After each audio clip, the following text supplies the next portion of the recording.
Wah, wah, wah, wah.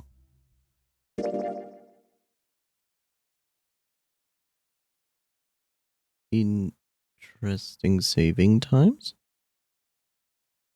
Oh, I know why I did this. Okay.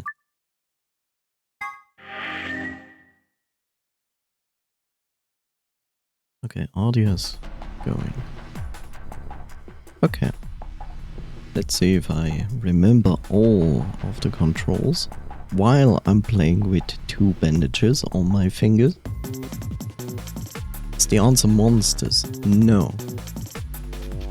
So, for those people who don't know what's going on, I don't know how many of you actually know the first game, the 999 game.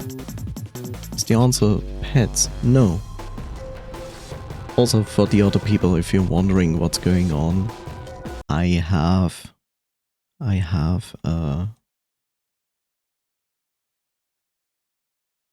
was it riddle? There we go. So basically, because people like that and want something to do, when I start my stream, I have a riddle for people to try to solve. So that's the riddle there. And if you're kind of stuck and want a hint, you can also type !hint, which might be helpful or might not be helpful. You're not going to win anything. It's just to keep chat busy. Dragons, werewolves, no. But to come back to the game, so basically, you don't know too much about the first game, potentially. It's okay, you can play all 3 games without knowing any of the other games. It's also not cats. So it's fine. What you need to know is basically this is a puzzle room. Claws, no. And they changed it a little bit. The last game was also 3D, but mostly 2D, and now we have this. One can say that the movement in the game is a bit clunky, but yeah. So we have door 2, 4, 1 through 4. I think we came in. No, this is the exit. So yeah. So tell me, where do we go? So we can explore the rooms, click on things, and there will be puzzle before we can actually leave the room. So what shall I do? Shall I go into a room? Shall I explore something in this alleyway? It's not an alleyway.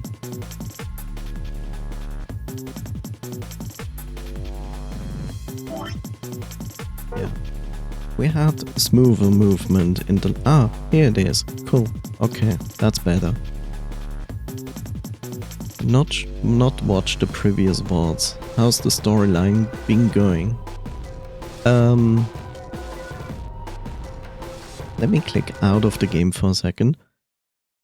To give you an idea, basically, we are a different character in this game. And we woke up in an elevator together with another character with white hair, a girl with short white hair, and we didn't know how we ended up here. So it's basically similar to the first game. We remember that we got abducted, and now we are in this elevator. And at the panel for choosing the choosing the floors, there's also a display. And on the display, suddenly a white rabbit starts to appear and starts to talk to us and tells us we need to get out of this elevator because otherwise we are going to fall. So it's basically, again, an escape room. And we did solve everything. We escaped through the hatch in the top of the elevator, and notice that we never were in a real elevator, because it was just a room in a big warehouse, and we just escaped. And then we found other people at the big door, so we went there, got introduced to various characters, and also a huge big door that is closed with a 9 on it. We are also wearing a watch on our wrist, which you might remember, but this time it is different. Our watch displays a 3, has the same color. Me and the girl who were in the elevator, we both have on the watch a 3, and it says pear below that, not the one you drink or eat. And it was the same color. And we asked the other people, and all the people had the number 3 on them, but some had solo and some had pear, and always the same color. If a pear, if solo, it was another color. Everybody had a different color. And then we got introduced to Zero the Third, which is the white bunny, which we have established is actually the avatar of an AI. And he explained to us that we are here to play the nonary game Ambidex Edition.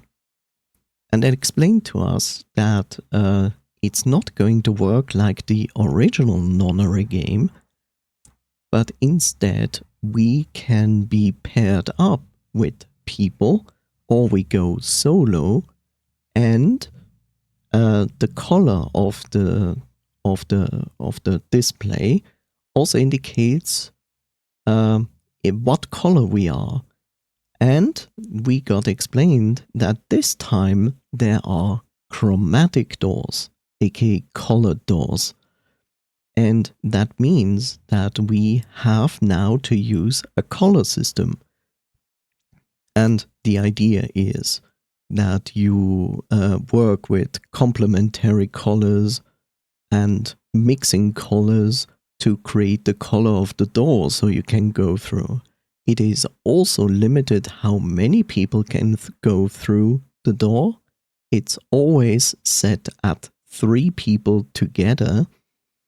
It is the color and the naming. So if you're blue color and it says pair, then you must stay together with your partner. So the other person who is also a blue pair, they need to stay together. But you need to form groups of 3 to pass through the door. So you need now to think in the sense of like, which colors together equal the color of the door if you mix it together, or if you subtract the colors from each other, aka the complementary color.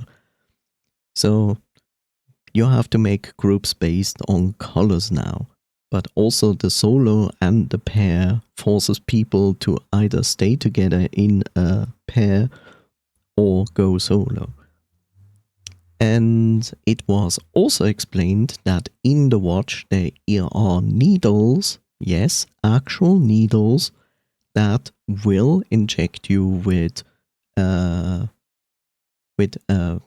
something that makes you sleepy and then muscle relaxant. So basically you fall asleep and die. And that happens if you do not go through the doors when there's the time limit, you know? When the game starts, there's a time limit, the doors open, and you have a specific amount of time. It's not 9 minutes, by the way, to pass with your group through that door. The doors will close if the group goes in, because you go in and it's only one small room. The door behind then closes, scans everybody, and if it's correct, it opens the next door into a room like this here. And if you miss to go through a colored door before the time runs out, the doors close and then, well, you die. I think that's all that was explained. The other thing that was explained is also that you can escape through the door number 9, but it was not yet completely explained how. We know that there are BP, which is points, and apparently we need to collect points to be able to get through the door number 9. It only works if we have the number 9 displayed on our watch or higher. But we don't know yet exactly how to acquire those points. And they also told us about a voting system, but they haven't told us too much about it. And that's okay. It's gonna be explained after this room. Is there a time limit this time? As far as I know, no. No, there was no time limit mentioned. No time limit overall, no time limit within the rooms. There's only a time limit, apparently, for the doors to open and to close when it is about to start a round.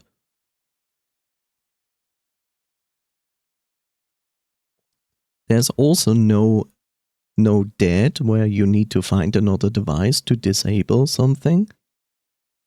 It's really like after you pass a colored door, it will scan everyone in a small room. And if it's okay, it will let the people through.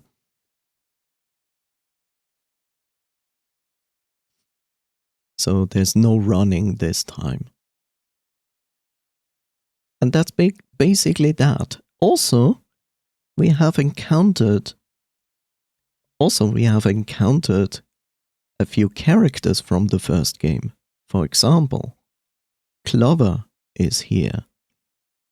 And someone else we picked up in the first game. Alice is also here.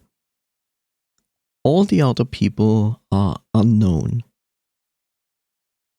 There's also a child among them. And an old man.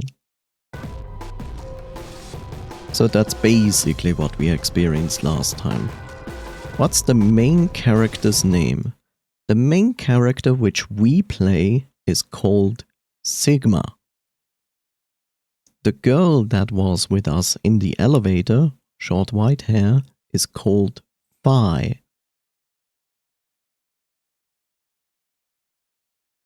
I think the easiest thing is you will encounter 2 characters in this room and the rest after this room.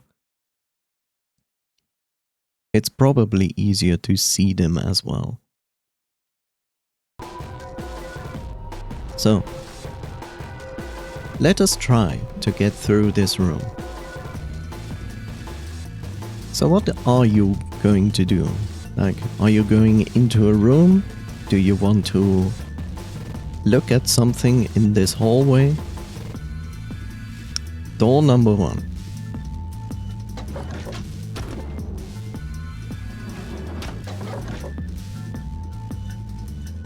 Yeah, something I forgot to tell you. Every room has this kind of safe.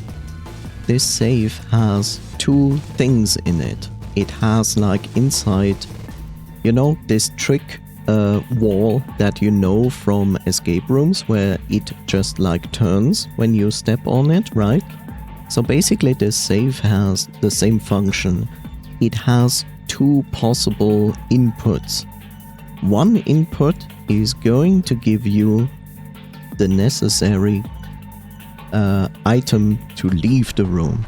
And the other one is going to give you a file that contains information about the story characters of this world. So it's always good to find both codes and get both contents of the safe before you leave.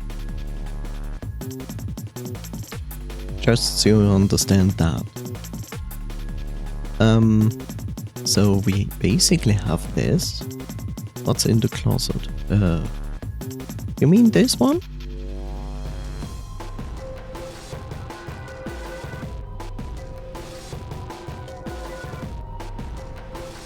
Let's see. Damn. It's locked.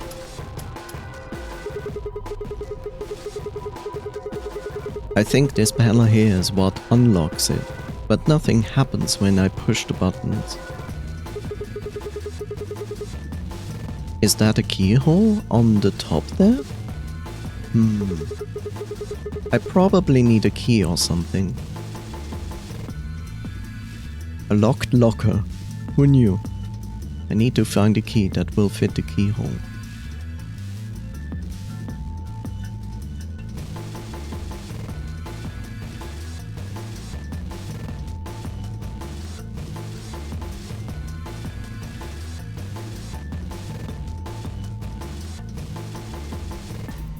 How do we proceed?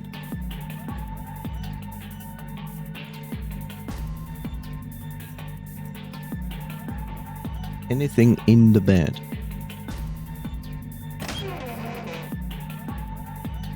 Well, looks like a person, and there's a hole there.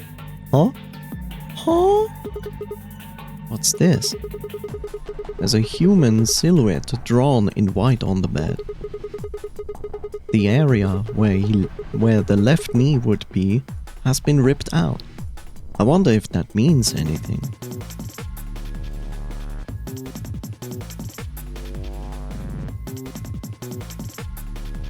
Nothing else.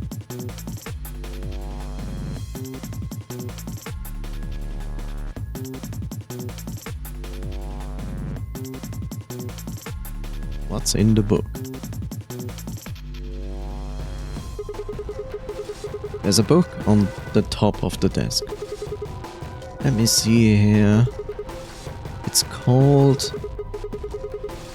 How the hell do I pronounce that? Schrödinger's cat?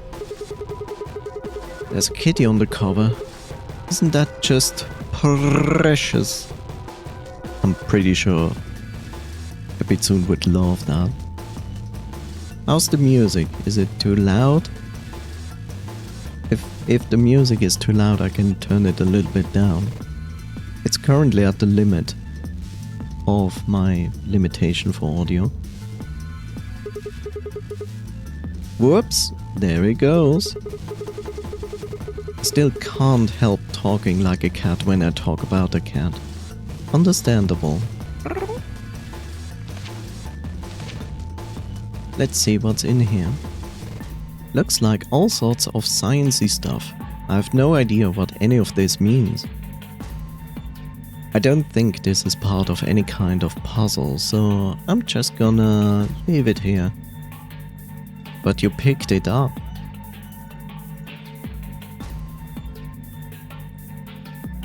Could be lower, just slightly. I don't mind to adjust that, if possible. Let me save. I think it's one of those games that only let me adjust this here.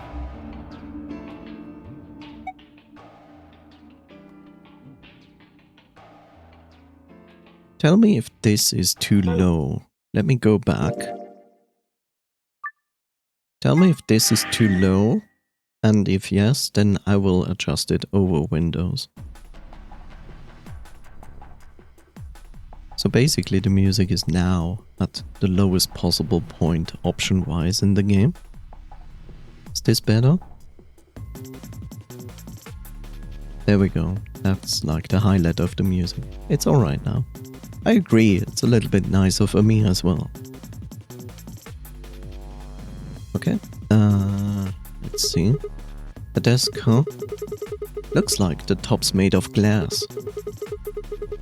What's the deal with the drawer, though? So we didn't get the book? Let me see.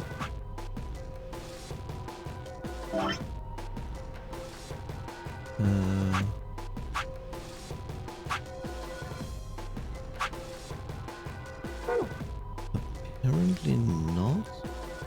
Wait, tab item. Nope. We just took it away. So apparently there's a glass on top of this drawer and we can like draw it out, that part below it. There's a drawer sticking out from the desk, but there's nothing in it. Since the top of the desk is made of glass, I should be able to see anything I put in the drawer.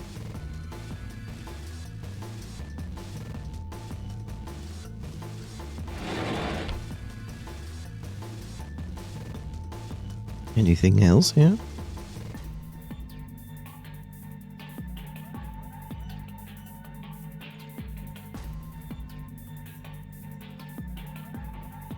The computer. The computer. You mean this? Huh?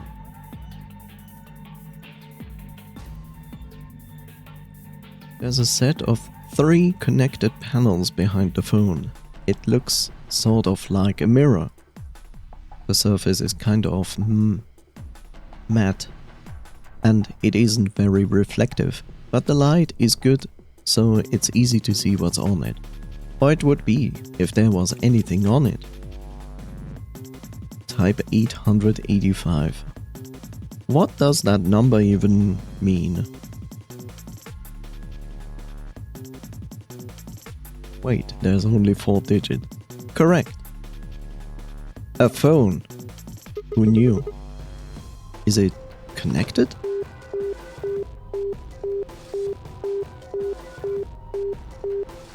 A phone. Stop.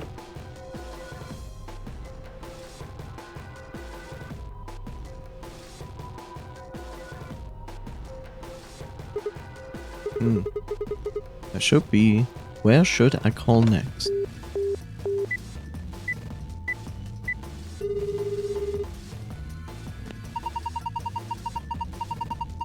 That works? Ready for the time of your life, sweetheart. Only $24.95 a minute. That's a little too rich for my blood. Thanks.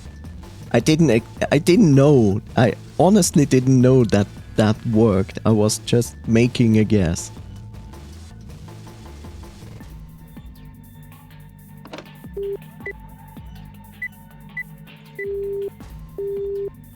I expected that.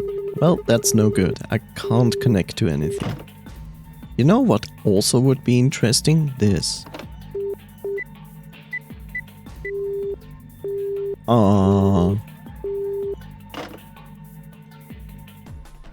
Yeah. I guess we need to know a phone number first. But I really didn't expect that 6969 works.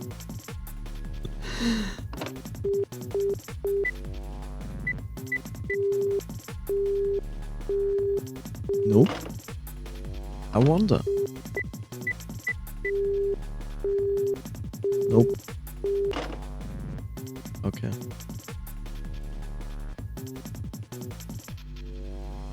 One.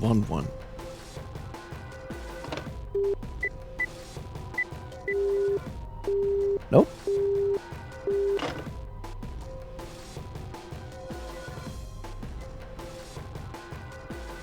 Oh look, we have a noise. We basically put the book on the safe, I think?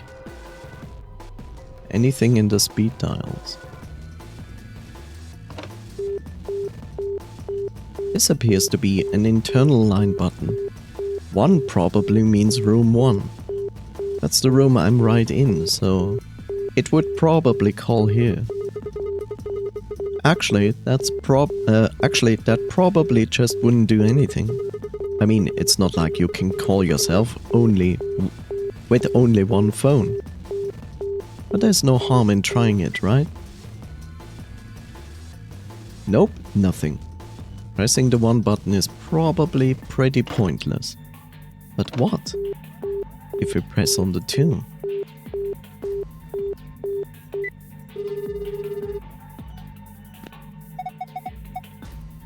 Oh look, Vim noise, it's Alice. Who is this? Oh, hey Alice, so you are there. Sigma, is that you? Yeah. Where are you calling from? Room 1. That's right next door. Why did you call me? You could just walk. Wait a minute. What's wrong? There's something on the display. All eyes Alice from the previous game? Yes. It says 25 asterisks. I hate this word. Take a mental note. 25. Nothing.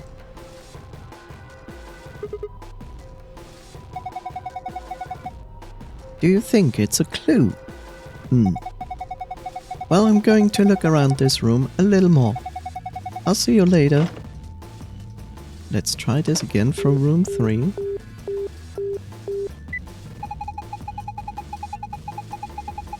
There is no phone number associated with this number.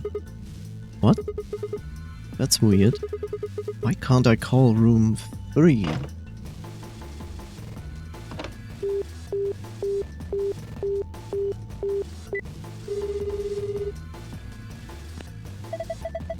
And this is the partner we had in the elevator. This is Phi. Who's this? Just me. Better than Justice, I suppose. Really? You can do better than that? I'm hanging up. Come on, wait. What do you want? And where are you calling from? Room number 1. I guess they have some kind of internal line. Seems like it. So what is it? You... Huh? What's this? Agricola 92.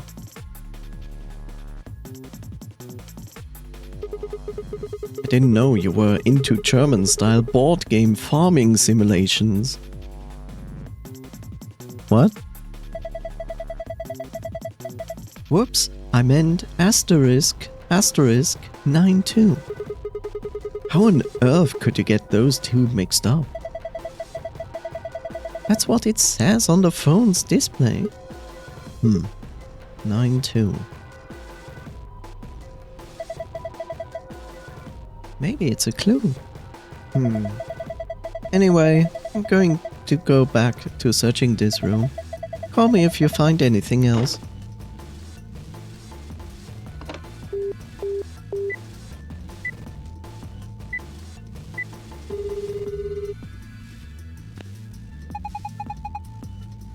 This is room 3. No tape has been inserted. The answering machine will not function. What does that mean? Where should I call next?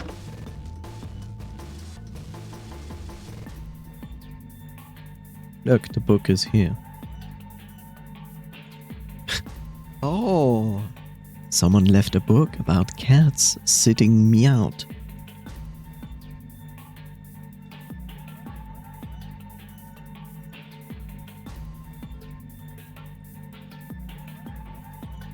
So we have this wonderful thing. We can do not much with it. We have discovered a glass plate on this and a drawer we can take out.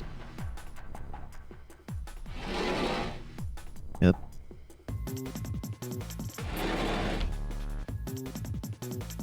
We have a bed with a figure and this. And that's basically all we see in this room. So I would say we can go out. Where shall we go next? 2, 3, 4.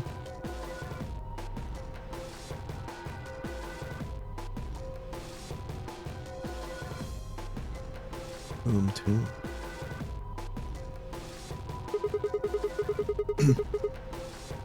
It's best to leave at last, so room 4. Ah! Very nice. Stop this. Write it in one sentence. But you do this on intention. I think Alice is investigating this room. Oh well, I don't think she will mind if I go in. Don't worry. You don't see the room, so therefore... Sigma? What are you doing here? Just thought I would come to check up on you. Oh, well, I haven't found anything interesting.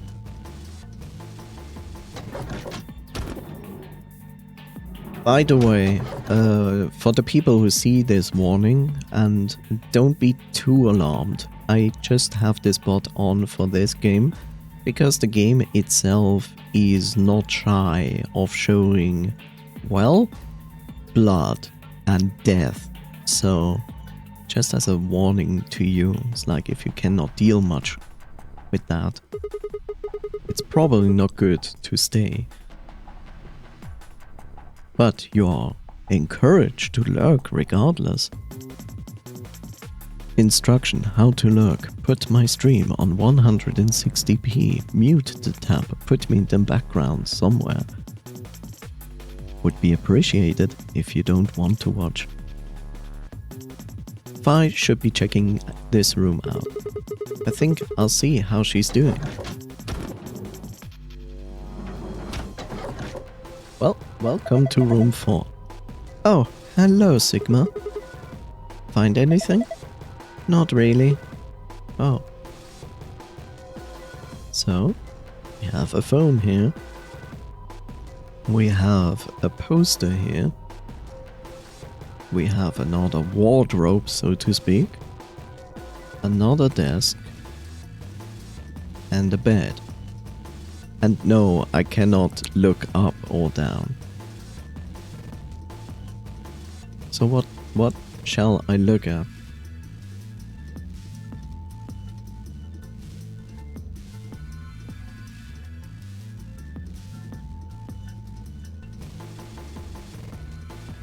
Bed. Man, not again. Again? This silhouette.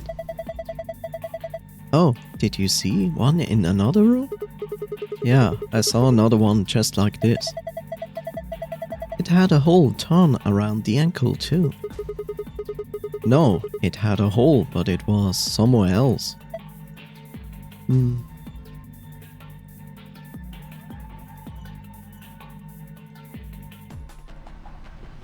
Otherwise, there's nothing. Any tapes in the phone? Hey, when I called you, you said something showed up on the display, right? Yeah. It said asterisk 92. But as soon as the call was over, it disappeared. I think the display only works when you're on the phone.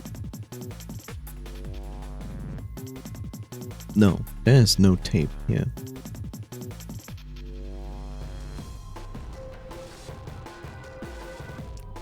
Next.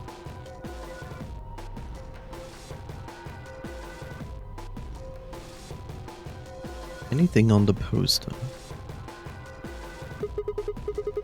By the gods! I never thought I would see one. What? You scratch off the silver part with a coin, and so you can see the naughty stuff. That's just ridiculous. This is a poster. You are aware how long it would take to scratch off all the silver parts, right? It's the ultimate It's the ultimate in interactive poster technology. Interactive poster technology. What teenage boy doesn't dream of something like this? The excitement, the anticipation, and finally, the reveal. You look pretty excited. It's an awesome pin-up poster on the wall. Maybe if I had a coin or something, I could scrape the silver part off. I guess that's all we can do with this.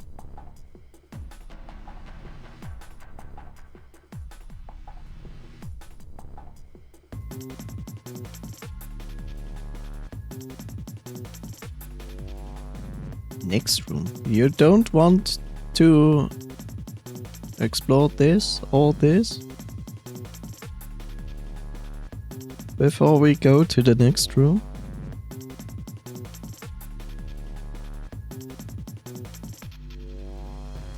Okay, the table.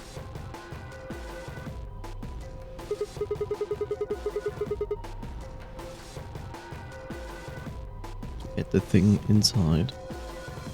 Look, there's something on top of the desk. Yeah, it's a piece of metal. Kind of cylindrical. What could this be? Is it a telescope?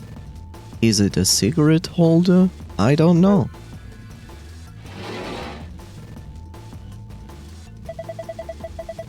The top's made of glass.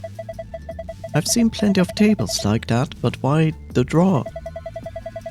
All you can see through the glass is what is in the drawer. Hey, wait a minute. Maybe you're supposed to put something in this drawer.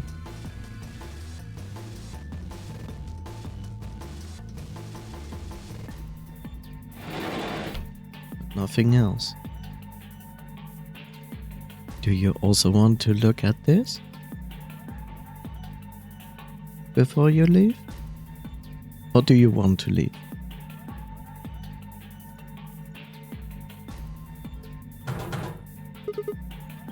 Damn it. It won't open. Yeah, it looks like it's locked. I think that thing on the door can unlock it.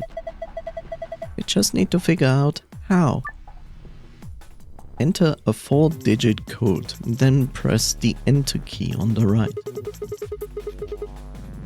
Alright, let's give it a try.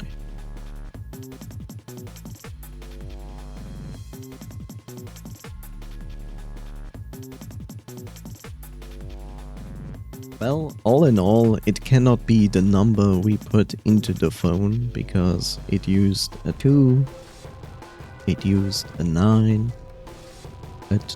another 2 and a 5.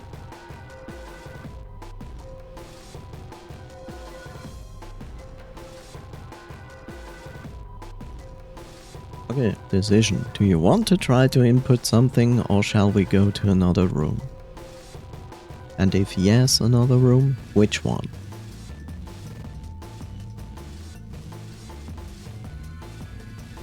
Another room. I don't think plugging in random numbers is going to be very helpful.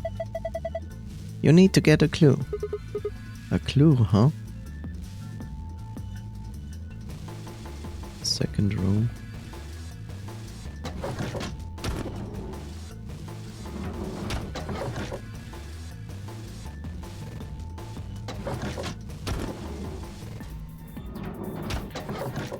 And in this room, we have, again, a phone.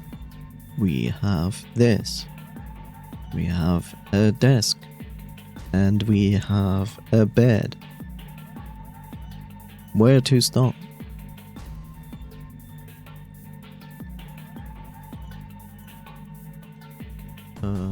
The key part.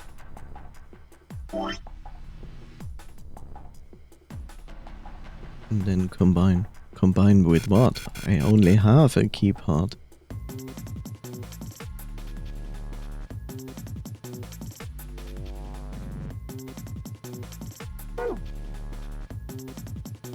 Okay.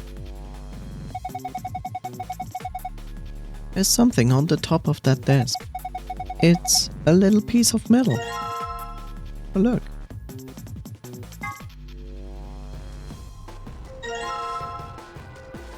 You have a key.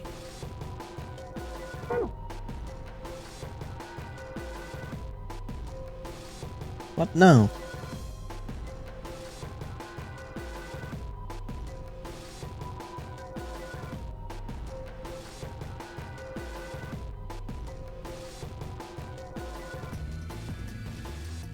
Back to the cabinet in room 1. Okay.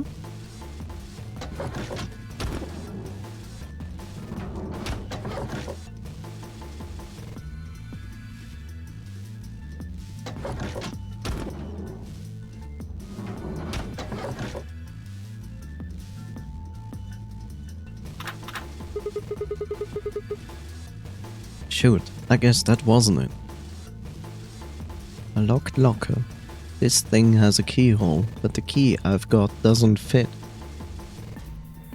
I need to find a different one. What now?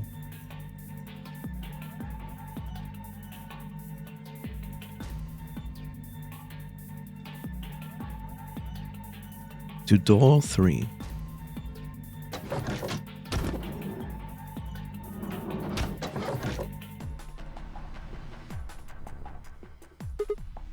Damn.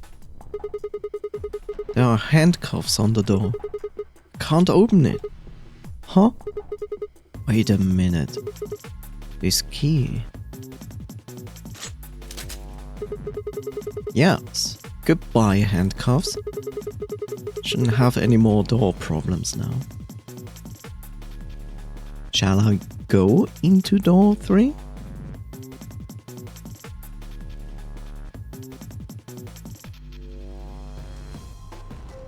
And yes, by the way, I have subtitles. They are not 100% correct, but you should. It does a decent job. So if you don't want to listen to the audio, you can have subtitles on and read them instead.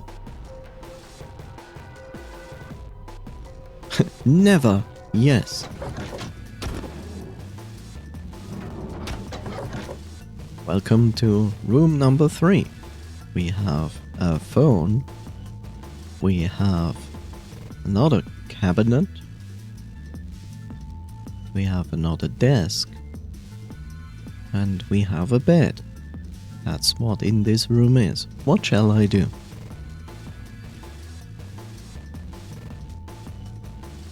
The thing on the table. There's something on here. Box cutter? Box cutter it is.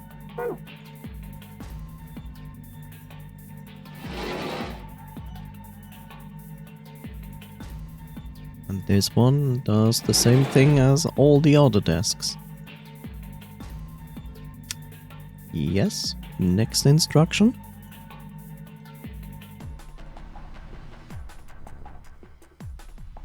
The bed.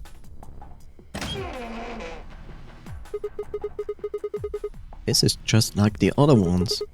It's ripped too, but in a different place this time.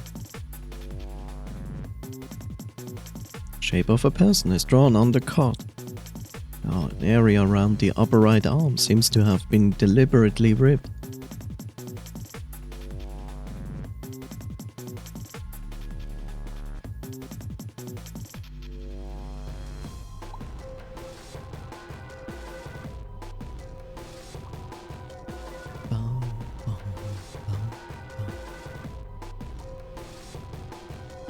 Next.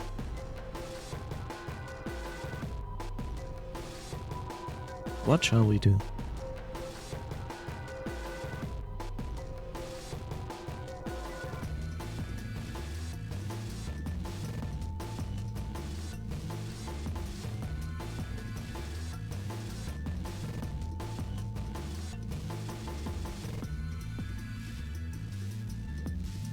Are we supposed to scratch the poster? I don't know. I'm just your input giver. You wanna try it?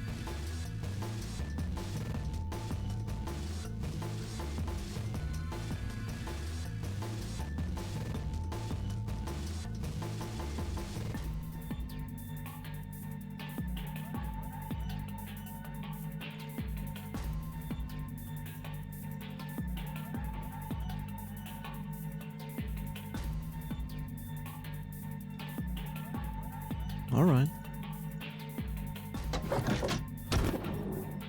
Was that door number 2?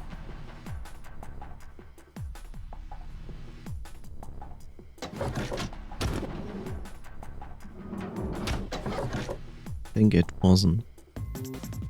Nope. I don't remember which door it was. 4.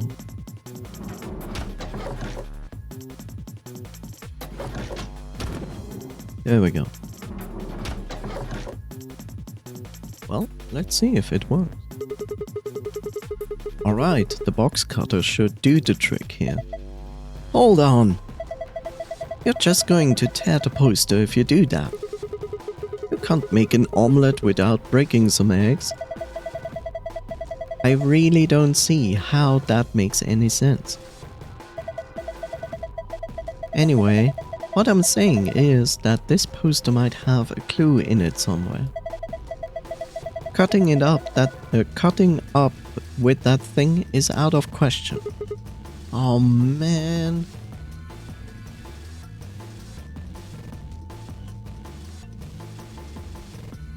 I need something to scrape off the silver stuff, but the box cutter probably isn't going to cut it. Smile. Well, seems not to work the way we wanted. Any other idea?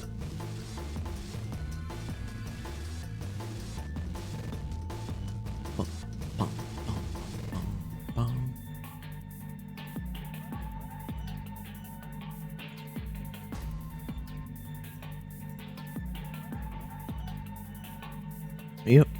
Supposed to open the knees.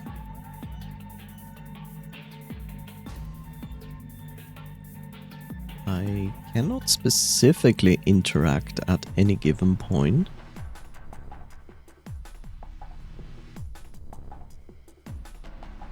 Are you supposed to open the knees like on the frames?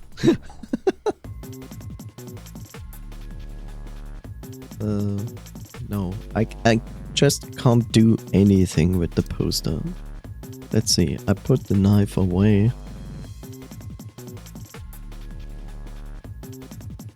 It doesn't change. So no, I cannot do anything with the poster right now.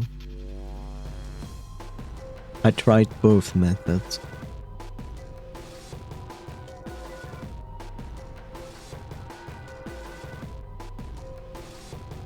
Each room has a knee or elbow marked. Maybe it has something to do with something we can do down the line? Okay, I'm out of clues. I will be completely honest, it has been too long to remember all of this. I have actually to riddle along, so...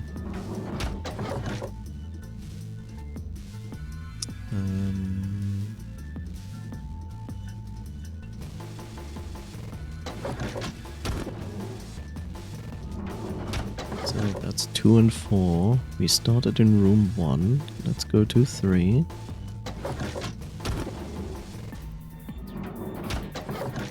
Like I said, from time to time I also like play. Let's see. Whoa! That opened really easily. I guess it wasn't locked? A large roll of aluminium foil, or aluminum, however you want to spell it.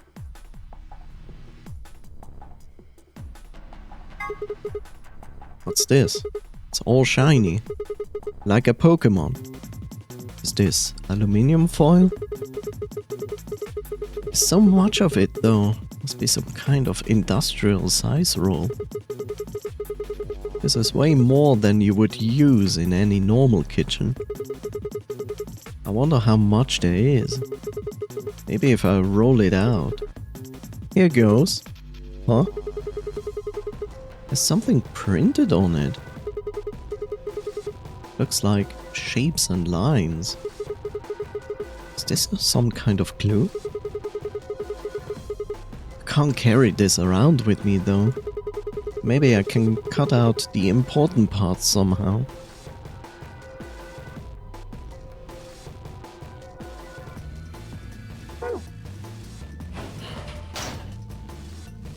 Well, you want to put it on the table.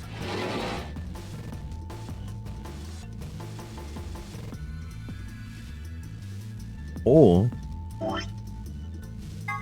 we can combine it, because he just told you to do so.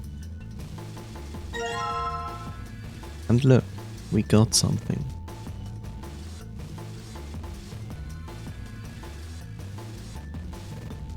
Aluminium foil shapes.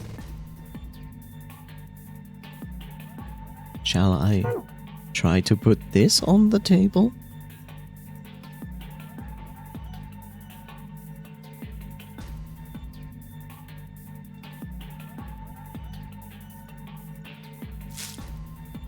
Alright, the aluminium foil is in place. Just gotta shut this.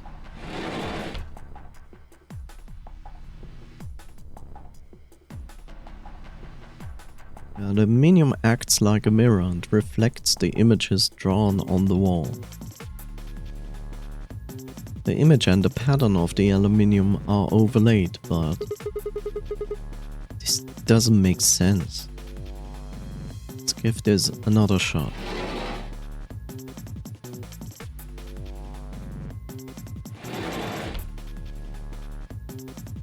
Yeah, that doesn't make much sense. Image on the wall and the image on the aluminium are overlaid. Still doesn't look like anything. Shoot.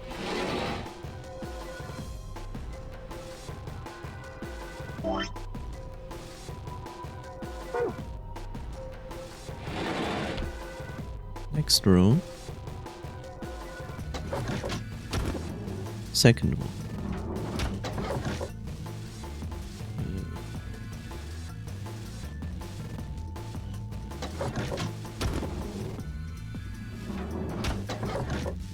I cannot pick up the foil.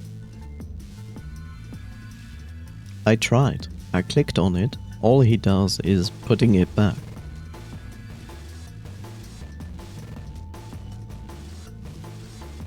Here we are. What now? Is there more foil? Well, apparently there is.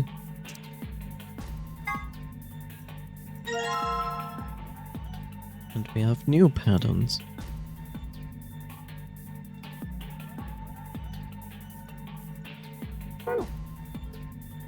Shall I put it on the table?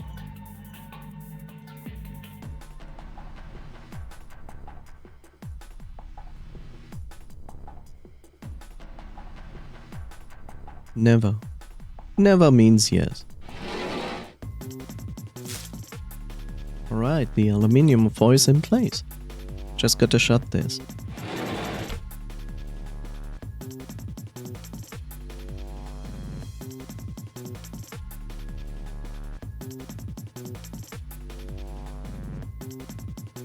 Weird, what letter are these? So if I turn it upside down... So if I turn it like 180 degrees... It would be S, B, G, H. That makes no sense.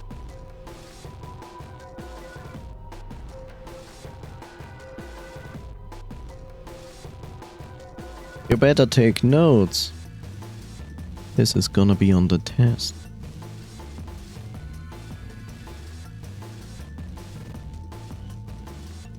Time to call.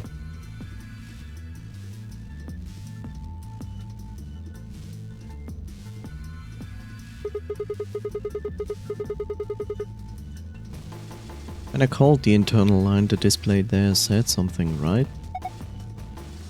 Yes. It said 25 asterisk asterisk. It's blank now though. Perhaps the display only works when the phone is making or receiving a call? Yes, I think so. What was the number? Also, I cannot phone from this phone. Doesn't let me. I hope you took note of the number.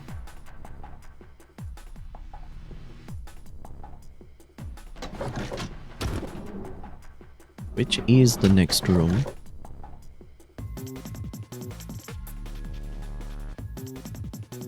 Do you mean 3? 1. No, 4.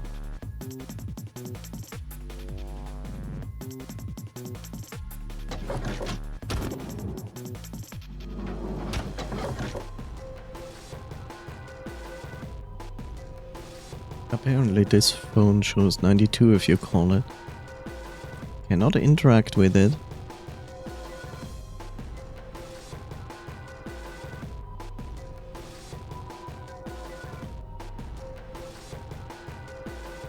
What?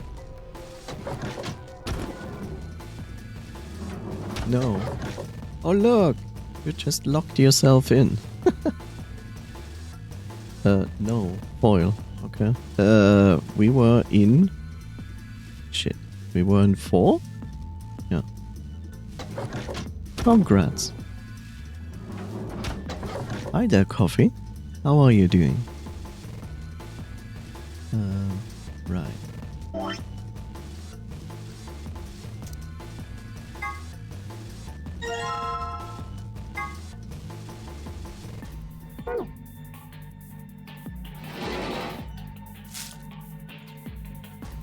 Alright, the aluminium foil is in place. Just gotta shut this.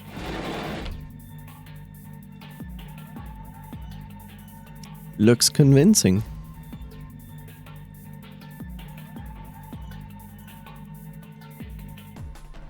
Okay, wrong foil. Time to take it out. I don't think it works. The aluminium is reflecting the pattern on the wall. Just like a makeshift mirror, huh? They're overlaid on top of one another, but... yeah, it just seems like nonsense. Let's try this again. Ah, could pick it up.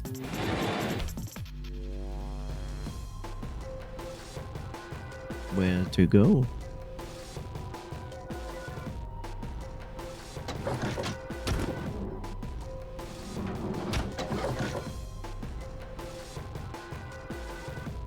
Back to pick up foils from room 2 and 3.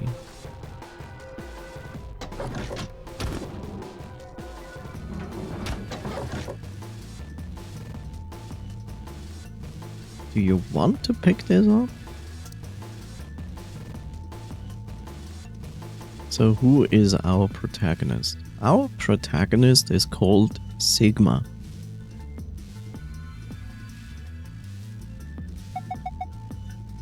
Oh, 985. Yeah, that's what it looks like. I cannot take this out with noise.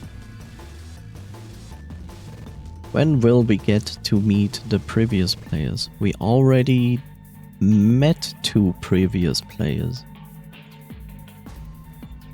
Okay, then the one from room 3.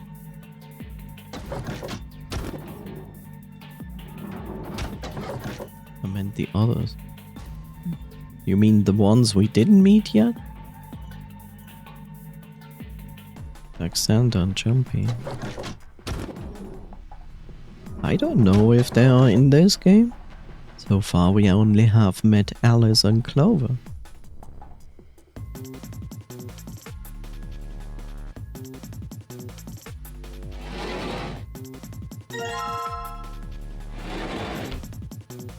Okay, I'm in room 3 and then I go back to room 4. I'm sure Hongo is already in jail, so he won't make it this time. How unfortunate. But the annual meeting, you know? Every year, the entire group meets and remembers the good times when they played the nonary game. Room 4.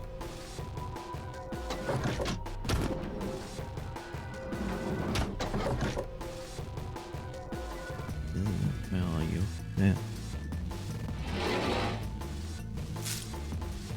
Alright, aluminium foils in place. Just gotta shut this.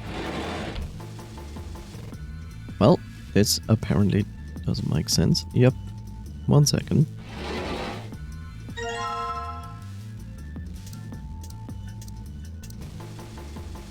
You mean this one, huh?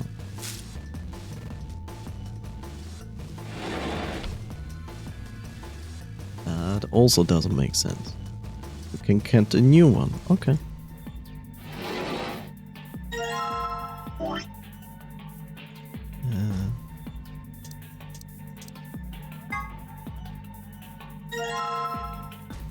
Okay.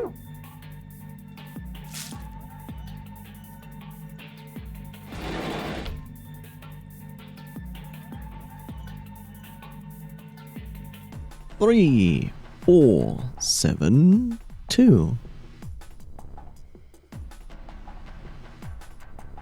You better note this down. Okay. Where to go next? Room 3.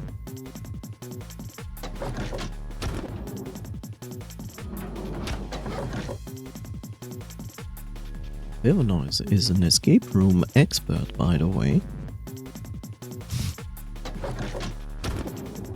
That's all what Illinois does in their free time.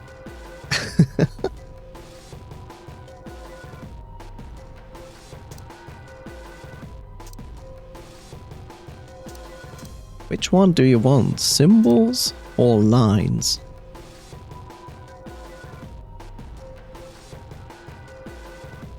Not true. Lines. But it is true that Illinois likes escape room games. Locker.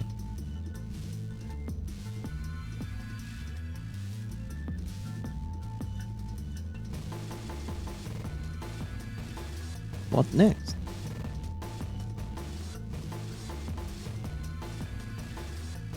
Room 1.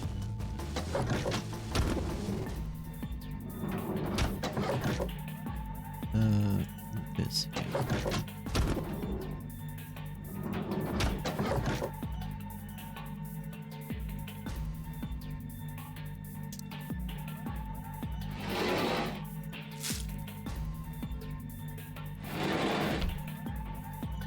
Okay.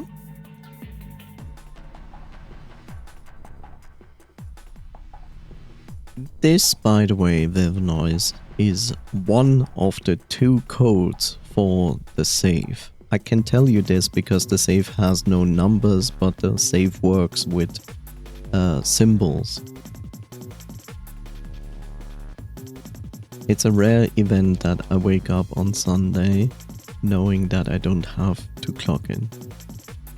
Which is nice, right, Coffee? Okay, then save then. You have noted what the symbols are? Also, what the fuck? There's no square hole, like literally unplayable. Negative Steam review. I agree with you, Coffee. The save. Wait a second. For Illinois, the save is a 3x3 grid, and we have 4 symbols. There is a chance that it might not be in regards to the save. Circle, star, 45-degree square, and triangle. You could also say circle, star, diamond, triangle.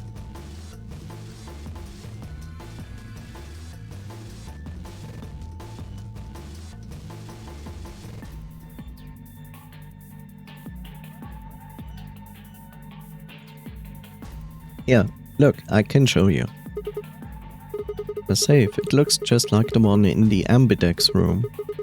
I wonder if I can open it the same way. Let's try entering the passcode. So basically you get a 3x3 grid and you can input moon, star, sun, nothing.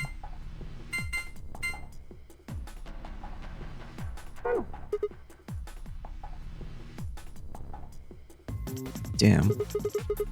What should I do?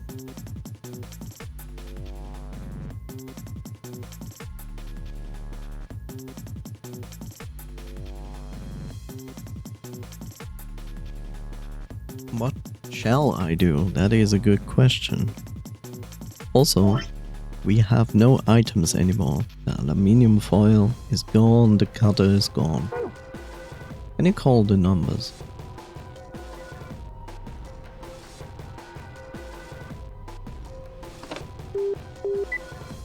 4985. Nothing under that number. 3472. Nothing.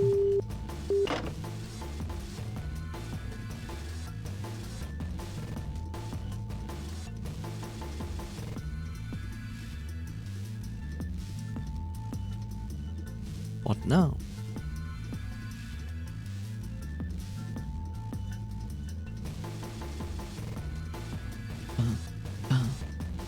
To the locker!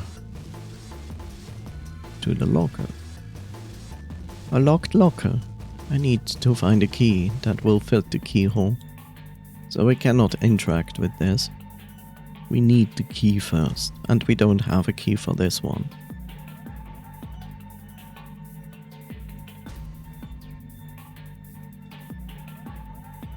So what shall I do next?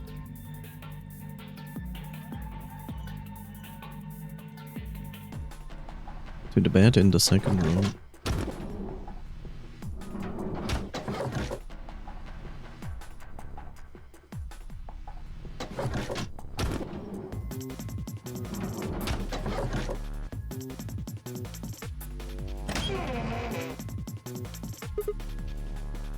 Damn, another one. What do you mean, another one? I saw one of these silhouettes earlier. It had a torn part too, although it was in a different part. The area around the left forearm has been torn. Do you think that's a clue of some sort?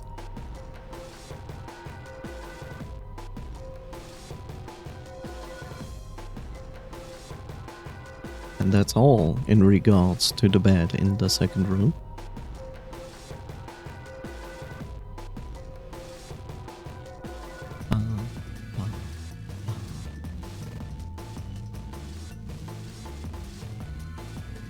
The locker.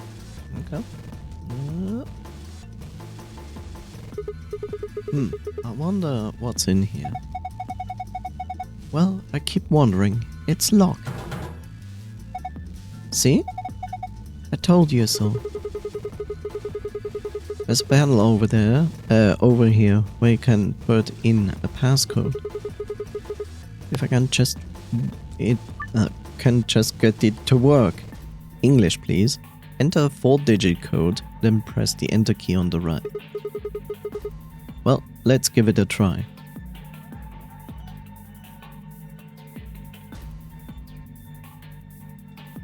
So, I cannot press on the numbers, but apparently I can do this.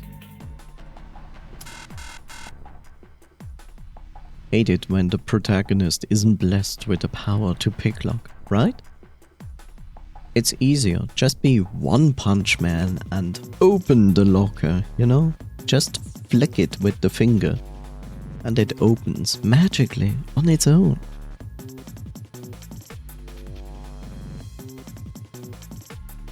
So we do have codes. So how do we input those codes into this?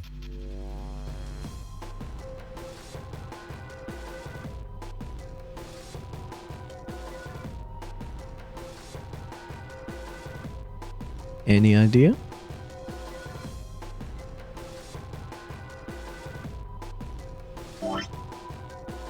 Oh, my garden. Woo!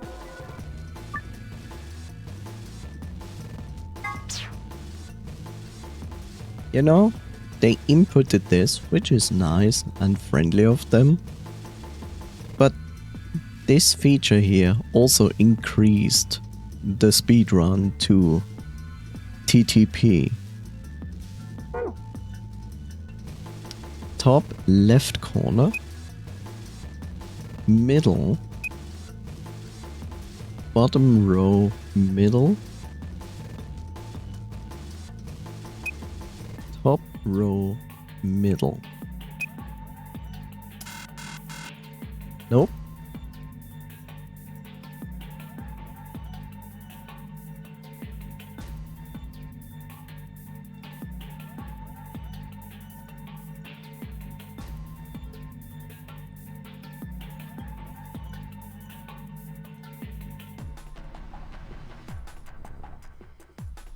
Bottom row middle.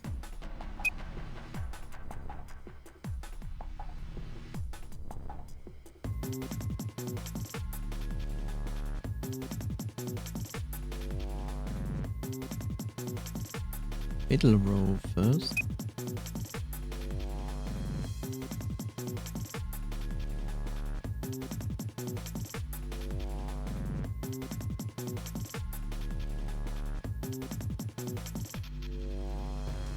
Top row first. What? Wait, no. Top row first. Top row middle. Completed. Ha! Piece of cake. Wow, good job. That was pretty impressive. There's something in there. I have never seen it before in my life. A cassette tape. What is this? Can you eat it? Does it taste good?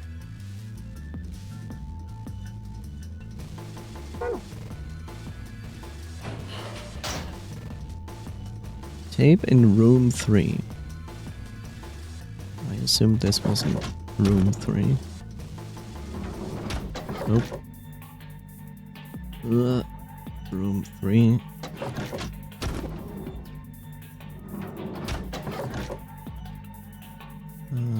Here. A phone. There's a spot in that. There's a spot in it that would fit a small cassette tape. The tape is probably for answering the machine. But the lid's open. The lid's open, then maybe I could put the cassette I've got in there. How does physics work? I should give it a try. Putting the cassette in now.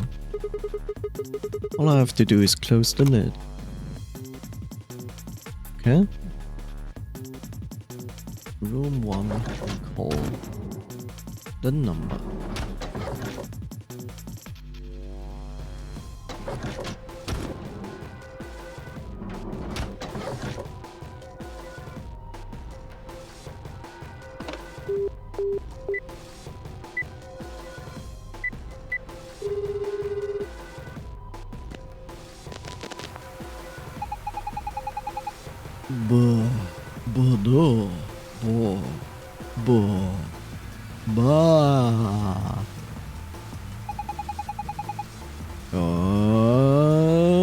Congratulations!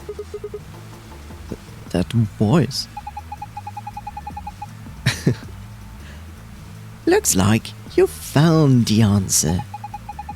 The number you just entered in the number for the phone in the 3rd room. The buttons here on top on the phone are just shortcuts. That means all the other phones have actual numbers too. Though, I guess that's not legally important. Anyway, you're calling room 3 right now. Room 3. Then that means... Since you're so clever, I'm sure you've figured it out by now. But yes, you're right. I'm speaking to you from a pre-recorded tape.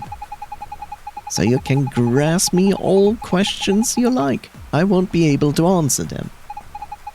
I'm afraid this little talk is going to be a bit one-sided. Then again, it's going to be very little talk, because I only have one thing to tell you. Have a look at the left screen above the phone. The answer you're looking for is hidden there. What answer, you ask? Well, I can't help you with that one. Bye! Have a nice trace. Left? Oh, there we are. Alright, there's another 4-digit number. What I'm supposed to do with this? I don't know.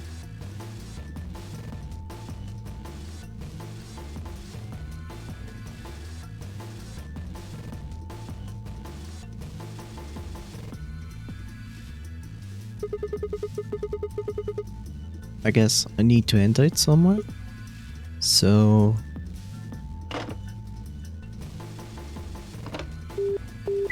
2652. Let's see if this does any... let's see if these do anything. Hey, it opened it. There's some kind of pin in here. Let's see.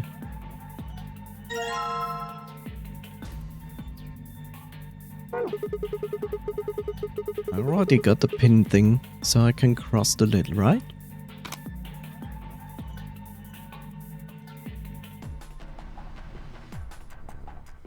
In now.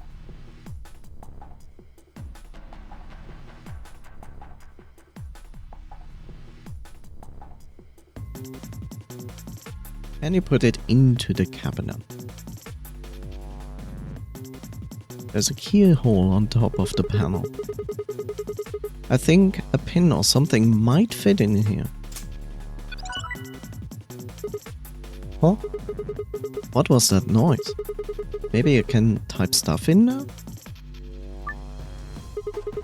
Alright, let's do this.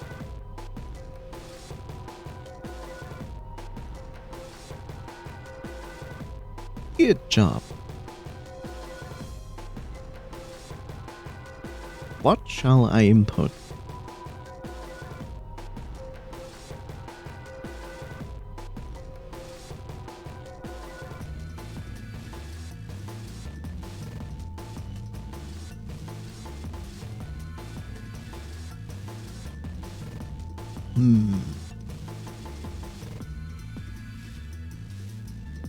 I wonder, what can you input here?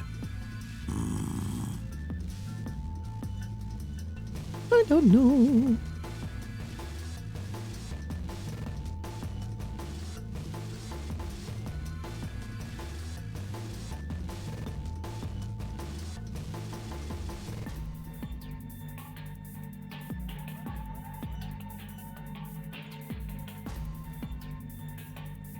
To room 4.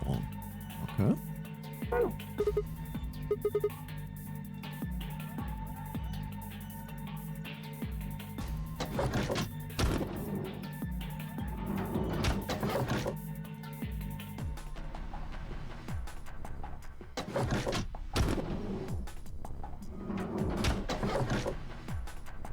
Here we are, room 4.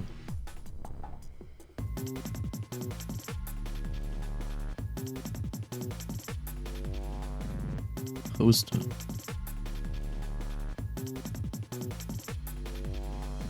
Nothing new here.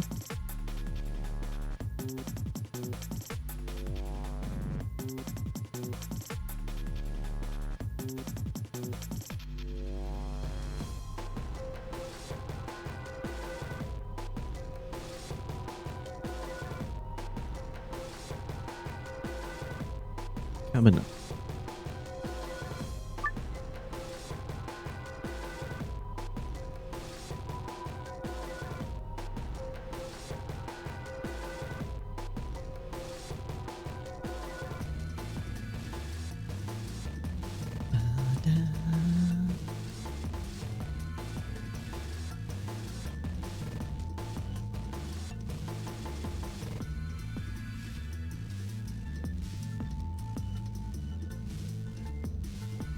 Any input?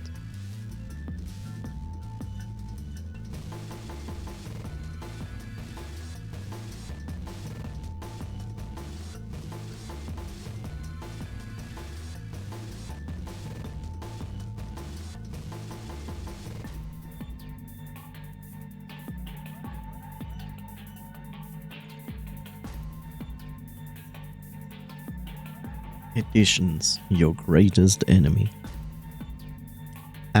Additions. Hey, subtitles. Top right corner. Bottom left corner. Bottom row middle. Middle row right. Completed. Wow, good job. You opened it.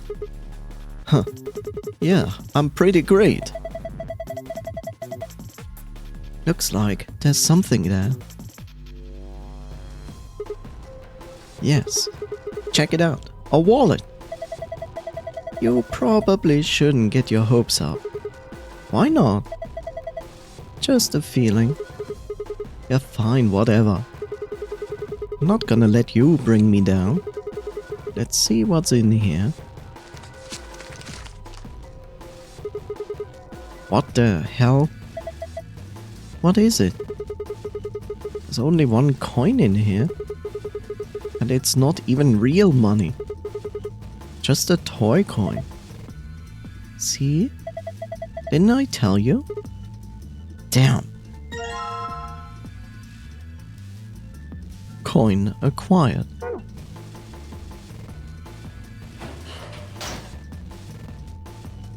What's next?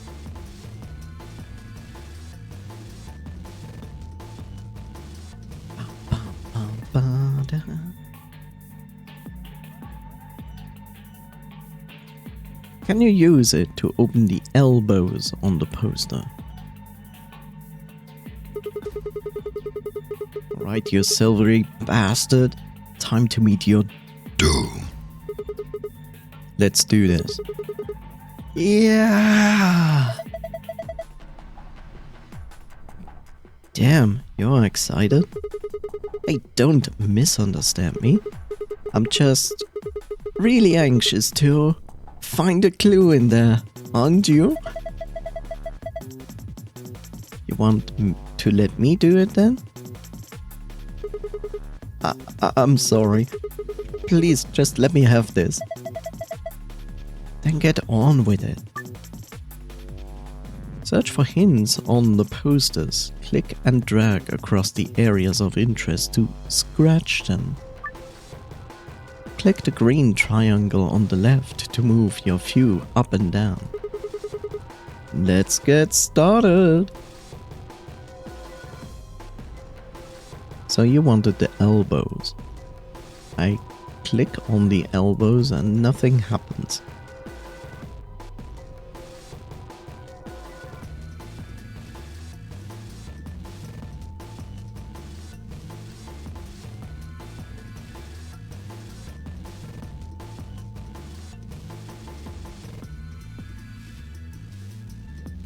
What now?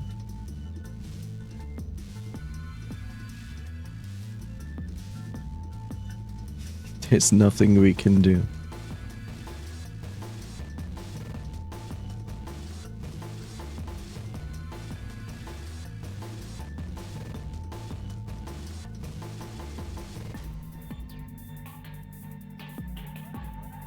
Am I gonna go to your place? in the cabin near the lake. I will find you. And then I will give you a hug. Try and scratch it then.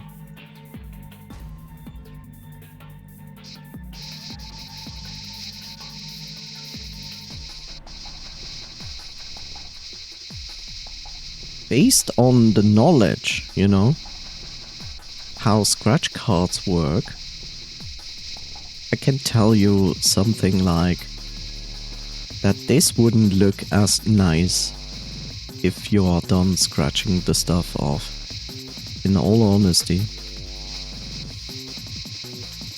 Like, also, why would you put it on a poster, which usually comes on a very thin piece of paper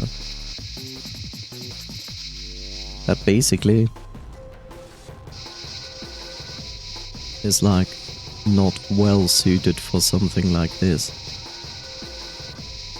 I like how they do this, and like all the children who bought the poster were like, oh, excitement, and then they are getting this and go like, aww.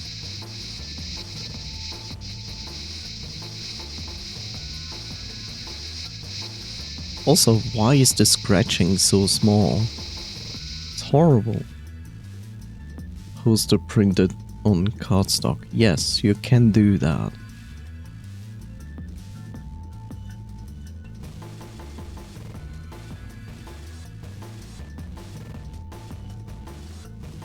And there's a bit left.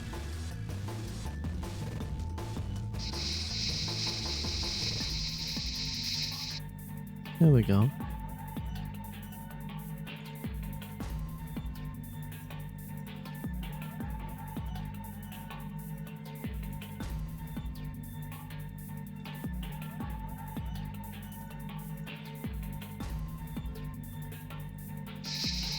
Oops. I suspected that you can scratch this off, but I wasn't sure, so I was curious and...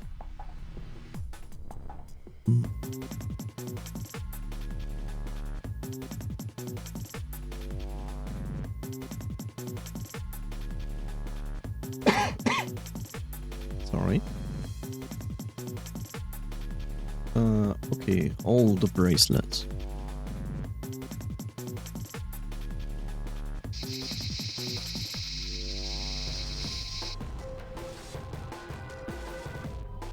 There's only one. What do you mean everything on the arms?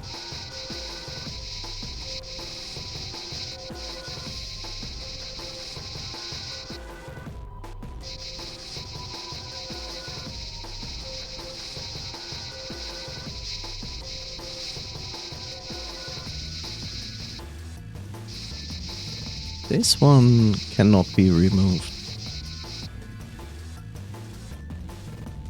I wonder if they made a version without the swimsuit and then just edited the suit on after. You would think that because of this, but let's face it, she's tanned and she had like these on, so therefore the rest of that skin is like still more pale. But I get your point. Who knows? Maybe you can buy the AD version of this poster. What were the numbers on the leg? Also, cannot get rid of that.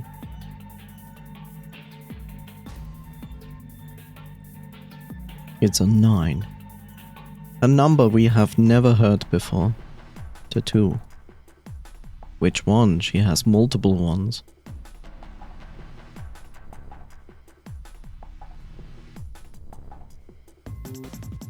Oh.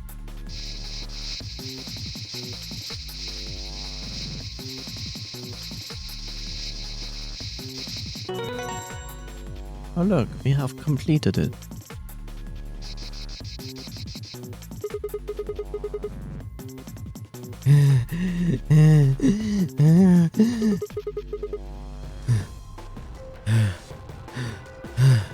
Oh, always wanted to do that, like the voice actor had fun with that in the first game. Damn. I look away for a second and you've scratched it all off. Yeah. I noticed some things that might be clues, so I kept going. You mean these marks on her arms and legs? Yeah. There are 4 of them.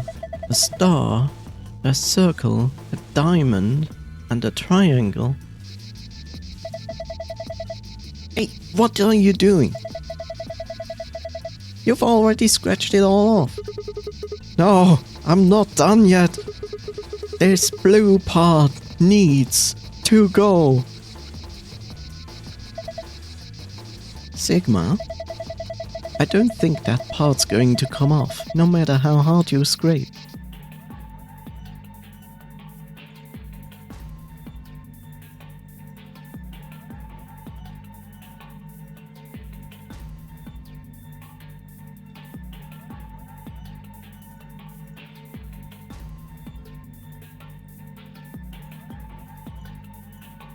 Have you taken note?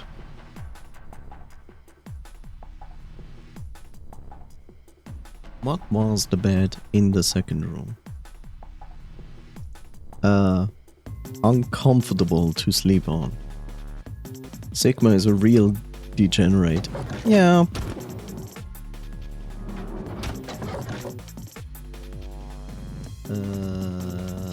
Second room.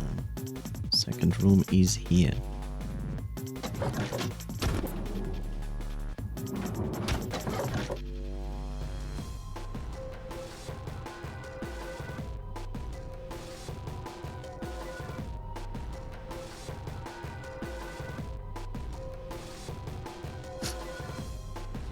Sigma reminds me a lot of Date from the next series from this developer, from AI, the Somnium Files. 9168.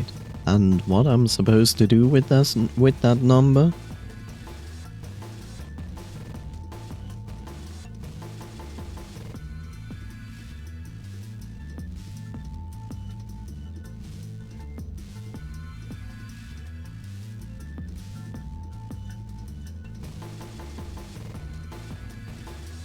Indeed.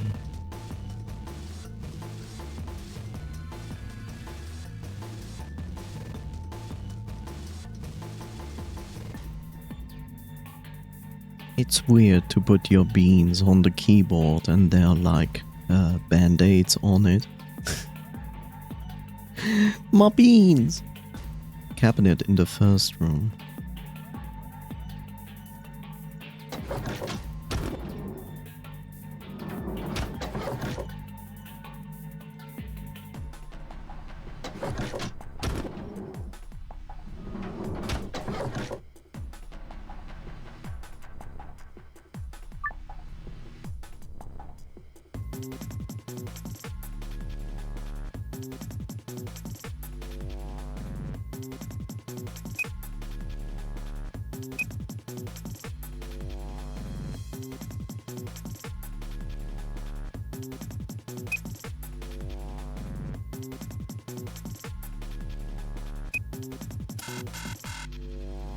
Oh, I just inputted 9, 1, 6, 8. I just did it twice, it doesn't work.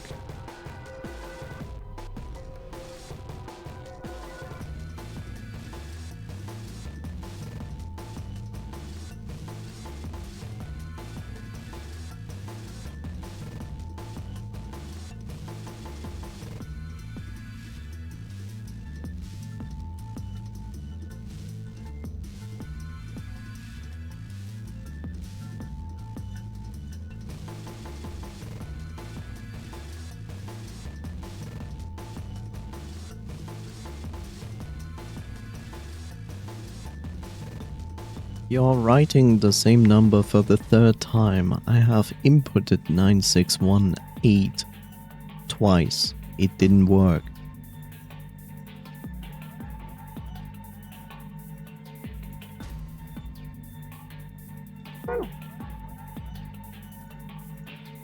Maybe it's not meant for this one?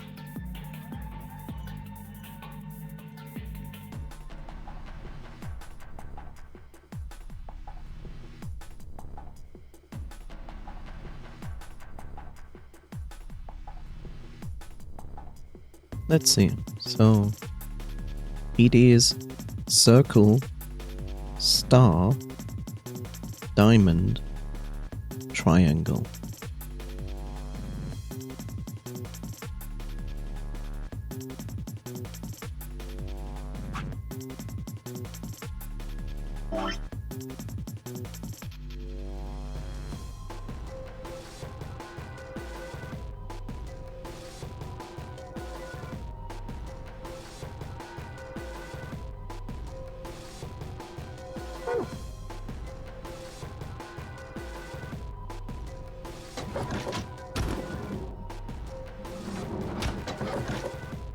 Where was the poster?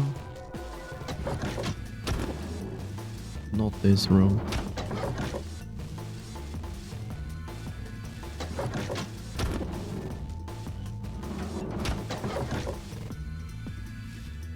Was room 4? There we go.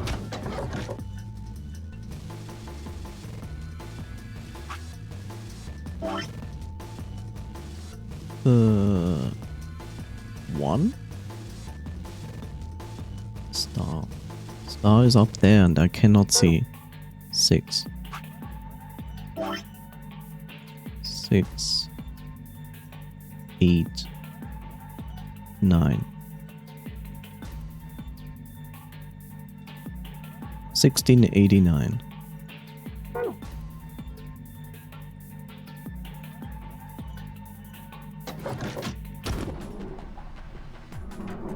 Where are we? Room 1?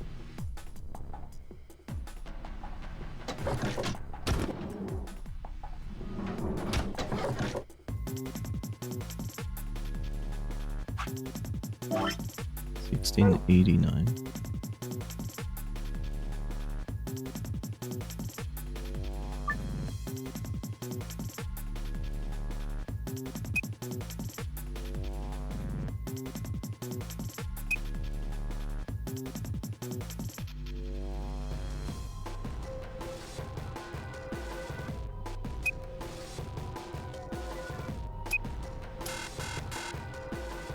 What?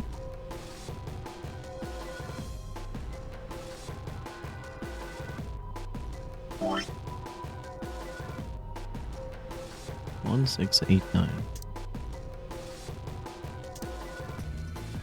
1689. One. Oh, that's why it doesn't work.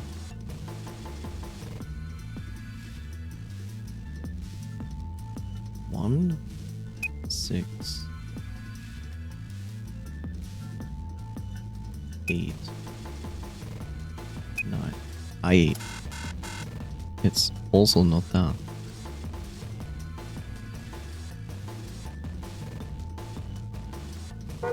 So apparently we cannot input that code there.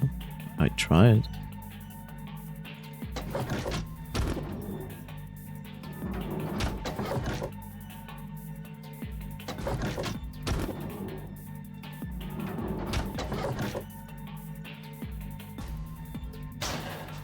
Yes, we already had open.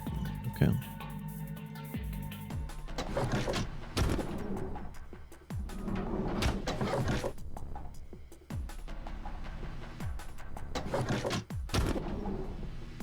And that was already open.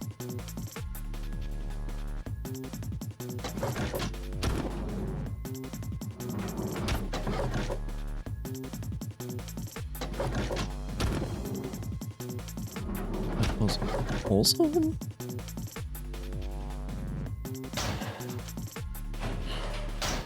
Oh, good. My next guess is this.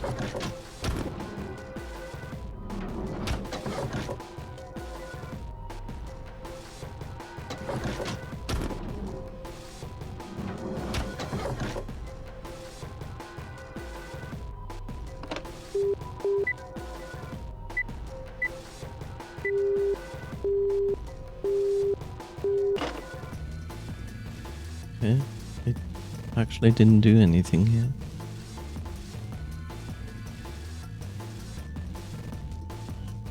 That's weird, because like you saw, I actually put the code and this is the code. So why does it not work?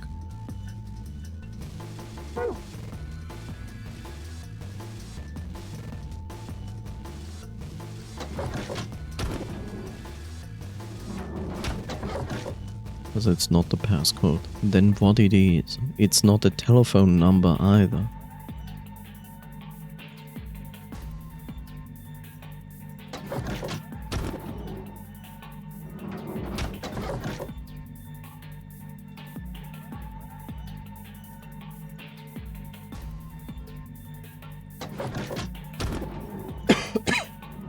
Didn't write the same number 3 times. I switched the middle numbers. 9168 9618 9618. Oh.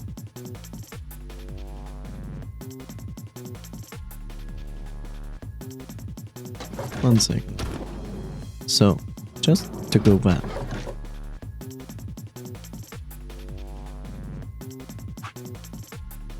So this is how it was displayed. A circle, which is a 1.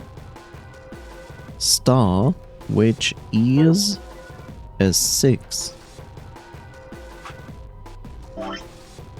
Then we have diamond, which is an 8. And then we have this here, which is a 9. But, interestingly enough, why is this upside down? What if this is a 6?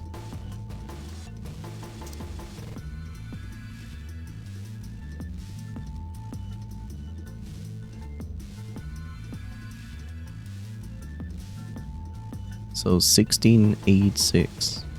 1686. We could try.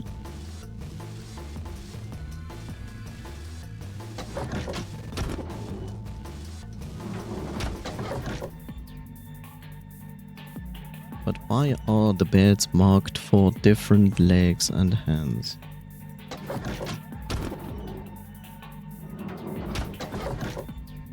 So this bed gives you a clue, or when you look at it, left ankle, which is the point where you had to scratch off to find the number. The bed indicates the places on the body where you can scratch off something. Because when you first came here, you thought that you only can scratch off the silver areas, which were only around the breasts and here. So they were just the clues where you could also scratch off stuff, because that was colored and not silver. Now we have the shapes and the numbers.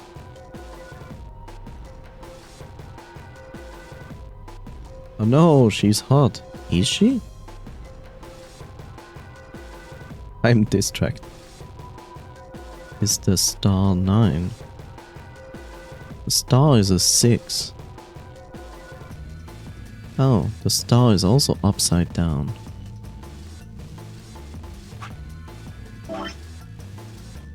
Good eye. Maybe this is a 9? So it would be 1986? 1986. Let's try.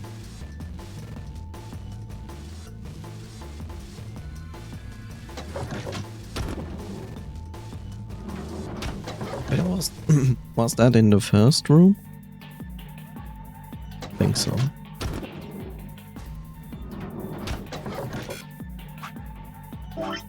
One 1986.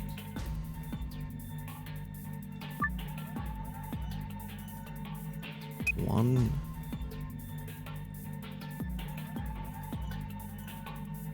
9 6. Correct.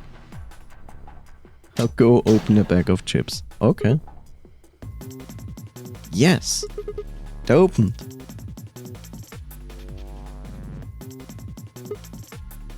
Okay, here's our first code. Oh.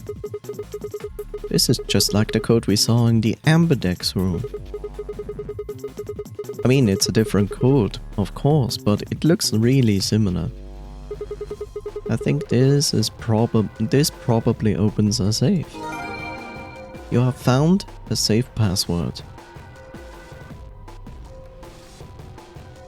It's a small device on the screen within the locker. The screen is flashing white. I mean, okay. But we are still missing the other code.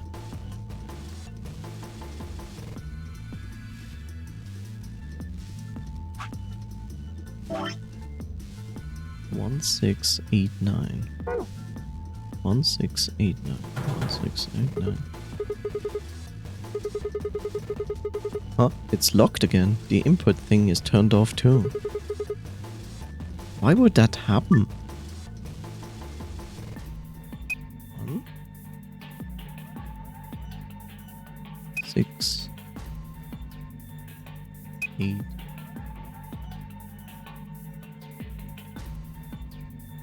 9.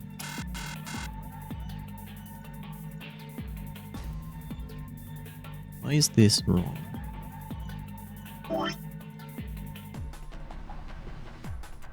Okay, it's not 1689, it's one solution was 1986.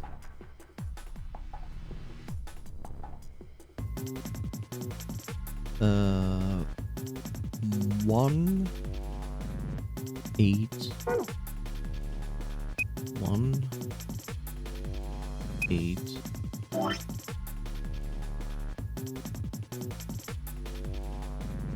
6 9.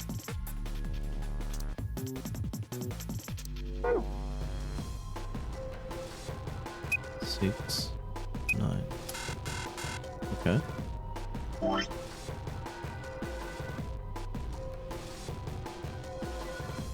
So, let's see. We had 1 6 8 9. This is a horrible color, by the way. To write down a note. So we had 1 6 8 9 and 1 8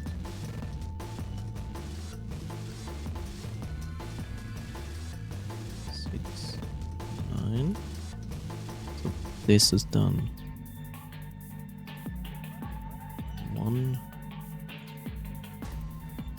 8 9 6.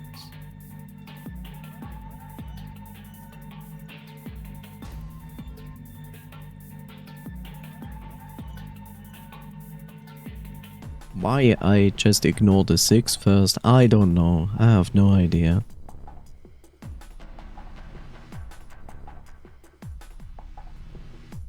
One 6 9 8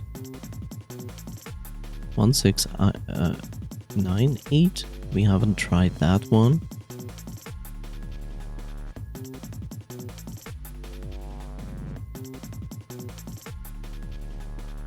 One 9 1 9 6 8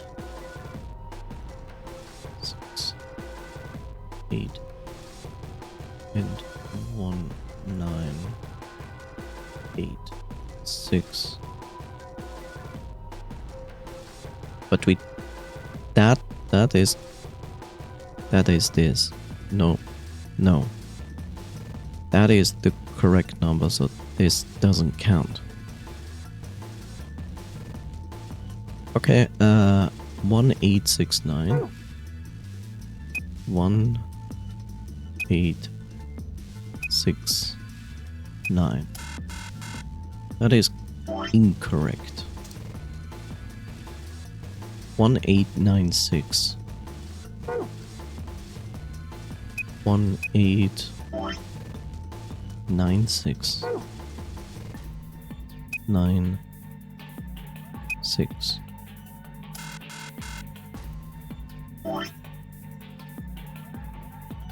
Which is also wrong. 1698. 1698. 98.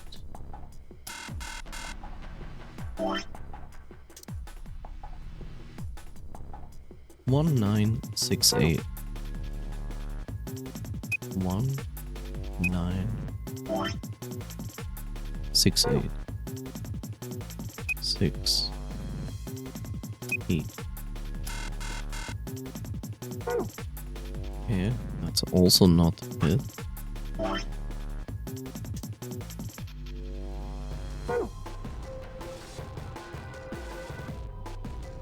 What do you expect to find there? We are in room 1.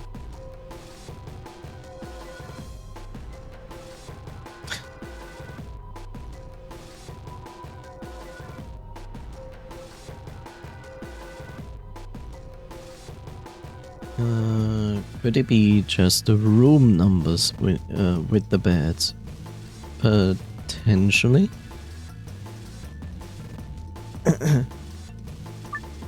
Let's try it.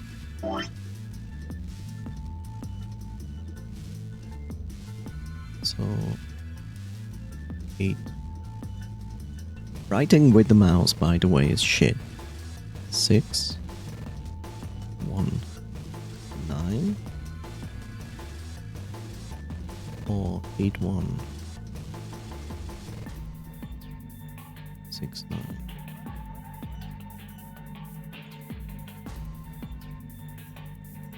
8 6 8 6 1 9 1 9. No. 8 1 8 1 6 9 6 9. No.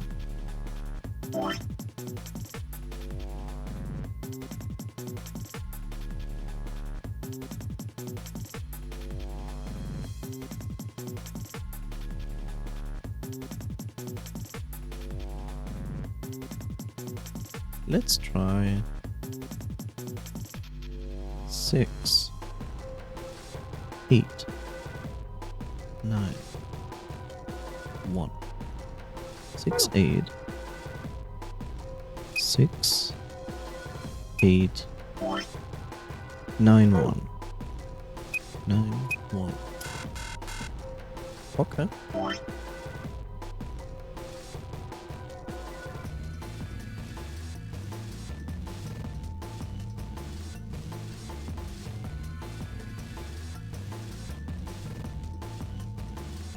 Ah, cannot write on this part.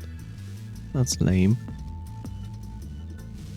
Okay, let's try the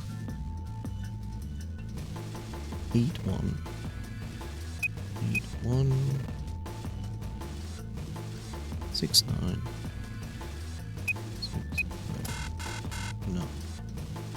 9 1 9 1 6 8.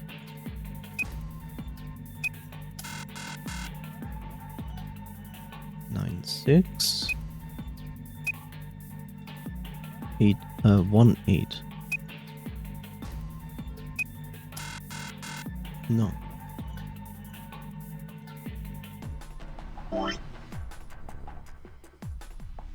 See, the reason for 6891 is because that would be a mirrored number.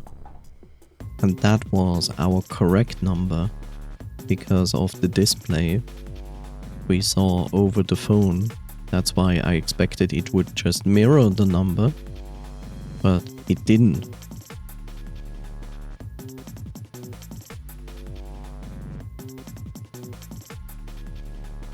Yeah, I forgot they were upside down. No, not in the sense this flipping. But actually, why not? What if we do 9, 8? 9, 8. 6, 1. 6, 1. Aha! It was the wrong number, but also how it was presented to us. Okay. So basically the first number we took as we saw it on the poster, which is the wrong number, but then mirror it. Like going from back to front. So it was actually the correct number, but you had to mirror it first. Whoa, this number works too. The color is different though. Huh? This one's different.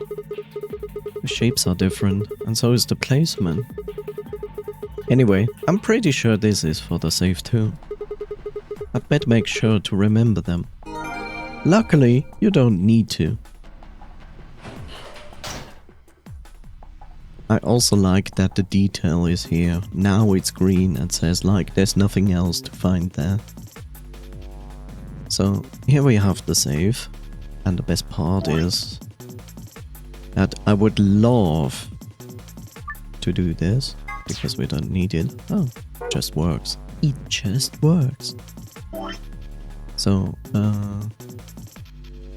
you go here, stop being green, and just click here and then you see the correct password. So we have 3 suns, okay?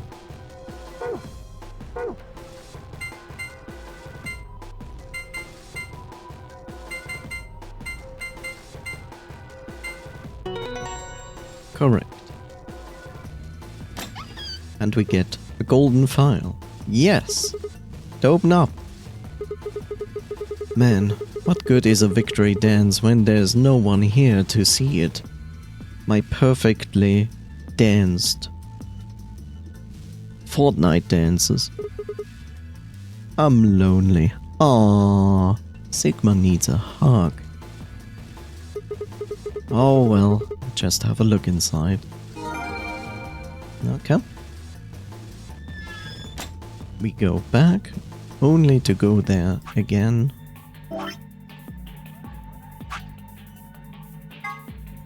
This time we need Star Sun Sun.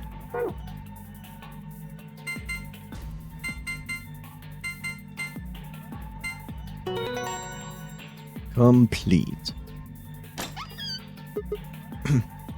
Haha! Unlocking successful. I wonder what's inside this time. Wait a minute. If I look through the stuff in here without telling Fi and Alice, they might be suspicious later. You took something when we weren't looking. Yeah, those are 2 bad sides I really don't want to be on. I think I'll just get them before I go through it. Well, that was easily enough. Hey, what's this? Did you open this, Sigma? Yeah, who else could have? Why didn't you tell us sooner? What? Forget about it, Alice. Let's just see what's in there. What's this thing? A map. Helps to have a map. Lovely. It says floor A. We can look at it more later. There's more stuff in the safe. Why don't you get all of it before we start going through it? Good idea. Looks like we've got a card. Whoop! Make that 2 cards. This is one of the cards for the AB rooms. See, it says Ambidex right here. So it does. Then we can use these to open the AB rooms. Yes. But how are we supposed to go back there? The door to the warehouse is still locked. I think the answer to that question is in the safe. Check it out. Check out this note. Here are a few more rules for you. Once you've opened a door, you can hop through it as much as you like. The chromatic doors are like that too. Once you open them, even I cannot keep you from going in and out of them. Any color of bracelet can go through them as many people as you like. But, you have to escape before you can take advantage of this free reign rule. Once you activated the chromatic door and gone through it to the puzzle beyond, it won't let you go back until you've solved the puzzle. Blah. I see. So once we get out of the crew quarters, we can head back to the warehouse, right? Yeah, seems like it. And this key, how are we going... this key is how we are going to get out of here. Right. So this key will open a door at the end of the hallway? Apparently. Let's go. Wait, what about this book on top of the safe? Oh, this book about cats. But do we have time for that, right, Meow? Meow? Sorry. It's this sort of, I guess you could call it a tick. I've had it since I was young. Secretly, I am a furry. I wish I was just kitten, but I can't control it. It's not dangerous though. You're perfectly fine. Not dangerous. Anyway, the book called Schrodinger's Cat because people speaking native English cannot pronounce secretly, yes. Don't you mean Schrodinger's cat? Oh, you have heard of it? I think it would be harder to find someone who hasn't heard of it. For real? Do you know what it is too, Alice? Of course I do. I was just wondering why this book was here. So what is Schrodinger's cat? It's a quantum physics thought experiment. The book probably discusses the principles of the experiment, talks about it in more depth. See, Erwin Rudolf Joseph Alexander Schrödinger was a scholar of the theoretical physics in Austria. Erwin Rudolf Joseph Alexander Schrödinger. You know, I already find it weird to give middle names to your kids, but this beats it. Like Erwin, Rudolf, Joseph, Alexander, Schrödinger. Imagine the pain whenever you have to write out your name. He was born in 1887 and... Wait, is this going to be a long story? Yes, let me tell you about Ice 9. Thought so. How about we talk about it later then? I mean, we just found the key and that will get us out of here. All the names. You do have a point here. Yes, he does. I got a second and third name. I feel sorry for you, Wilnoisen.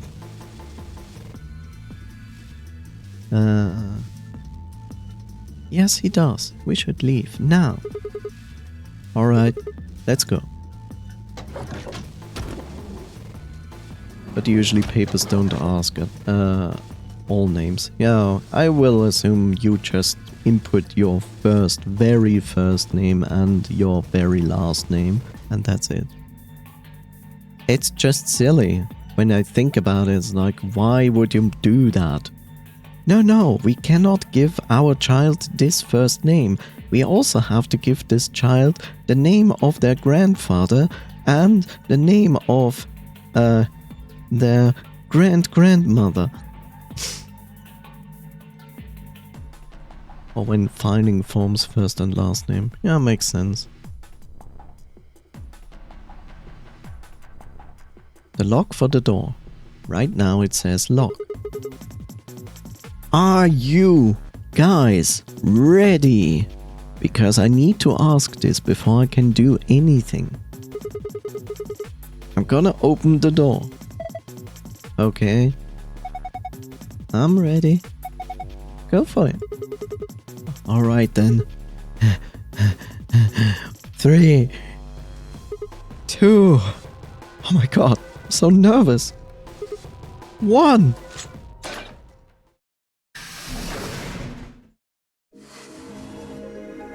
You found it!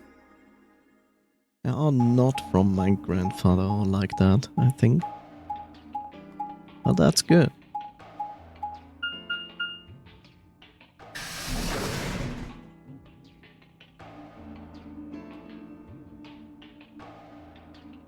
We made our way down the hallway, and at the end, waiting for us, were the other people. Hey, looks like the gang's all here. What's up? What's up? Nothing's up. And so, if Coffee is here and listens, here's your introduction to the people. We have an older man called Tenmuji.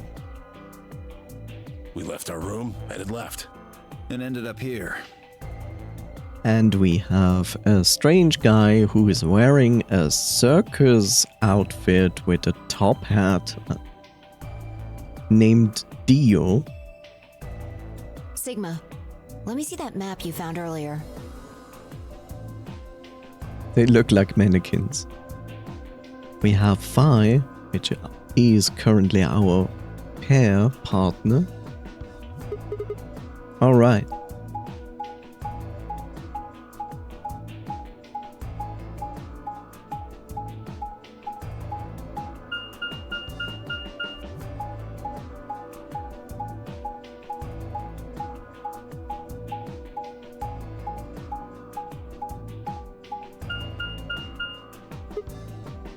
Then we have this person who apparently is sealed in a suit, who cannot remember who they are, so they decided to be named K. Just the letter K. Oh. No matter which door we took, all of them led back here. That's the same as the map we found in the lounge. Okay then. The lounge. Oh, we found something like that too. Hi there, Bob. Sorry about that. That is an audio save. I hope the audio didn't go weird in the meantime. We have a child with a very strange head who is called Quark. Our room was an infirmary. That's so. We found ours in the crew quarters. Maybe we should sit down for a bit, exchange information. No. There's plenty of time for that after we check out this elevator.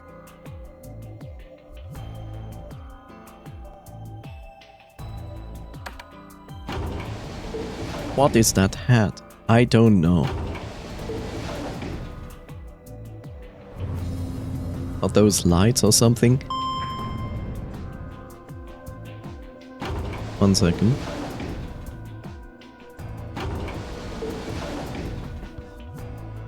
What the? If I'm perfectly honest with noise, it literally looks like the so famous cold beer hat. You know? The beer hat is basically a cap where you put on 2 beer cans on each side, upside down, and put like long tubes into them so you can drink from them. Or maybe they are like not upside down, and then you put tubes in it so you can put the tubes in your mouth and suck the beer out of the cans into your mouth. It basically looks similar to that, but it looks like he has a hat on. On each side is like, I don't know, like almost a small tank. They are not lamps, by the way, but it looks like 2 big tanks for, I don't know, drinking? I don't know. I don't know. It's weird. Oh, this is just like the other floor. These doors have colors on them too. Oh, and I forgot to mention, we also have met Luna again. Yeah. As you can imagine, this is the same character as in the last game. What was her name? Akane? The one on the left is green. The one in the middle is blue. And the one on the right is red. Are these chromatic doors? I mean, look at it. I mean, you could mistake them for lamps, but I don't think they're lamps. I have no idea what function this should be. It just looks dumb. Pockets? I don't think they are pockets. Look, there's a box here. It looks like the ones we saw earlier. Lock, huh? Yeah, won't budge. Yeah, just like the other doors. No good trying to force it open, I suppose. Is something wrong, Alice? You've been staring at your bracelet. Oh, no, I'm fine. But it looks like my guess was right. The numbers have changed. Numbers? Oh yeah, the time left.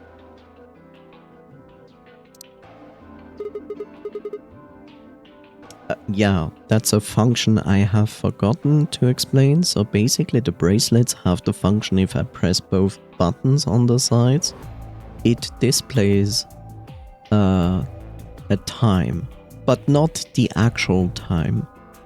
It displays like a countdown time, which is basically an indication how long the doors are going to stay open, and so on. Looks like 2 hours. 6 minutes. For fuck's sake. You telling me we're gonna have to just sit around here for another 2 hours? No, looks like we don't have a choice then. We gotta head back. Clover, how about you show him that note we found? Oh, okay. Hold on. Huh? Was it something about supplementary rules? 'Cause we found a note just like that. It was in the infirmary. Yeah, we found one too. It was in the safe in the crew quarters. And this is a repetition of that.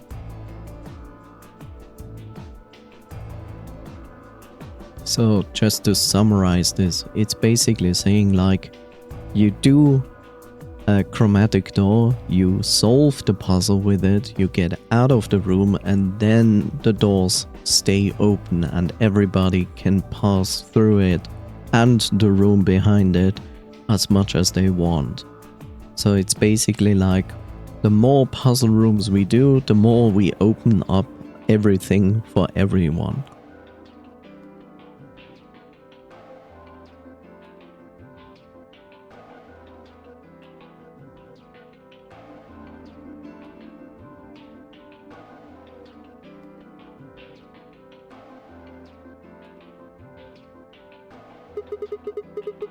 If that's true, then we can all go back the way we came and get into the warehouse. I don't think Zero's saying we can. I think he's saying we have to. Otherwise, what's the point of that key card? You mean this? The Ambidex room key. We found some too. So all we have been explained so far is there are Ambidex room key cards. And with them we can reopen the elevator rooms, which are now called Ambidex room, or AB, or AR. The function of those rooms has not been explained yet. That makes 6 then. 1 for each AB room. Okay, it's called AB room. Let's head back to the warehouse. So when Zero says jump, we say how high, huh? If you don't like it, stay here. Stupid angry mutt watching the door sounds about right. Asshole. Better hope I don't have rabies, you self-satisfied old turd. Well, what's it going to be? Are you going to go back with us? Or are you staying here by yourself? All right, fine. I'm going. So we go back into the elevator, go back up where we came from.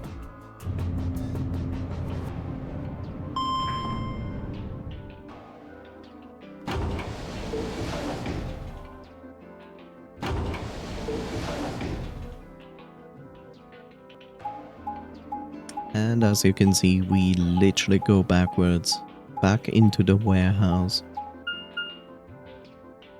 We go through the crew quarters, which was our puzzle room.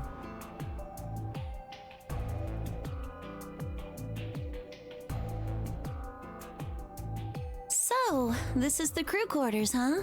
Just as the note said, we had no trouble getting in here. That means we can go to the infirmary or the lounge. Yeah, we can check out any of them. Hey, look, Grandpa! They got a poster of a lady in here! It looks like the ones you got back home! This one's pretty hot. I think we're talking at least 14, maybe even 15 EU. Agreed. I sure would like to take it home with me. Unfortunately, I don't think this is really the time for that. Let's keep moving. Whoa, hold on. Grandpa? Since when were they buddies? Or had they always been that close? In other words, they known each other before the nonary game. And if Quark was calling Tenmuji Grandpa, maybe they were even related. Alice and Clover seemed to be close too. Just how many of these people knew each other already? Let's go, buddy. I can't wait to get out of here and back to my, grandpa videos. Grandpa videos. Oh, you mean the ones you keep in the locked cabinet? Shh! You're being too loud, Quark. You have to say these things quietly.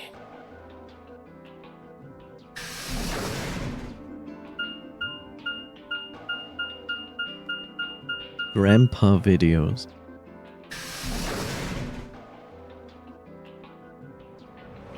Warehouse A. Not E. A. My subtitles. Welcome, this is Zero the Third. A bunny rabbit avatar for an AI. I also want to make now a save.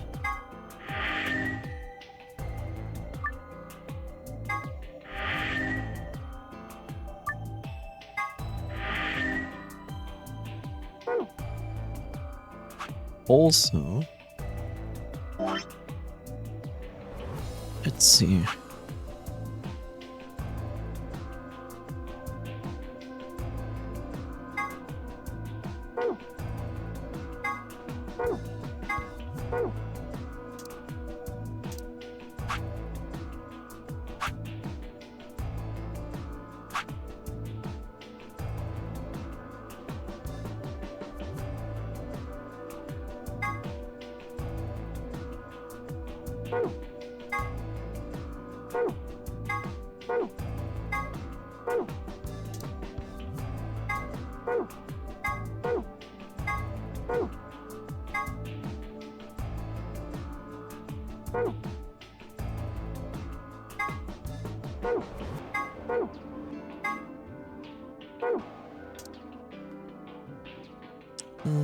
I think it's this, right?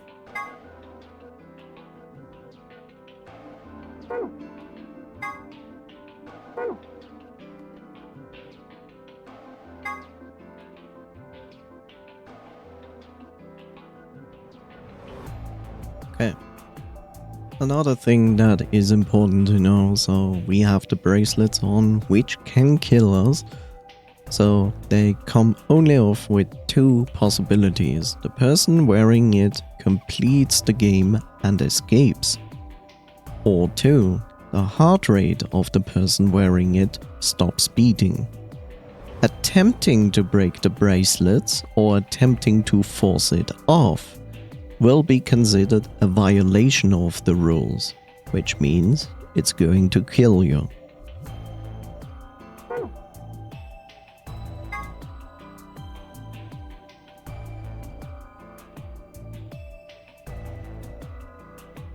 AI is short for artificial insemination, which is a process by which eggs are fertilized without the use of a male organ.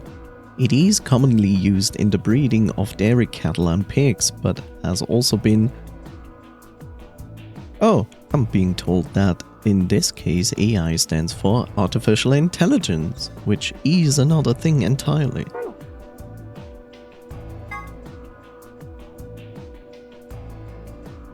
Going a little off script, just a tad.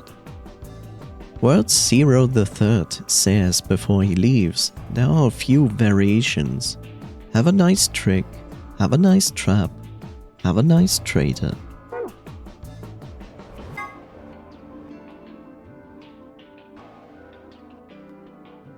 A device built by Tom Kwan, a boys? Ido commuter. That's actually a lie. Quantum computer is a highly advanced machine that uses quantum phenomena such as a superposition and entanglement to perform calculations. Let's say, for example, that you want to determine the prime factors of 5183. A Van Neumann style computer, let's call him Paul, would say, can I divide it by 2, by 3, by 5? And just run through the numbers like that until it got the answer. Mr. Kwan, on the other hand, the computer, not the imaginary commuter, would just look at 5183 and say, obviously it's 71 by 73. A traditional computer with n bits can only be in one of two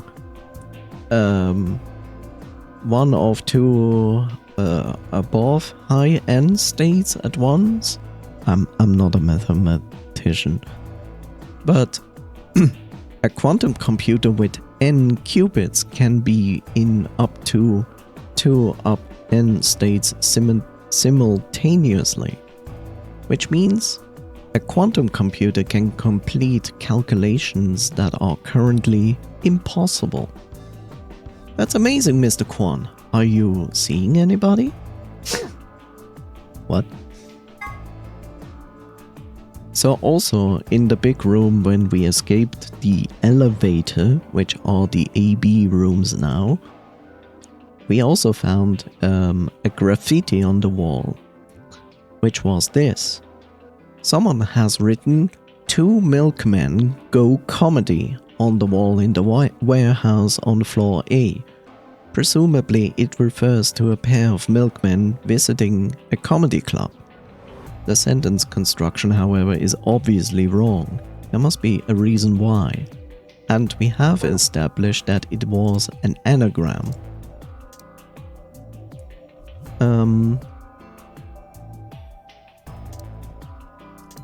What was the anagram again? Welcome to my kingdom. Yeah, the anagram translates into welcome to my kingdom. That explains that. Stands for... So, what he just said, Tenmuji, like EU, it doesn't mean European Union. It stands for erotic units. EU is a system developed to measure a combination of physical, emotional, and situation attractiveness. It ranges from 0 to 20, where 20 might be Marilyn Monroe and 0 might be Gilbert Gottfried. I don't know who Gilbert Gottfried is. For the curious, Danny Trejo rates 16 EU. Just being sexy does not guarantee a high EU rating.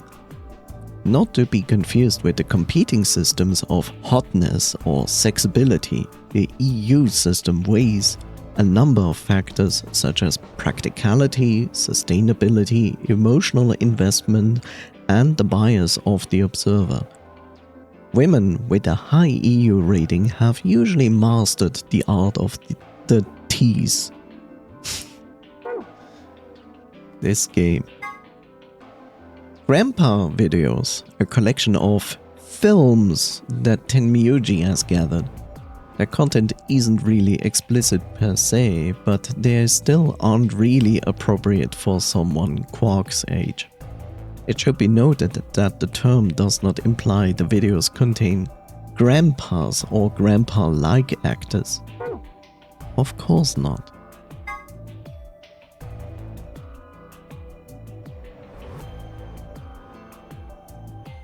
Sigma has a strange verbal and possibly psychological tic which causes him to make cat puns whenever he talks about cats. The cause of this behavior seems to be an experience he had as a child. Meow. When Sigma was in preschool, there was a deserted house near his school that everyone called the Cat Mansion. He'd always loved cats, so every day he would visit the cat mansion and give the cats that lived there some of his lunch. One day he realized that he could understand what the cats were saying to one another.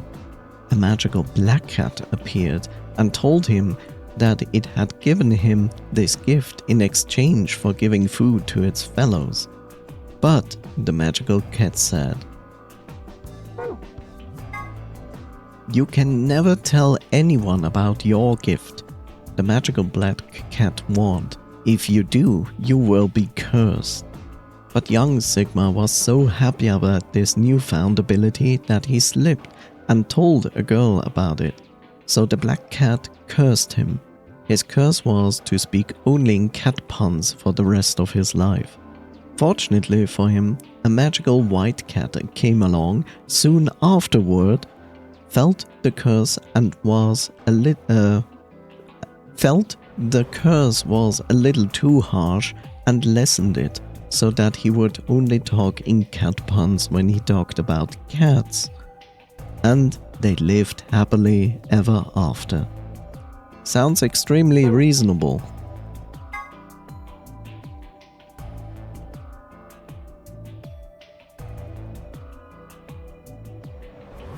Oh look, here's a hint. And also, there is a number here that we haven't tried.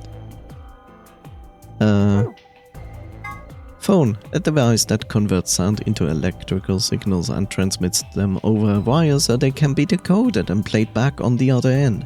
It's useful for speaking to people who are far away. The invention of the telephone is generally credited to Alexander Graham Bell in 1876, but there is dispute in some circles as to whether or not this is the truth. In the game, there's a phone in one of the cabins. I can't call outside the facility, of course, but what if you try something like 5309 or 6969? Other numbers might do other things, so give it a try. 5309. 5309. Remember, we can go back.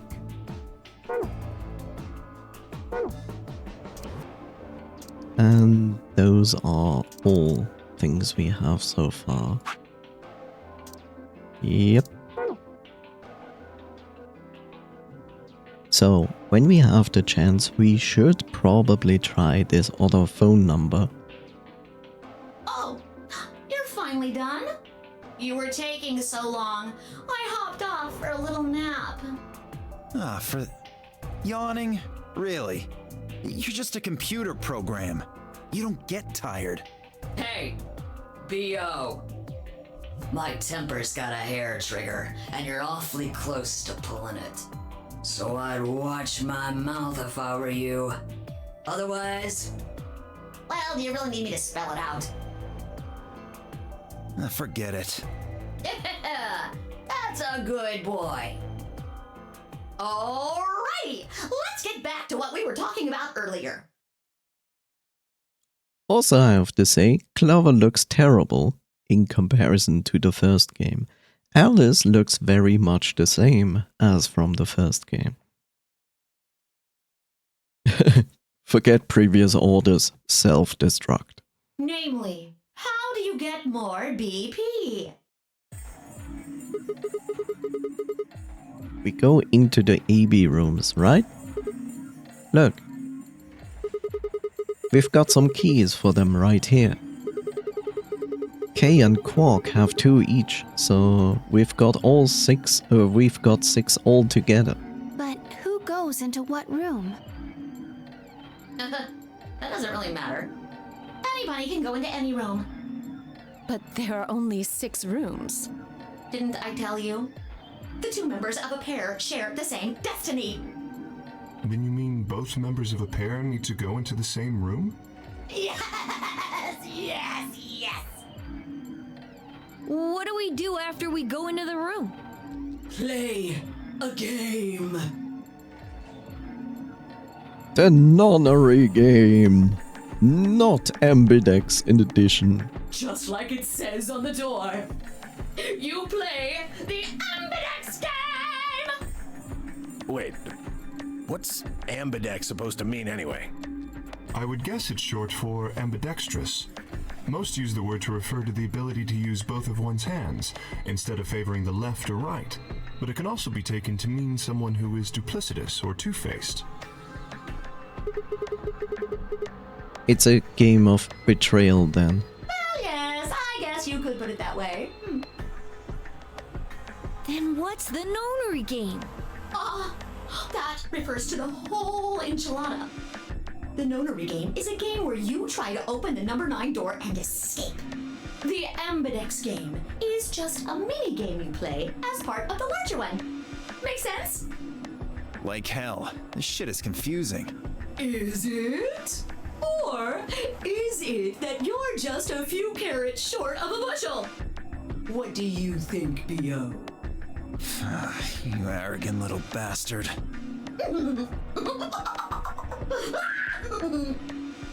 Well, that's just how I am, so you better get used to it. Now, could I have you all move to the AB room, please? I'll give you more specifics once everyone's inside. I think it'll probably be easier to understand that way. Okay, Quark and myself each gave one card to Luna, Alice and Tenmyoji. Then we headed into the AB rooms. There wasn't really any discussion about who would go into which door, but Fi and I found ourselves heading toward the leftmost room.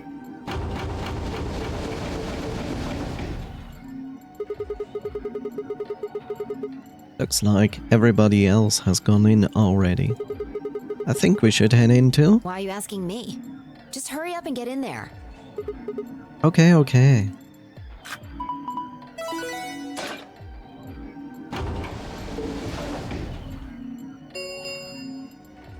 An ambidex gate has been opened.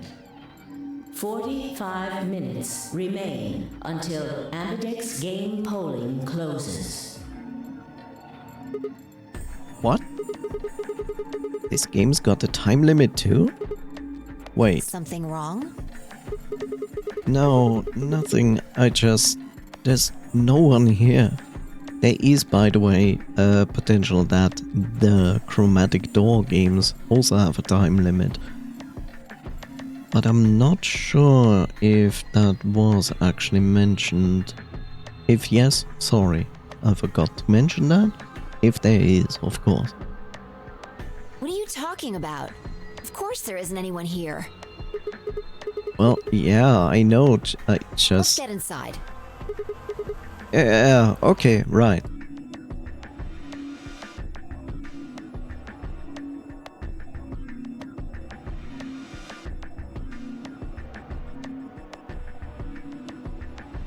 This looks just like the room we woke up in.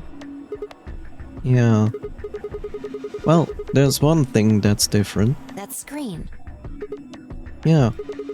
Looks like there's something on it. The ambidex game will now begin. To enter your vote, please touch the start button on your screen.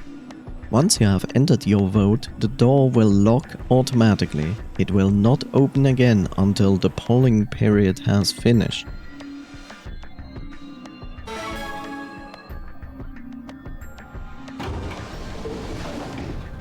Shit! The hell are you doing, you idiot? What? I just pressed the start button. Did you even read what it said? Yes, I did. Once you press that button, it locks the door for 40 minutes. Now, thanks to your stupid ass, we're stuck in here for almost an hour. Oh, really? Yes, really. Ugh.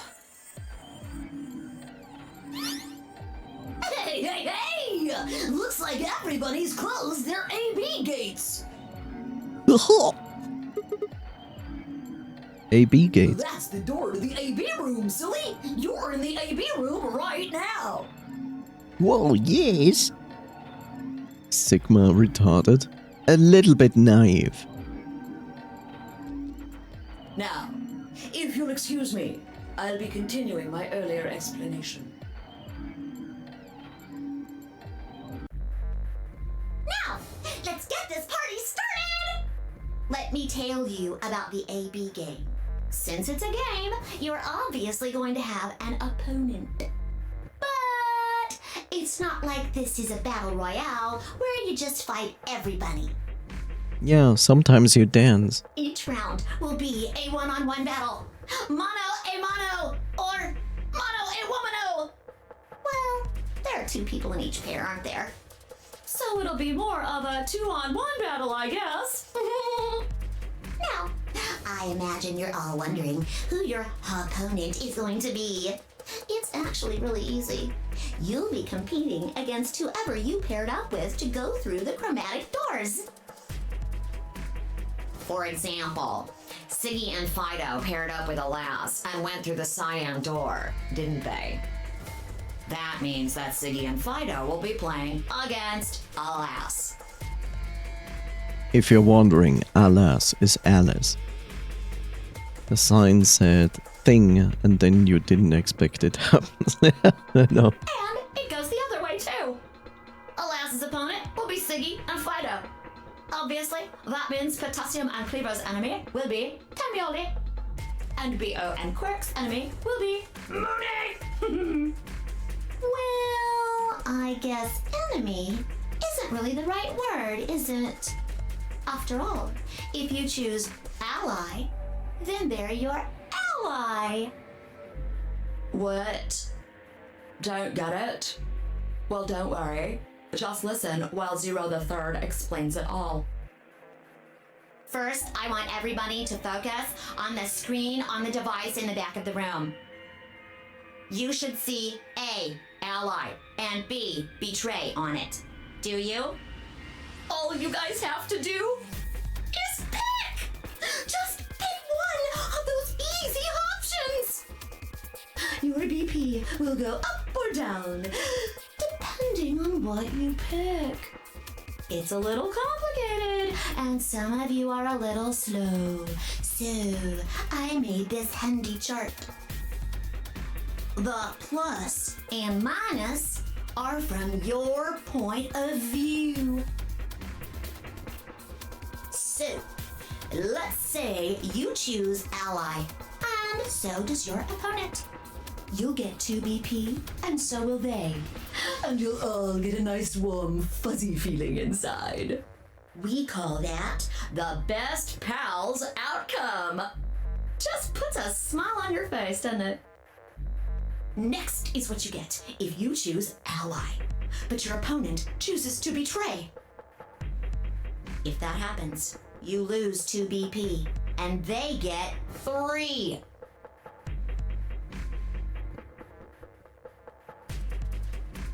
We call that the stupid jerk face outcome. Somebody did that to me, I'd skin them and stew them with some taters. I would skim them and stew them with some taters. The last Zero seems more polite. Yeah, this one is a bit more chaotic. The third choice is the opposite of that. It's when you choose betray, but your nice, innocent opponent chooses ally. More asshole-ish. This time, you're the one who gets 3 BP, and they're the one who loses 2. We call that the serves them right outcome. I mean, what were they thinking? Choosing ally was a stupid choice, and there's nothing for you to feel guilty about. And finally, the very last scenario. This is when you choose betray, and so does your opponent. If that happens, neither of you gets or loses anything. Absolutely 0 change in BP. Boring. We call this the why even bother outcome. As the game master here, this is the situation I want to avoid the most. You're probably wondering about the pairs, aren't you? Well, let me explain. Remember how I told you that both people in a pair share a destiny? Well, that applies here too. The 2 of you only get 1 vote. You get to choose once between ally or betray. That doesn't mean you split your points though. I'm gonna try to piss them off until they just explode me out of spite. Perfect. Then you could be Dio, because Dio is also an asshole. You both get 3 points, or lose 2 points, or whatever. As you might have figured out from him just opening his mouth. In other words, what you see on this chart is what you get. Okay then. I think that about does it for the basic rules. Well, actually, there's a little bit more, but it'll just have to wait, I guess. What? Why does it have to wait? Hush now. It'll be okay. No, it won't. 30 minutes remain until Ambidex game polling closes. Anyway, I've gotta hop along now. Don't do something harebrained and wait until the last minute. You got plenty of time, so think it out. Bye-bye now. Have a nice trust.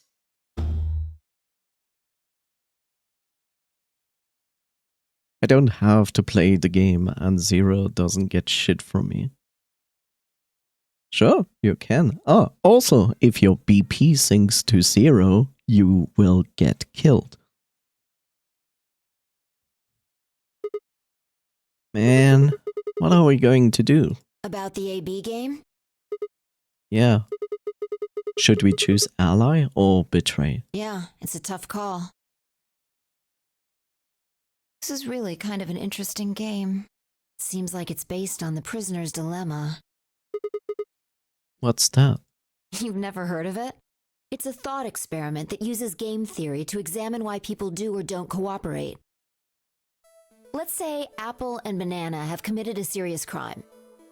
At least there's no pair.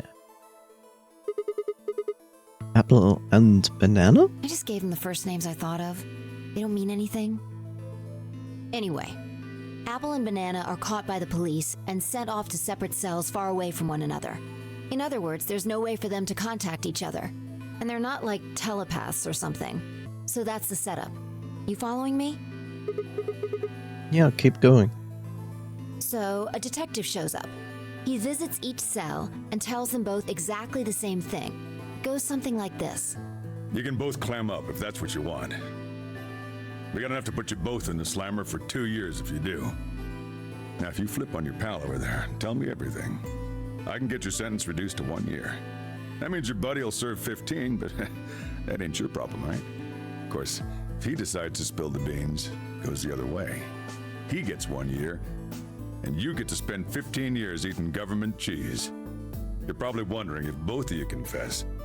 Well, I can shave off a little time for saving me trouble, but you'll still both do 10 years. So, punk, what's it gonna be? You gonna give me what I want, or you gonna keep that trap shut? Of course, I told your partner the same thing I just told you. I wonder if you can trust him to keep the cat in the bag.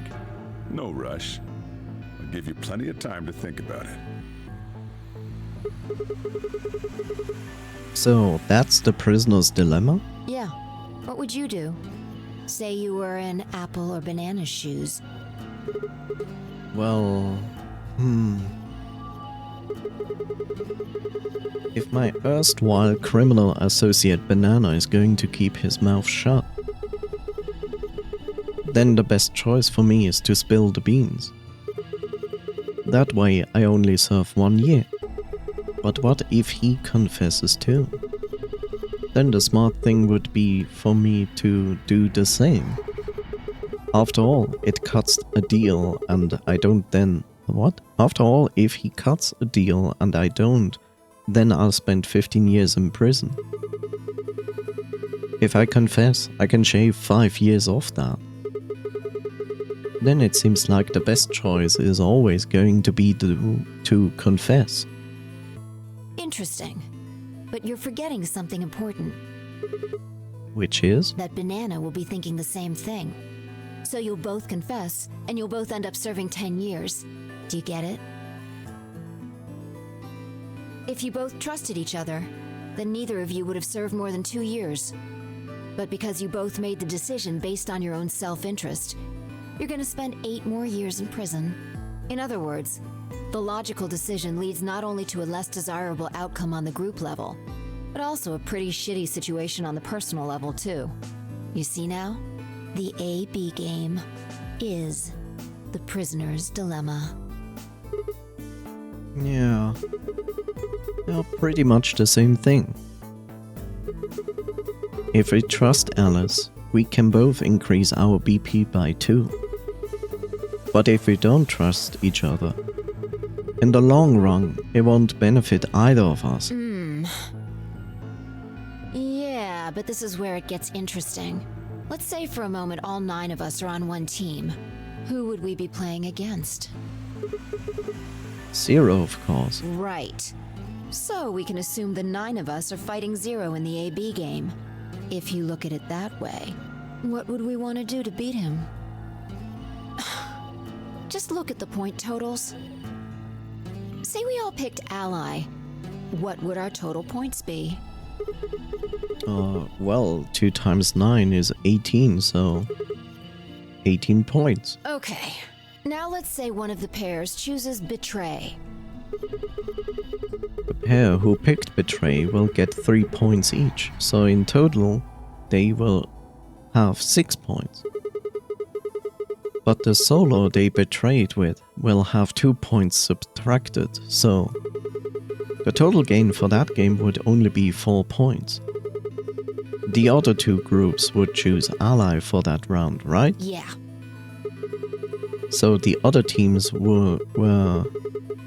So for the other teams, you will get 6 each, which will give you 2 times 6 is 12. Plus 4. 16 points in total. So, what does that tell you? If we consider all 9 of us to be on the same team. We need always choose Ally to get the most points. Even if one person chooses Betray, the total points we get goes down. Exactly. In this game, if each individual acts for the benefit of the whole group, everyone benefits. But if everyone starts looking out for themselves, it'll impact the group negatively. And eventually, it'll impact them negatively too. If all of us choose Betray, then the group gets 0 points. Ultimately, nobody benefits. Not even the individual. In other words, selfish but logical decisions hurt everyone. And they hurt you.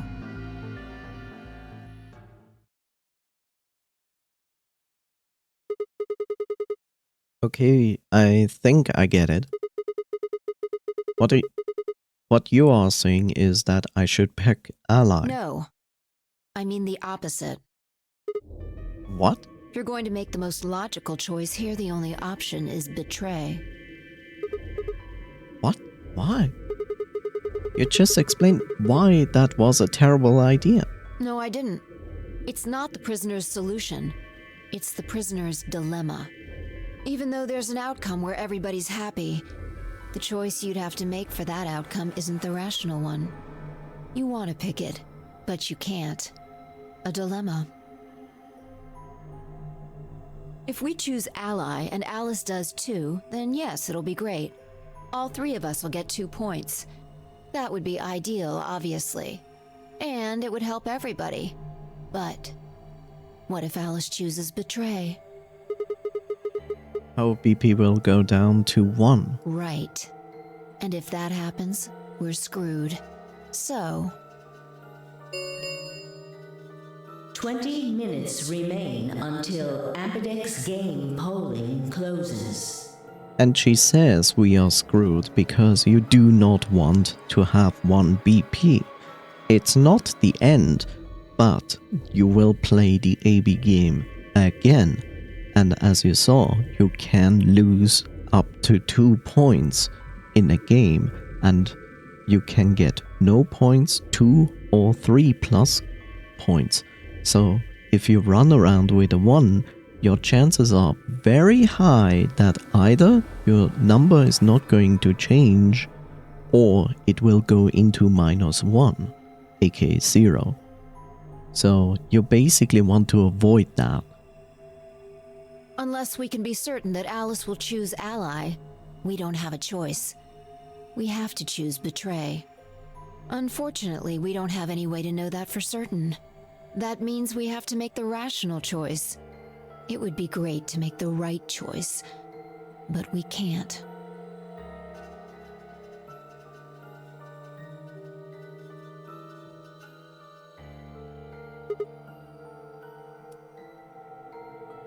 So this minigame is a dilemma because, like she said, in the most ideal, we trust each other as a group and never act selfishly. Then everyone is going to benefit. But we are talking about people, and people are individuals, and individuals do different things.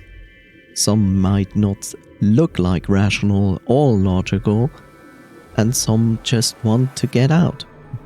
So it makes it really difficult to say like this is a trust game. To some degree it is a trust game, but you cannot fully trust everybody in this game, right?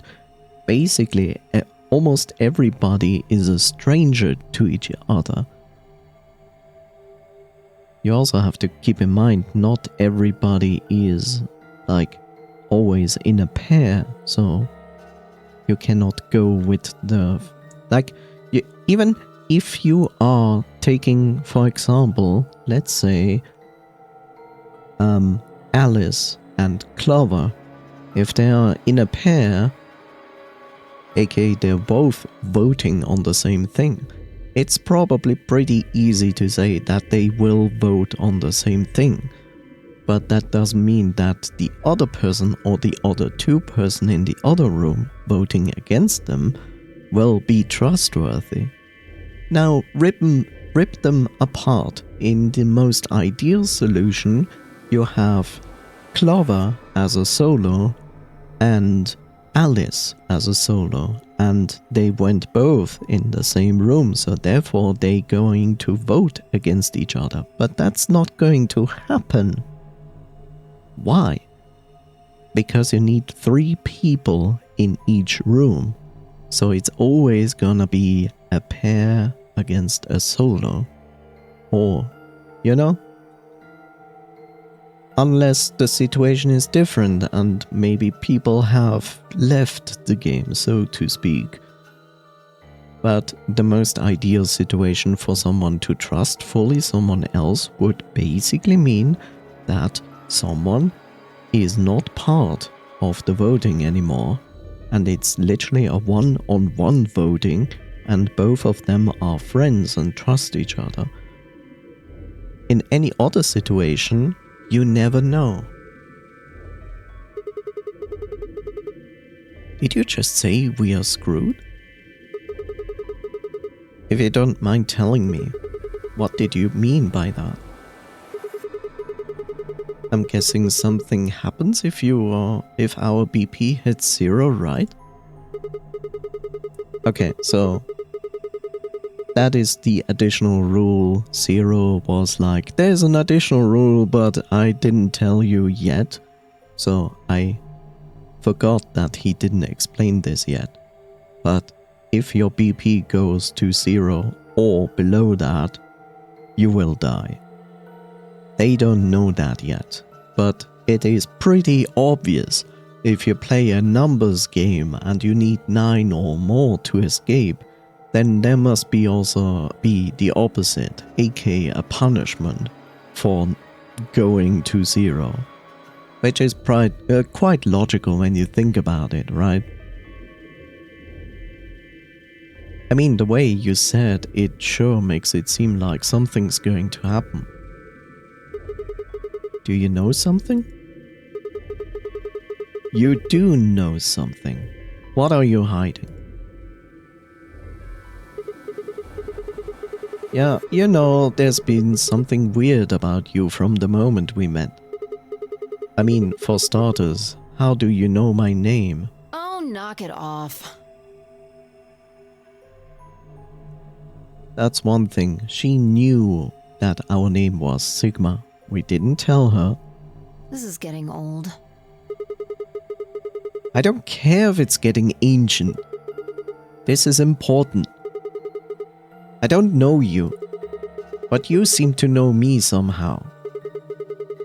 The only explanation I can think of that makes any kind of sense is that you're working with 0. What about you? What? Are you working with 0?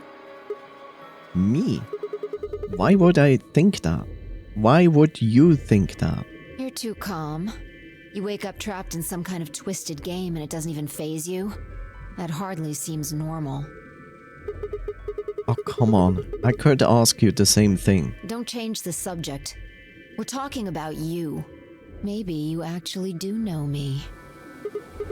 What? Where the hell did that come from? Look, I already told you, I've never seen you before in my life.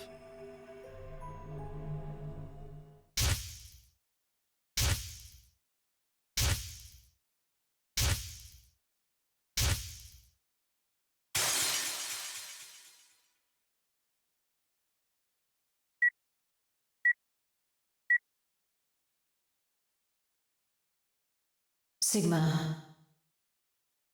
Just let it go. Our time's up. This is it.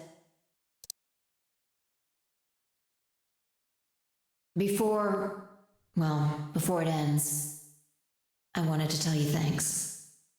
You know we're about to die, but you still stuck with me.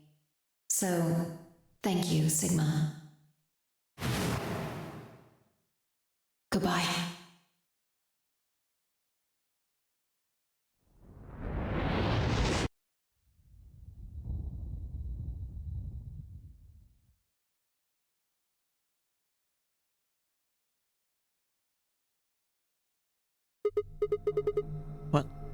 What was that? What's wrong? I saw Saw what? the explosion. Explosion? I think there's a bomb somewhere in this building. I'm not sure, but it sounded like it was on a timer. You and I trying to stop it, but we couldn't do anything, and... Whoa, Sigma! Calm down! What are you talking about? What is it now? My head. It hurts? Yeah. You know, you said it hurt when you first woke up in the AB room, too.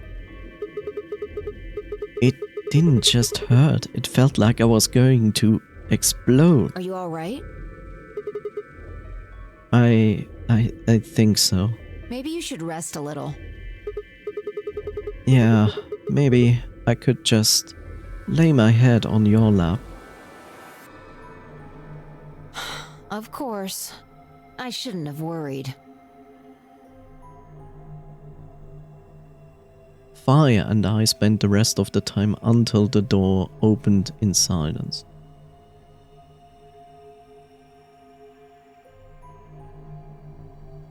The AB game was forgotten as I tried to make sense of what I had seen. Had it been real in any way? Or was it just a hallucination? You know, I don't like when we have New Year's, because some people are like, oh, we have fireworks, but we didn't let all of the fireworks go off. And then days later they decide, oh, now is a good time to let it off. Except it's illegal. Or was it just a hallucination brought on by stress, or maybe some strange drug they dosed me with while I was out? That seemed real though. Was it a premonition? I had to stifle a bark of laughter at the thought. Seeing the future? This wasn't some crappy science fiction novel. This was real life. Things like that didn't happen. I was just tired. The stress of the nonary game was probably getting to me more than I thought.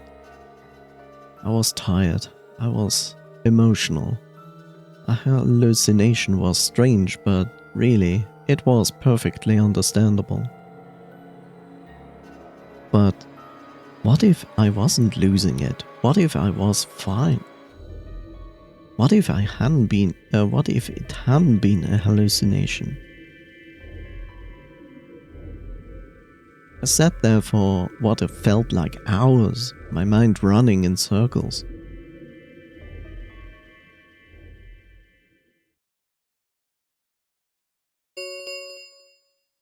Five minutes remain until Ambidex game polling closes. All players, please enter your votes. If no vote is recorded before the deadline has passed, any non-voting parties will automatically ally.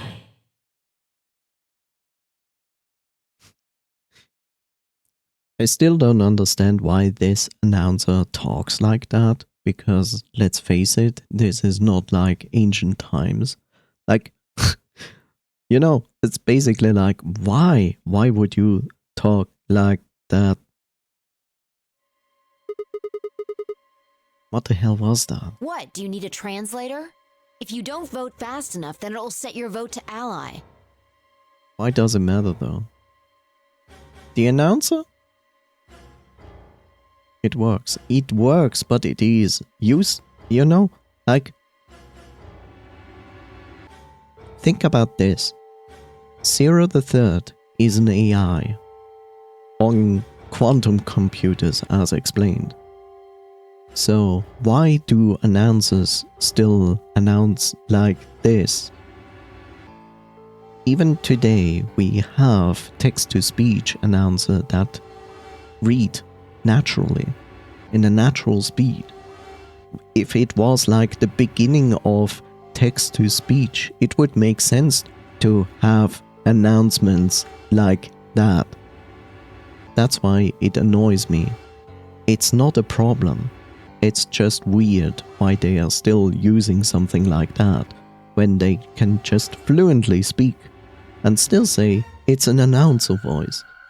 I would still believe it that it is an announcer voice. It's just that bothers me, but it is not a problem for the game. Why can't it? It costs more money to connect the AI to more things. It's not the AI that announces this. This is a recording. Makes sense? Or do I need to use smaller words? So if you plan to pick ally, then you don't even really need to go into the AB rooms. I guess not. We're already in here, though. So we might as well figure out what we're gonna do. What's it gonna be, Sigma? Ally or betray? It's a good question.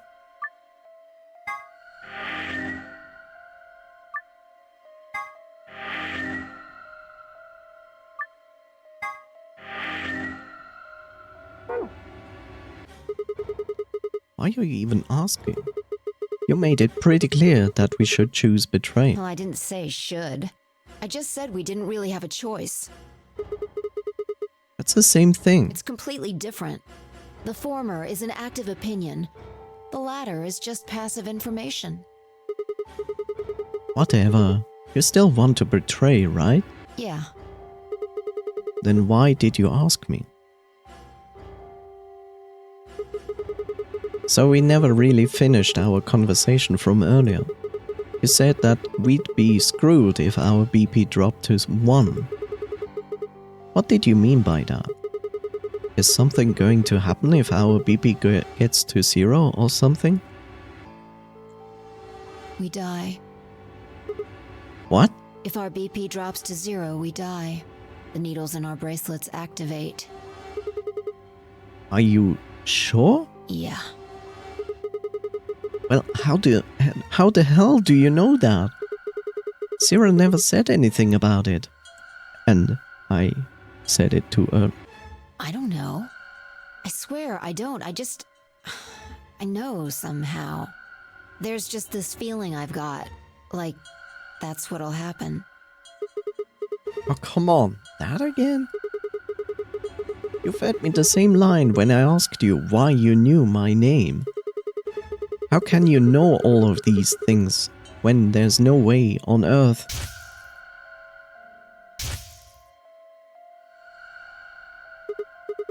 Wait, did you see it? What? Did you have some sort of, I don't know, premonition? What? What the hell are you talking about? You sounded like a crazy person the first time, too. Then you haven't. Seriously, Sigma, are you okay? Yeah, Bob. Are you okay? Hi, Bob. Also, I should drink something. Whoop. Okay. I think there's something wrong with you. This was wrong. Fi was supposed to be acting strange, not me.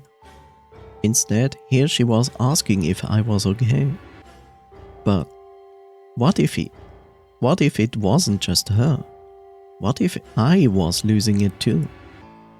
I groaned. My head felt awful. It was like someone had thrown my brain in a food processor and hit puree. Coffee takes your brain and yeets it. Go like, yeet. Go away, brain. 1 minute remains until Ambidex game polling closes. Hey, it's almost time. What are you gonna pick? If you aren't going to do it, then No, I'm fine. I'll do You're it. gonna choose betray, right? Yeah. Don't worry about it. Alright. Take it away. 30 seconds remain until Ambidex game polling closes. I stood in the front of the selection screen and took a deep breath. This was it. I ran over my options one last time. There was only one possible choice.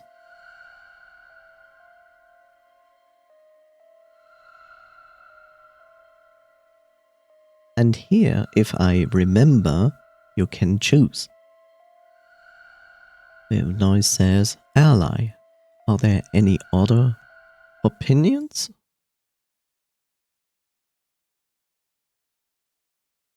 And you know what? I'll give you a moment because I'm going to take the go to the toilet for a moment. So I will be back in like 2 minutes.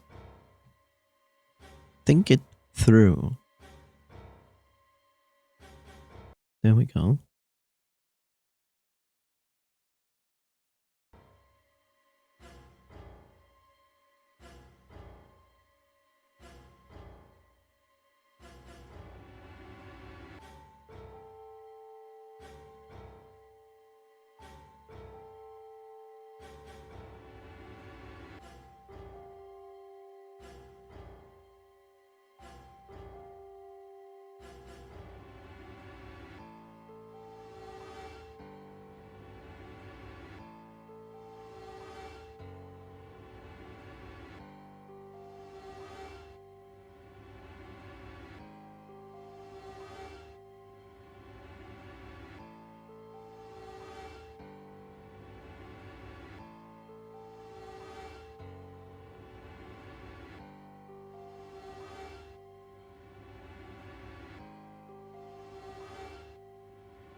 There we go.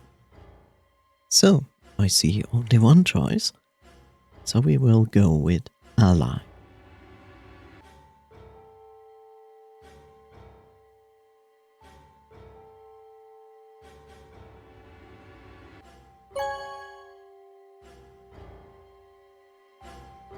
Vote has been recorded. Round 1 of the Ambidex game has been completed. Results will be displayed in the warehouse. Thank you for your participation. Ambidex gates now opening. Wow. Okay.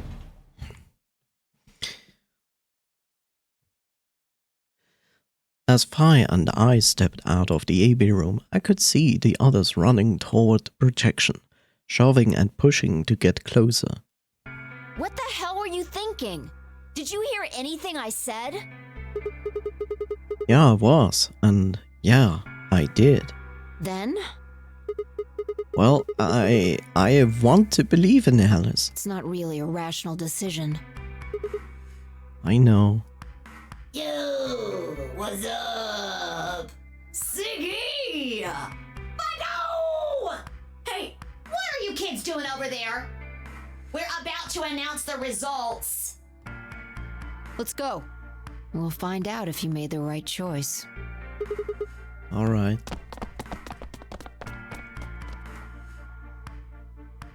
Good. Looks like you're all here. Finally. Let's get ready to rock! Ambidex game! Round 1! The results! If everybody would please direct their eyes to this monitor.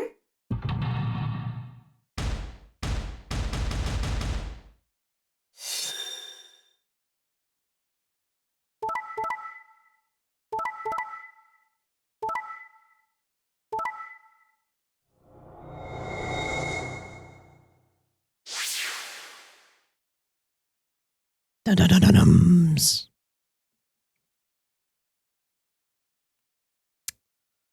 Yeah, see?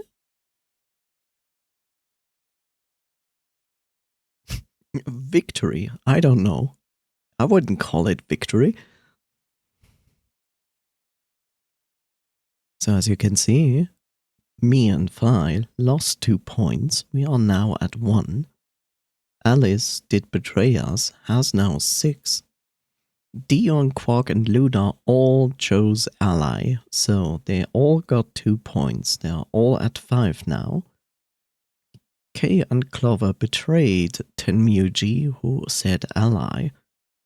Kay and Clover are at 6 points, and Tenmuji is at 1, just like us. Here are the results from your game. Now, let us check the numbers on our bracelets.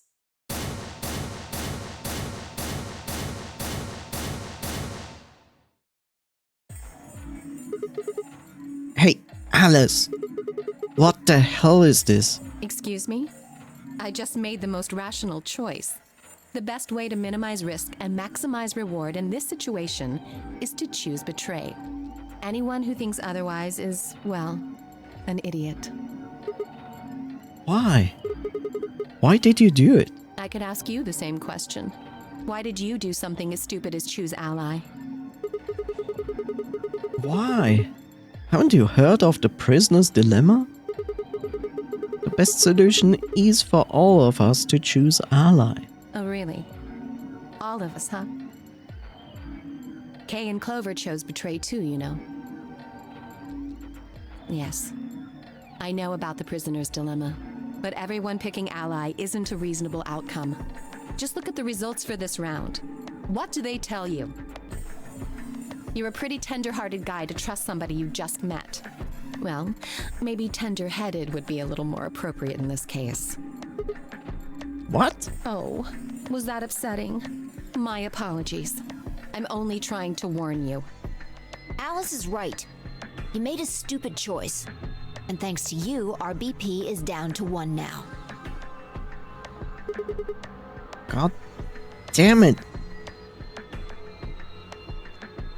I set my jaw and stomped away from Alice and Phi. My hands all had balled themselves into fists, but my throat was tight and my eyes stung. Why? Why had she done it? Quark, Dio, and Luna's group, on the other hand, seemed calm, almost happy. Thank you. I'm so happy you chose Ally. No problem. Well, to tell you the truth, Mr. Dio wanted to pick Betray. What? Hey! Mr. Dio told me to pick Betray so that we could get 3 points. He said we could escape together. If we betrayed you, then we'd have 6 BP.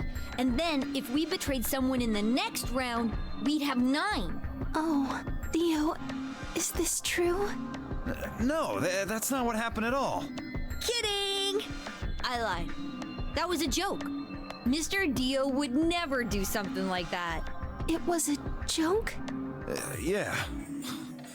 Man, you really had me going there.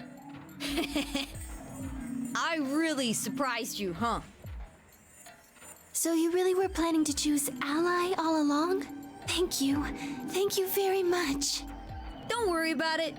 We only did what anybody else would do. Right, Mr. Dio? Yeah, exactly. I understand. I guess I just haven't had enough time to earn your trust, huh? I suppose you could say that. I just didn't really expect you to be so nice about it. It looked like there had been some sort of argument between Kay, Clover, and Tenmuji, although whatever it was seemed to have resolved itself amicably? Zero, when does the next round start? What makes you think we'll be having another round? Well, you said round 1. If there's a round 1, then there's likely a round 2. Besides, didn't you say the goal of the AB game was to get 9 BP? That's impossible without a second round.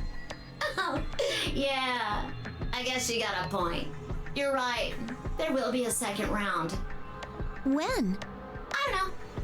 Why not? The voting happens when an AB gate opens. They're already open. Right you are. So, let me just close them.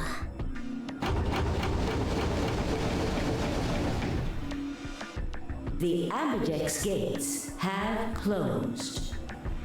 Round 2 of the Ambidex game will be the Moon Round.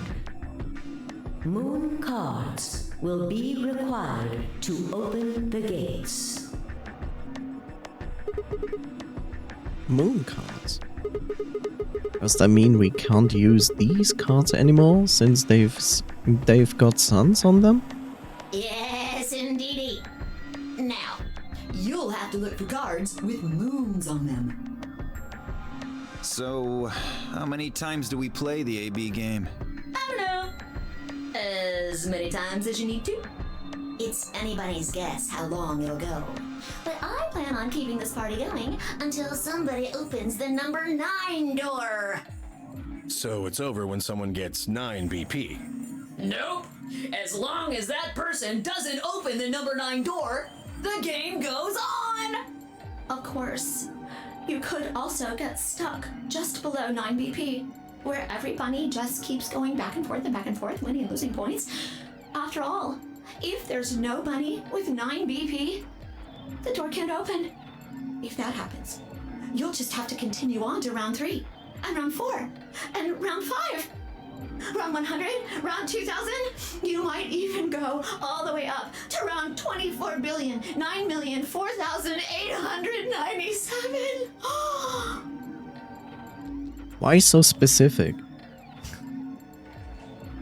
Although, I really, really hope it doesn't come to that.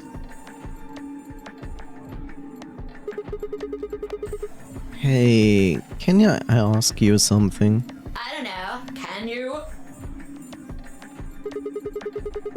There's rules about who can go into the secondary doors, right? Like, you have 3 people exactly. Yeah? So? Well, what about the number 9 door? Are the rules the same? Nope. There aren't any rules about how many people can go through that door. It could be 1 person, or 2 people, or even all 9 of you. There is one thing though, Siggy. All that stuff about how you have to have 3 people to go through the secondary chromatic doors, maybe it's not 100% true. What? What do you mean? Well, you can open the door with just 1 or 2 people if you want.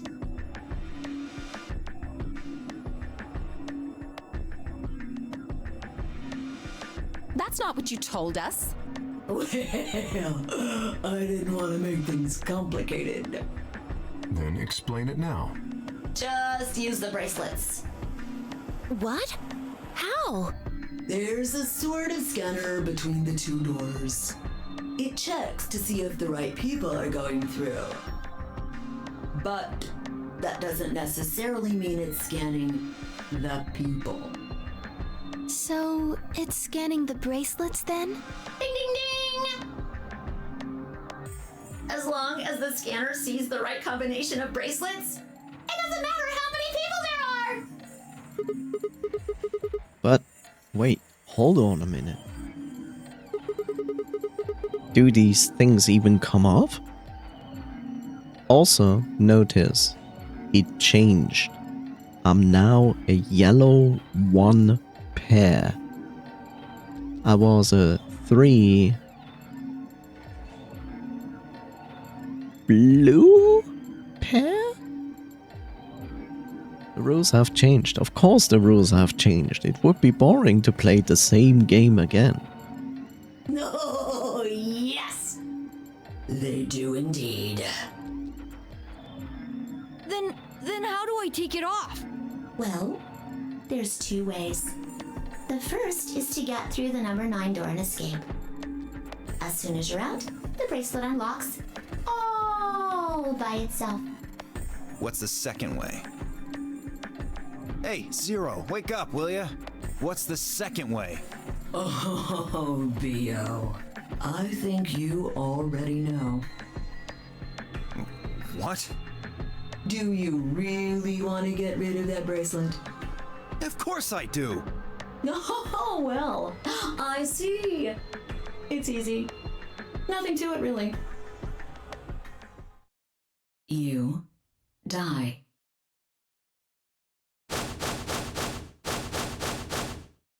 Here's an exciting fact. Your heart creates a bunch of faint electrical impulses. You know what an electrocardiogram is, right? Technically, it's a machine that graphs the electric current flowing across the myocardium, but you probably know it as the thing in the hospital with the little light that goes beep, beep, beep, beep. When someone dies on a TV show.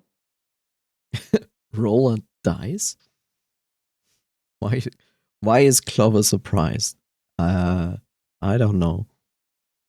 Anyway, the point is that you can detect the electricity that your heart makes by pumping blood. I think they made it. I think they made that Clover also feels surprised by this. So you could play this game without having played the previous game. And not question yourself, huh? Why is this character not surprised about that? So all you need to do is to sit on your arm while the watch comes on. Yes, because it's a good idea to risk your actual arm.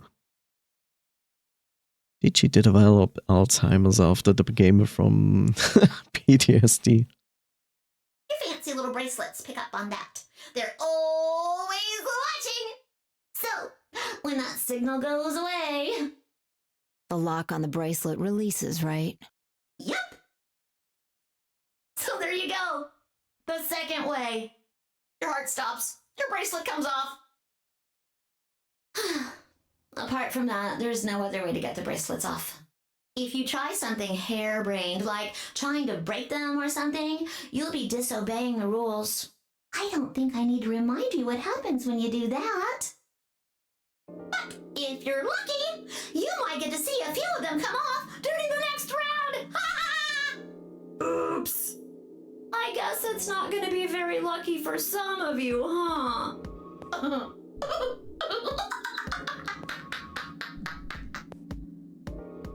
Next round. Yep.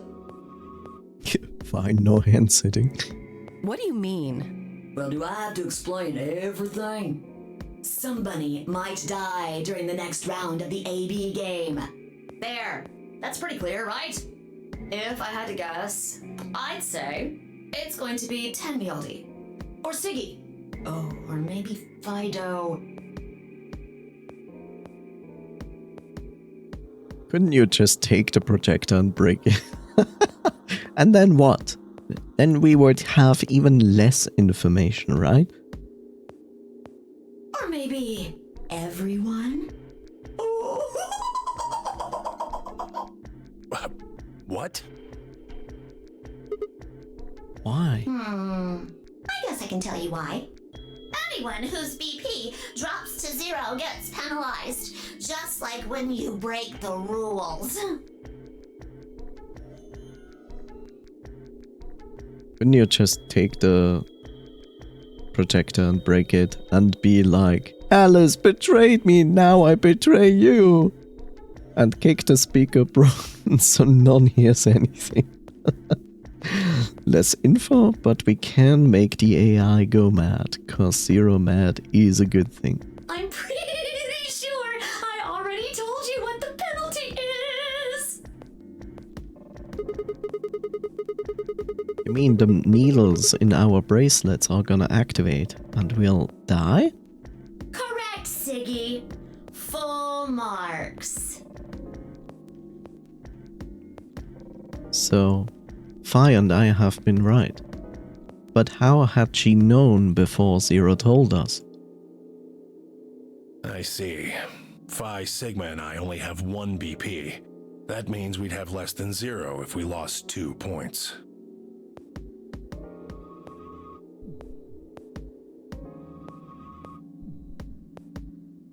I took a moment to go over everything in my head.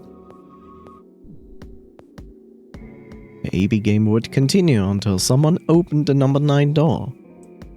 There were no rules about how many people could or couldn't pass through the number 9 door. That meant it was possible for everyone to escape. Secondary chromatic doors could be opened by any number of people so long as you had the right bracelets. The bracelets would only unlock under 2 conditions. If you left the building or if your heart stopped. If your BP hits 0, the needles in your bracelet would activate, killing you. Oh, one last thing. The next set of chromatic doors you'll be going through are downstairs. You already saw them, right? There should have been 3. Red, blue, and green. That means that to get through, you'll need bracelets in cyan, magenta, and yellow. But wait! You've already got those bracelets! Have a look! I have an idea. The color's changed, hasn't it? It did change. I'm yellow now. So am I. Me too. It looks like the color wasn't the only thing that changed. If you cut your hand off fast enough, the poison won't reach you.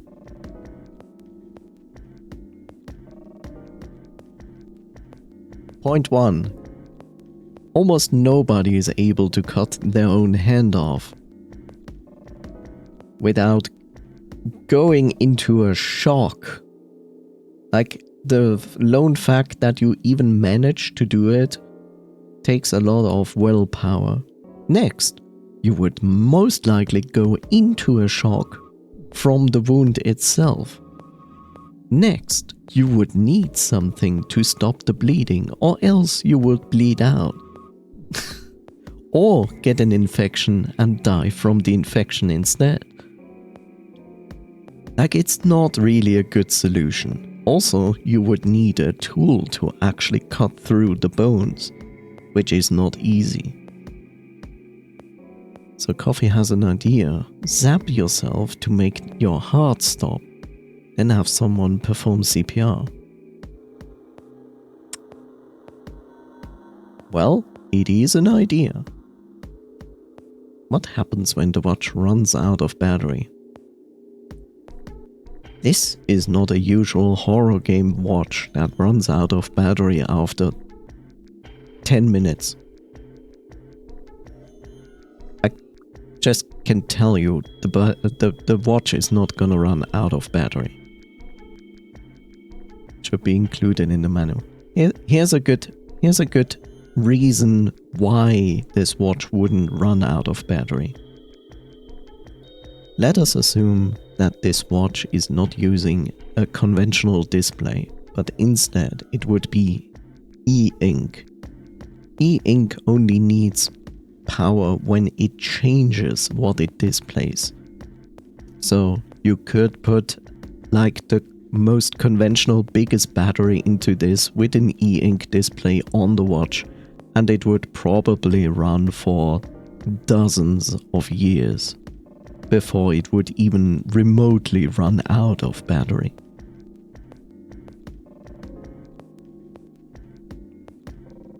I don't think we can outlive a watch battery, even in real life. Like I said, it depends what the display is. With e-ink, basically, it would take forever. It's wirelessly connected. Even if the one connection it needs to change something, that's also not a lot of power draw. On top of that, what do you know? You have no idea. Maybe this watch is modern enough that it creates energy by movement. You know, you just walking might cause like the battery to load again. Remember, there are like some flashlights out there that work the same way, where you produce energy by turning a handle in a circular motion. Imagine a Nokia, but shaped like a watch. It will survive a nuke. It would probably even survive a supernova. Imagine that, a supernova, and the remains of the humankind in space would be Nokia phones and Toyota cars. The only two things that would survive. Oh, and cockroaches, of course.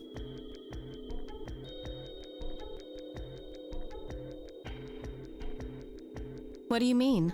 Well, it looks like our groups have changed too. I was a solo last round, but now it says pair. Wait, really? Mine still says solo. And Cybertrucks, unfortunately. It looks like Luna and I both changed. Although I've gone from solo to pair. I'm the opposite. Mine went from pair to solo. No change here. Still a pair. I guess this must be magenta. The bunkers that drives itself. Are you two magenta too? Uh-huh. Yeah. Quark, Clover, and I are cyan. I think Mr. K and I are pairs. And Miss Clover is a solo? Looks like it. When did they change? Back when the AB gates closed. As soon as the gates close, your colors get all shuffled up automatically. The pair and solo assignments hop around a bit too. And of course, it's totally random. No rules or anything! Like how a Cybertruck slam into something, the car is fine, but the driver's flat. Now, with all of that explained, I must bid you adieu.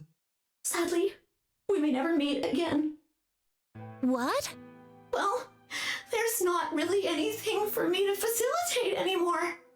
I mean, you guys are good from here, right? I'll never see you guys again.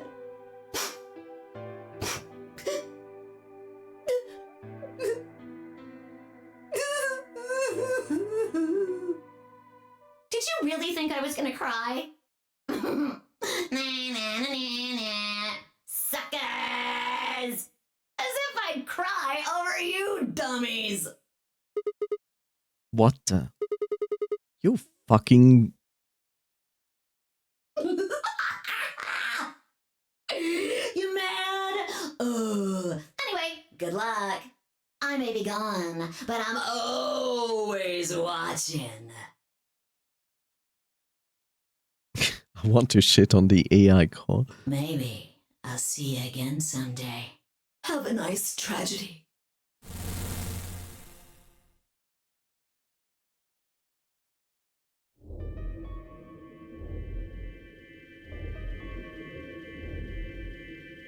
That little piece of shit.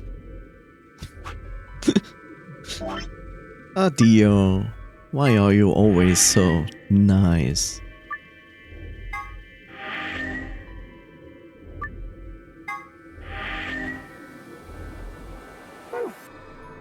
If I could just get my hands on that little fucker, I'd squeeze him till he popped. That sounds gross. I don't really want to think about that. So what happens now? We've still got a while until the chromatic doors open. Yeah, looks like about 42 minutes. We should go and see if we can find any other exits. Maybe there's a vent or a disposal chute or something. If there's a chance Zero missed something. I concur. There's no point in standing around. We lose nothing by looking, and if we find nothing, we can always return and go through the chromatic doors. They say the creations mirror the creator, so I will shit on Zero instead. Let's split up. 5 minutes would give us a good half hour or so. Let's meet in front of the chromatic doors 5 minutes before they open then. Any objections? There were none. After some nods and mumbling, they split up and moved off to investigate. I was the only person who stayed behind. Damn. How the hell did I end up here? Why? Why me? Try as I might, I couldn't think of anything I'd done that could have landed me in Zero's game. I hadn't pissed anyone off, at least not this bad. I didn't owe anybody money and my family certainly wasn't rich. If anyone was hoping to get a fat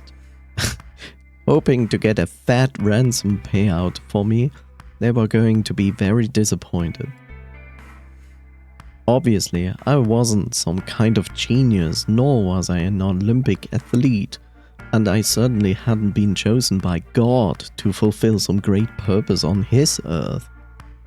Well, at least if I was, I didn't know it yet. Had I started a fight with a frightening and mysterious new religion? No. Had I hacked into some terrorist group's server? No. Had I witnessed an assassination? No. Had I gotten wasted and had one night stand with the mistress of a prominent politician? No. Well, yes. Oh. But it was just one time. and she was the one who went after me. Anyway, I was just an ordinary college student. If there was a reason I had been abducted and put in the nonary game, I sure couldn't see it. Why was this happening to me? I thought back to what I had been doing right before I was taken. The memories were still a little blurry, but they were there.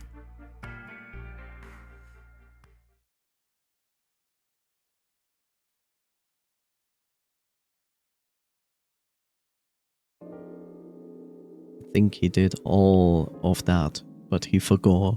I think this game is a kind of waste of resources. You would think so. December 25th, 2028. 3 years from here on. Around 3 years from here on. Early morning, California desert. The moon was beautiful. I just finished writing a paper due that day and was heading to my car from the research facility building.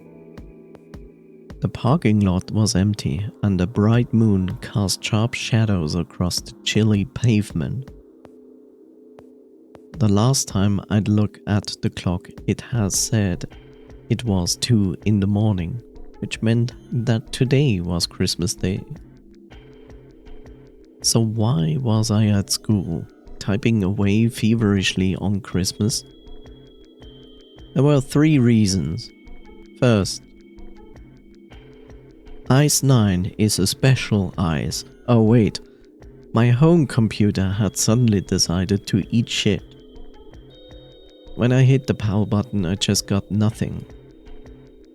I didn't have the time to spend all night troubleshooting the stupid thing, so I head back to the campus to use one of the school machines.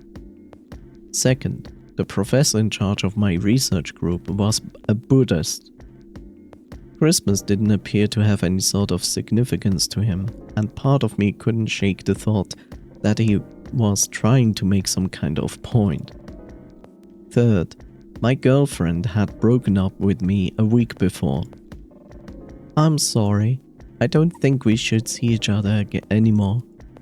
Goodbye. All I'd got was that one cold email. Try as I might, I couldn't even get in touch with her. Wow, what a way to break up. Like, not even in person, but like, here's an email. Of course, that meant I wouldn't be attending the party we'd been planning on going to. Somehow I didn't think drinking by myself around a bunch of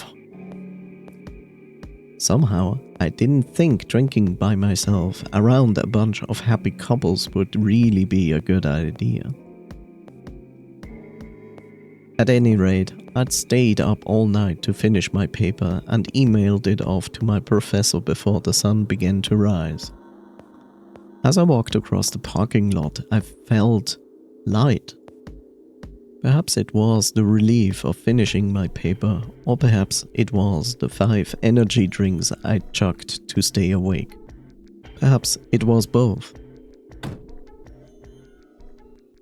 I slid into my car and stuck the key into the ignition after only 2 tries. I twisted the key. Nothing happened. Huh? I jiggled the key in the slot and tried again. And again. And again. On the 5th try, the engine made an odd creaking noise, like metal on metal, and fell silent.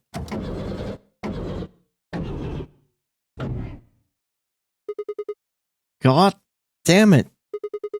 You stupid beep!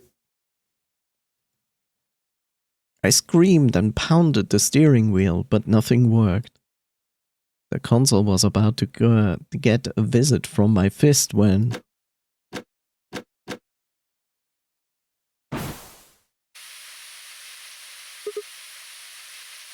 Huh? What the hell is this?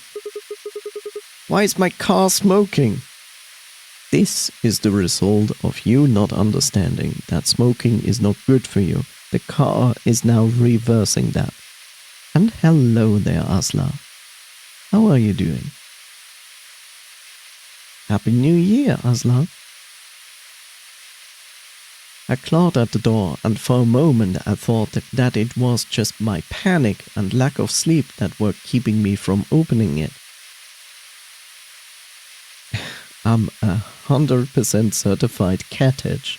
That is true. Also, Space Cat. Also yes, Happy New Year to you, Meowster. Thank you. It wasn't long before I realized the truth. Shit! Open, goddammit! What was going on? My mind was racing, trying desperately to puzzle out what was happening through a haze of fear and caffeine-fueled neurons misfires. Blah. 100% certified cattage may contain space. True. That was when I saw it. Just a glimpse in the rear view mirror, but I was certain there was someone behind my car. I spun around as fast as a very tired college student sitting in a car cab. Who's there? My vision started to swim as the smoke filled the car. The more of it I inhaled, the heavier my body felt, and I could already feel the world starting to go dark. But everything went grey. The last of my strength failed, and I collapsed sideways into the passenger seat. My eyes slowly drooped, closed. ...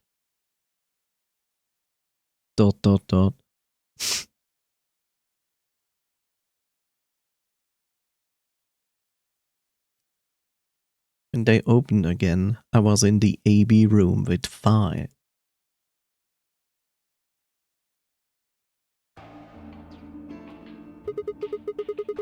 Why is this happening to me? Spent a few minutes wallowing in misery. I figured I deserved at least a little self-pity. But even I knew that brooding and whining wasn't going to get me anywhere. Like Kay had said, we needed to at least try and find another way out. A way out. So I shook my head to clear it, stood up straight, and headed off. And where are we going?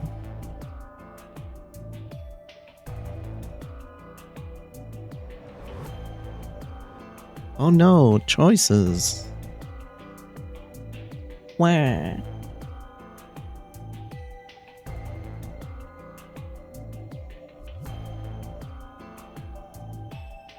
So what is this game about then? Meow. Well, this is the second game in the series of Zero Escape. There are 3 games. So it is basically a sequel. We don't know too much about it yet. It basically started very similar to the first game. 9 people being abducted and put into a place where they don't know where they are. There's a game that is very similar to the first game, but much different. And all we know is basically that we need to play puzzle games and then acquire points to reach 9 or higher. So we would be able to open a door with a giant 9 on it that would allow us to escape. Why we are here, how we got here, and why this is all here necessary, we have no idea. This sounds extremely convoluted. Well, the series is not known for being very easy. They always have like some strange thing going on.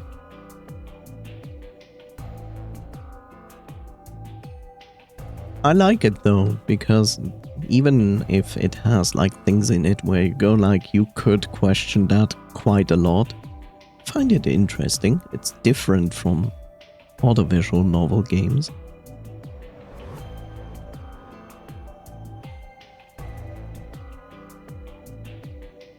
You can basically, you can play all 3 games without playing the other games, but it makes a lot sense to play them all in order. If you are interested to understand the whole story of the series.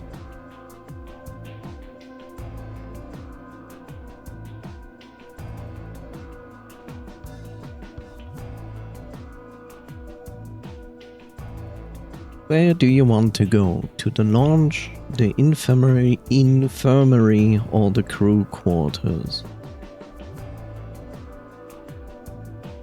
Do you have an advice on how to be motivated to study language? Feel interested?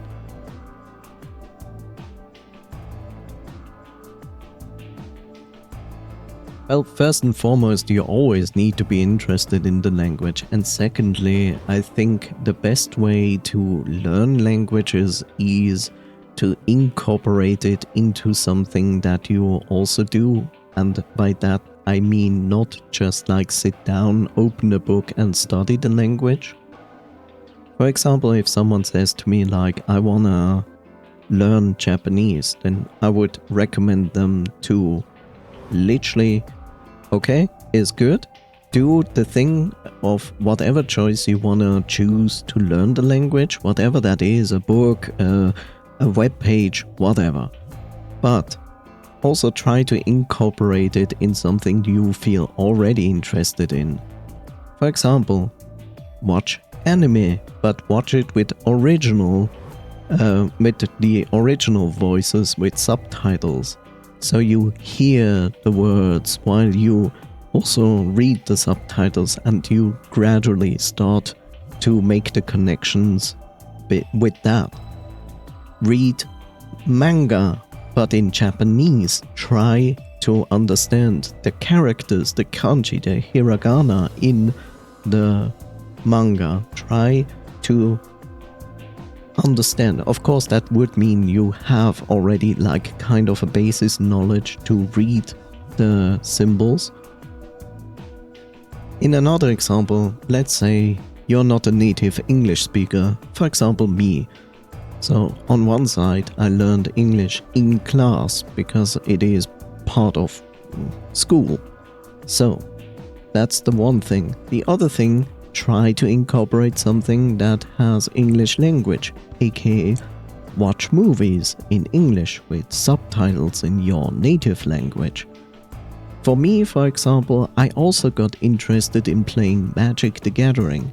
So instead of just buying the cards in German, I started to buy the cards in English and just read the text, and if I didn't understand something, I translated it and also play the game.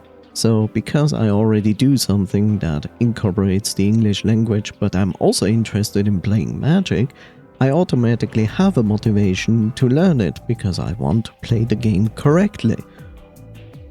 I can also start to read books in English. Today, you're even in a better position because you literally could just buy yourself an e-reader, because most e-readers have an automatic translation tool installed on them. So if you read something in English and you don't understand a word, you can like press on it and see a translation into your language. Uses German cards. In French Magic the Gathering game. Trust me, this card says you are screwed.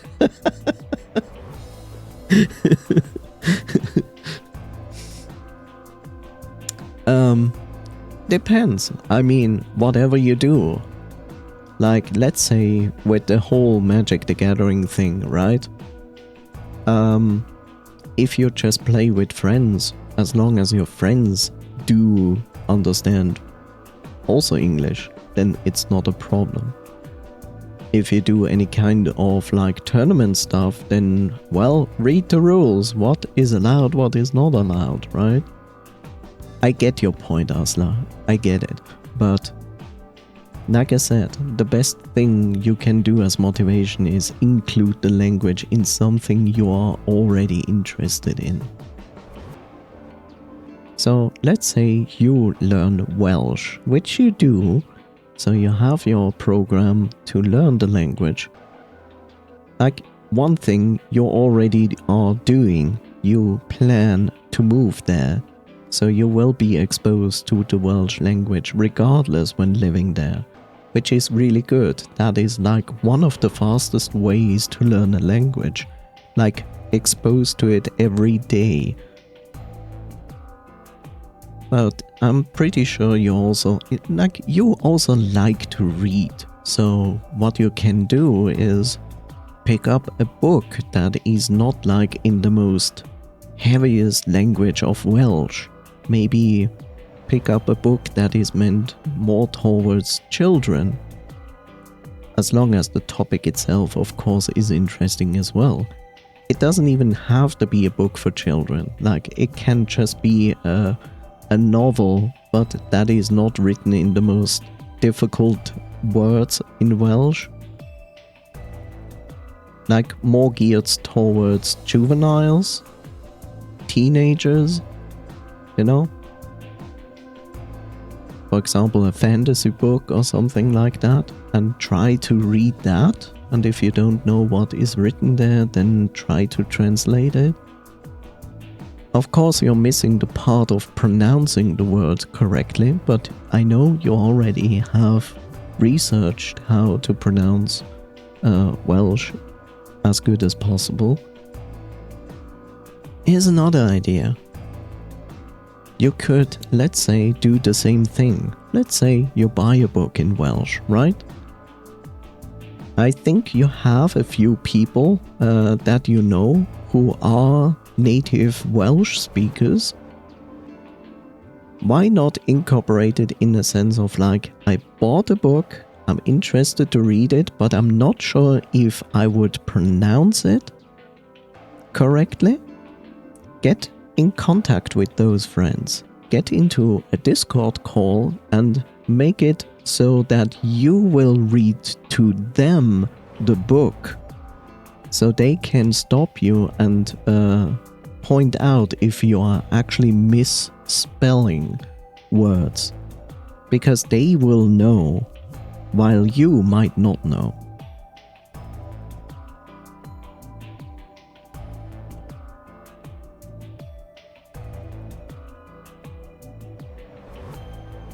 Exposed. Written on road signs and signs in general, though only 14% of people speak it there. Yeah. I think you have a lot of possibilities. Like, as long as you have people who also speak the language you are trying to learn natively, try to incorporate them in something you are doing. Even if your friends are like not about translating a book for you when you read it to them, you could just talk with them in Welsh, right? Just hold a normal conversation with them in Welsh. This is most likely the most efficient way to learn a new language.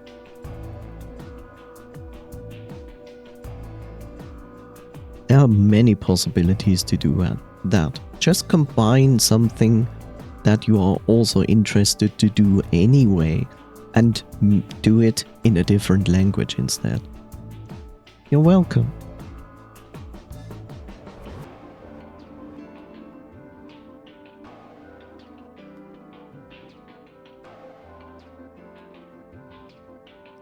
I mean, I did the same. Like, I started to be interested in English and I started to incorporate English in most things I felt interested in.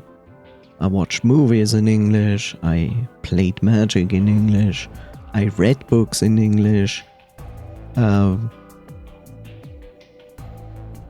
Yeah, and I started to write in English with friends that I know overseas because, well, English is the most best language to talk with anybody around the planet, right? And then, if you want to, you can also do, like I said, do Discord calls and start conversations with your friends. Oh yeah.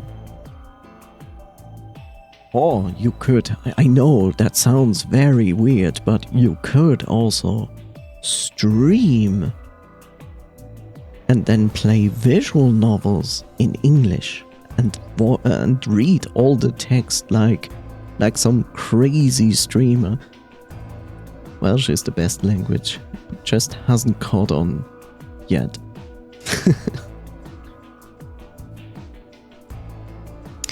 I will beg to differ. But look, there's Angawir.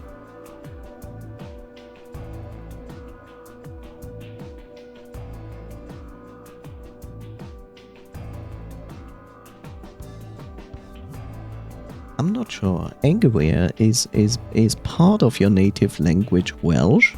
I know you're not living in Wales, but is that your basic native language and you just happen to live somewhere else?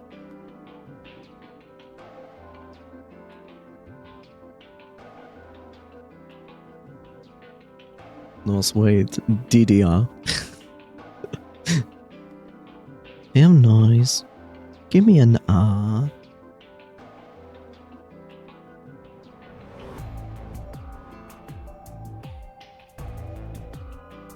Family is from Wales. I picked it up from my great-grandfather. Ah.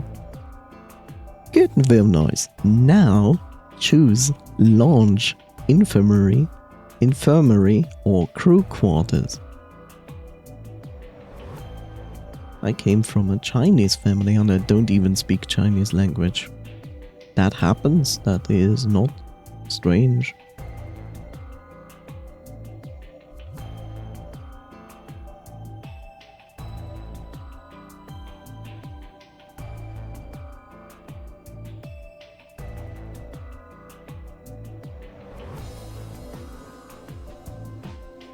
Obviously we go nowhere since Alice betrayed us. Yes, let us do the most adult thing we can. We go into a corner, cross our arms and cry. Hi Bob.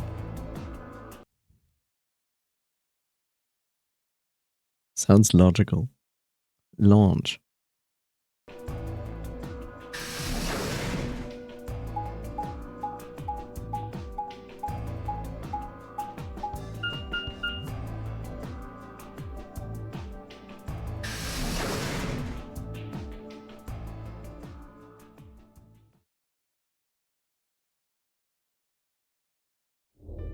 Oh, hey Sigma. Can I get you a seat? Are you some kind of waitress? What do you want? What do you mean, what do I want? I just came here to check up on you guys.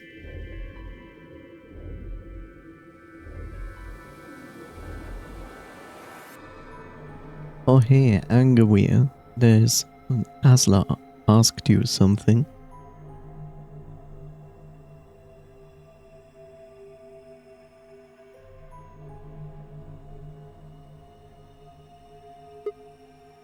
So, this is the launch, huh?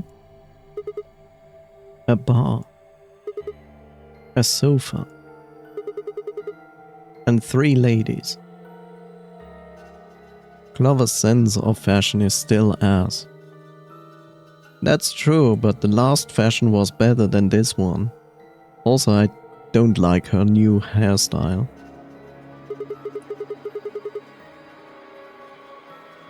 I feel like I'm in the VIP room. Can I get you a drink?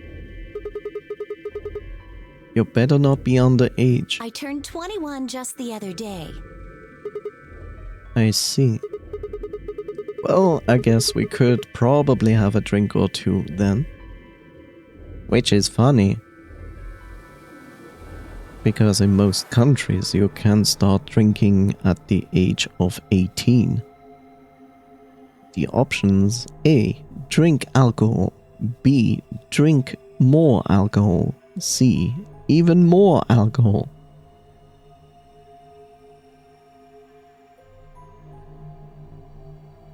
Seems like. What's the drinking age in your country, Coffee?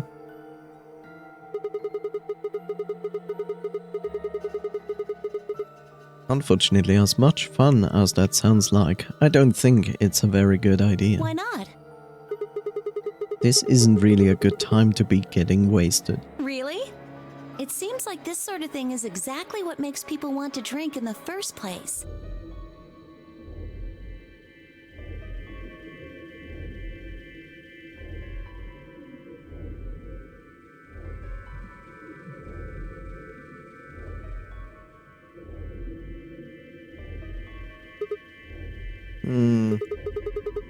You got a point. Sigma? I'm just kidding. Besides, I've got a headache. Drinking is probably not the best plan. It hasn't gone away yet? Well, it was fine for a while, but now I guess the bastard's back. Just don't drink and drive, even though it's the most famous sport in my country.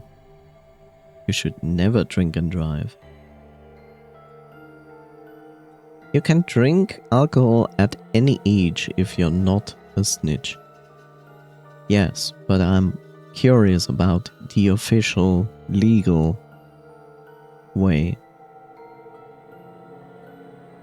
Go tell the people who do that. Too much effort. No, but what is legally the age where you are allowed to drink? So in my country, you need to ID yourself to prove that you are at least 16 years old if you want to buy something like beer. But anything beyond that, you know, the so-called hard alcohol, you need to be at least 18. Which is funny because I think in America it is 21 for anything, or at least the hard alcohol. 18, to be honest, if you go to the convenience store and buy a beer, no one is going to ask for your ID. Start drinking beer over there at the age of 16? As far as I know, yes, you are allowed at the age of 16 to drink beer. Or even soju, which is kind of a hard drink. Yeah. How is it in your country, Bill Noise? Are you alright? Yeah, I'm sure if I just leave it alone, it will go away in a bit. 18. Makes sense.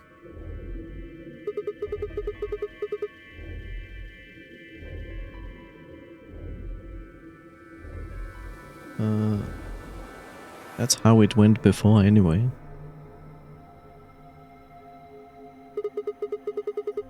Has this been happening to anyone else? What? The headaches? Uh-huh. Now that you mention it, yeah, I did get one a bit ago. I feel fine now, though. What about you, Luna?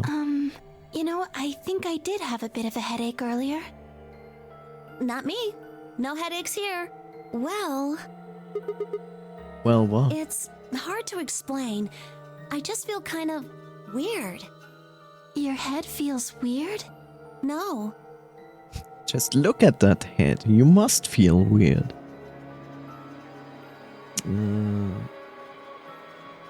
Anyone looking under 30 is asked to show ID.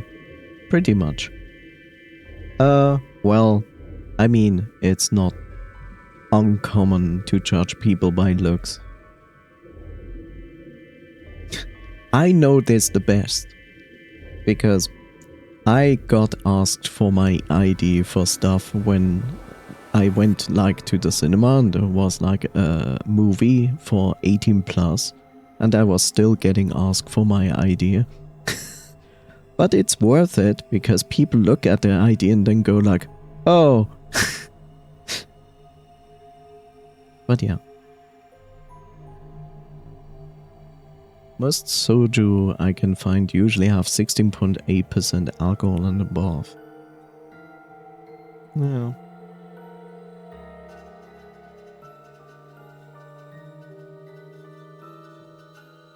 My body feels weird.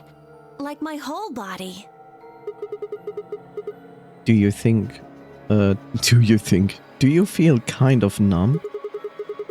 I think I've got the same thing. It's kind of like, like when you fall asleep on top of one of your arms. And then you wake up, that arm kind of feels like it's not really yours anymore. It's not just my arm though. My whole body feels kind of numb and foreign. I don't know. I guess it's kind of like that, but... Oh, if that's what you're talking about, then yeah, I know what you mean. Really? It's kind of like my body isn't really mine. I'm sort of floating. Like that? Yeah. Exactly. Maybe it's because of the anesthetic gas. The what now? It might have looked like white smoke. The stuff they used when they abducted you. Oh yeah, right.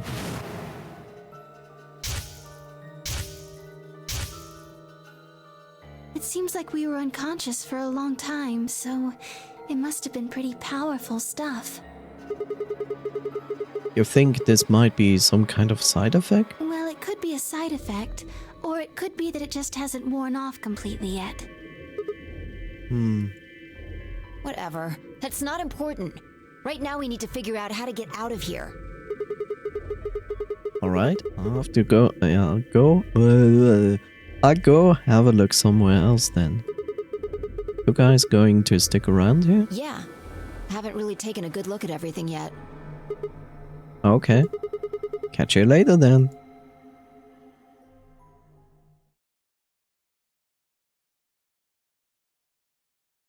Zero is still performing the same stupid experiment as last time.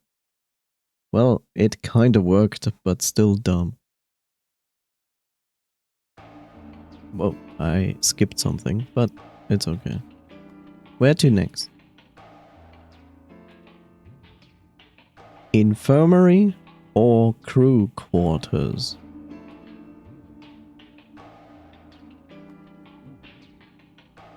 Viv noise to keyboard.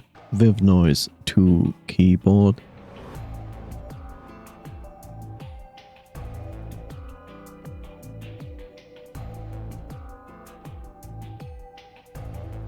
To the bottom of the vodka bottle.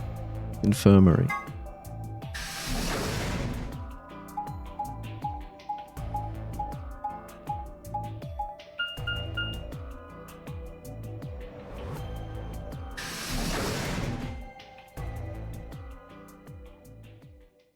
The thing you skipped was I waved goodbye. Oh, okay.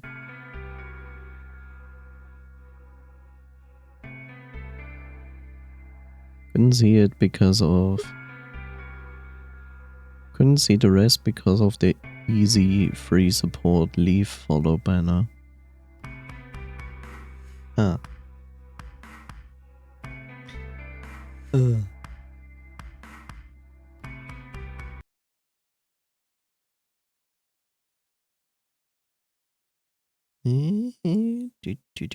What was it? Was it this? Maybe. Oh, don't see it from here.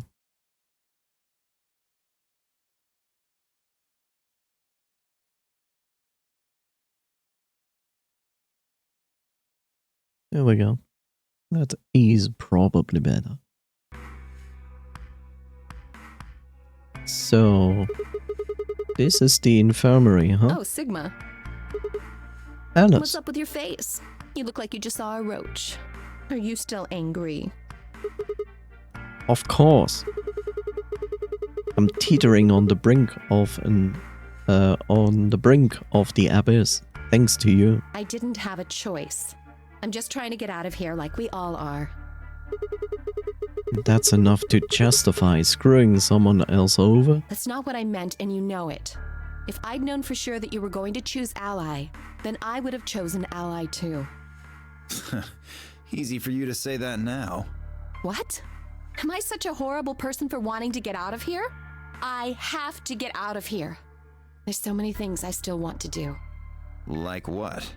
Well, let's see. I want to wear lots of gorgeous clothes.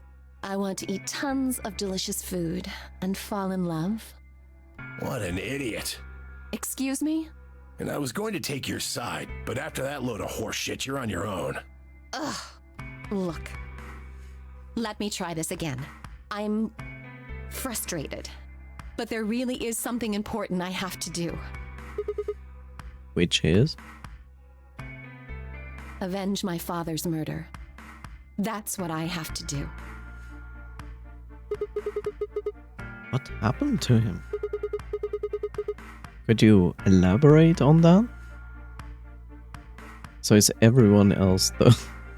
No, I couldn't. This isn't the kind of thing I should be telling people I don't even know.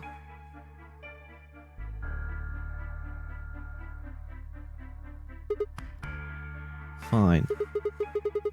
Just tell me one thing. Does your father's murder have anything to do with us being trapped here? I have no idea. As to why you're here, your guess is as good as mine. But it's possible that his death is connected to my abduction. Meaning? I was on their trail. I was tracking down the people who killed him. How close were you? I can't say, but it's possible that I was getting close enough that they decided something had to be done with me. Are you a detective? Well, I wouldn't really say I'm a detective. But her name is Sherlock Holmes. Not a bad guess, though. Why are you guys looking at me like that? Well, I mean, you don't really have the detective look. I didn't say I was a detective.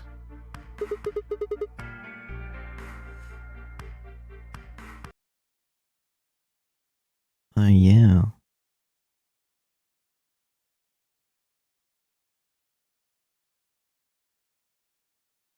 Whoa.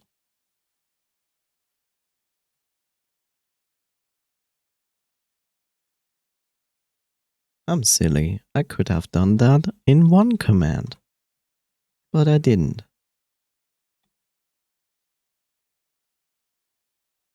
Oh look. These two also stream, so if you don't know them, go check them out. And if you like what you're seeing, follow them. It always helps out.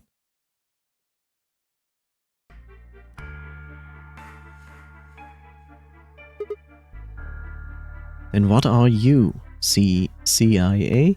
No. Fine. Well, whatever you are, you don't look like one. That's fine. In my line of work, the less I look like what I am, the better. Better I keep him guessing. Hey, what's the deal with you and Clover? What's she got to do with anything? Well, you know each other, right? I was thinking maybe you were related or worked together or something. No. She has nothing to do with my work. She's just a friend that I met somewhere. Where somewhere? In the middle of a desert. How strange. A desert? Yes. But that's an awfully long story. It is an entire game of story. Wait, hold on. Why am I the only person getting the 3rd degree? That doesn't seem fair to me. How about you guys give up a little personal information too? We'll start with you, Tenmyoji. Who are you? Just a garbage collector. Any ties to Zero? None. What's your relationship with Quark? You two know each other, right? Do I have to answer that? Well, if you really don't want to, it's not like I can force you. No. But I apologize, but I don't have anything to say about that subject. I mean, it's not like you told us everything either. I see. Very well then. Dio, it's your turn. You work in a circus, right? Because you are one. You're not just a clown. What's your profession? Well, you're probably gonna think I'm full of shit, but No, I know you look and sound like full of shit. I'm a circus ringleader. He's the headmaster. Or a circus ringleader. He leads an entire circus. A ringleader. You're kidding. Nope, I'm the real deal. So I'm correct. I lead a company of about 50 people. We travel all over the world. It was my grandfather's grandfather who founded it, but my father died at a young age. I'm a 5th generation ringleader. My old man was a trapeze artist. He tried to do this quadruple flip and missed. Well, I guess he wasn't really young. He was about 40. Still, he was pretty reckless for a guy that age. Always talking about how he couldn't let the kids show him up. Guess he just took it too far. I see. You lost your father too then. Yeah.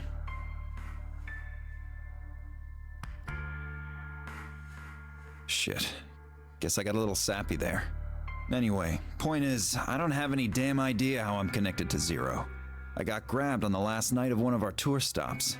I'd gone out to a couple bars and gotten shit-faced. On my way back to the caravan, this black van pulls up. Somebody grabs me and throws me inside.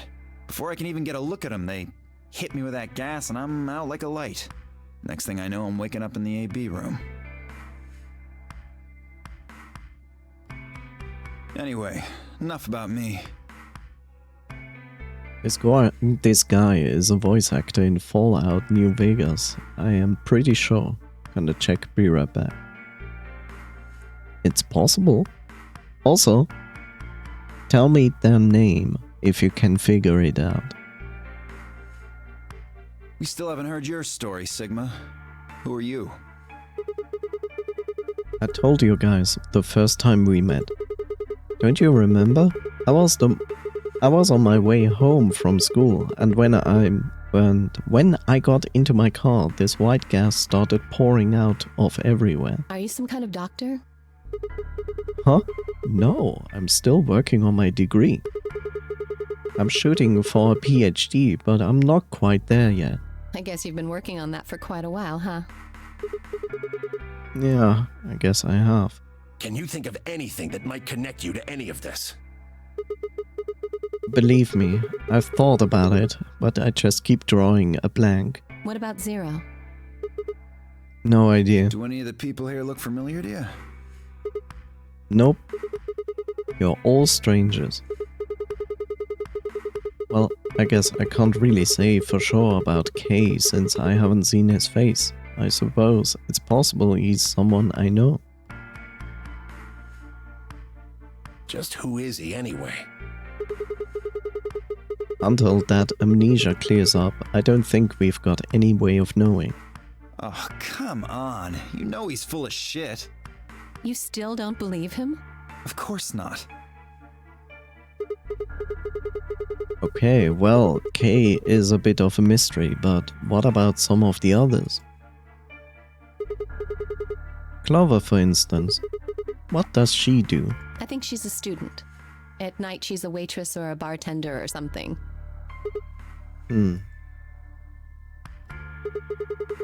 What about Quark? Well, I guess Well, I guess he probably doesn't want to Can I English? Well, I guess he probably doesn't really have a job, huh? He's a child, that is a job. He's still in elementary school, right? Why is that funny? It's nothing. Just forget about it.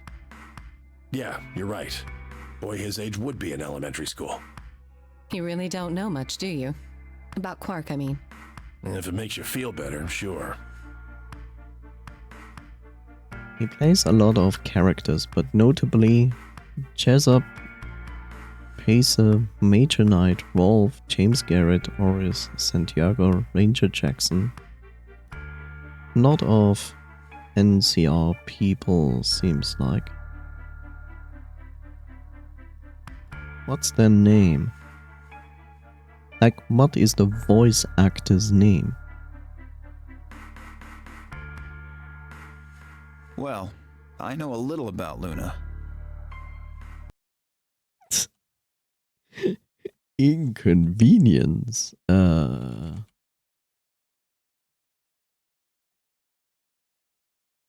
you go.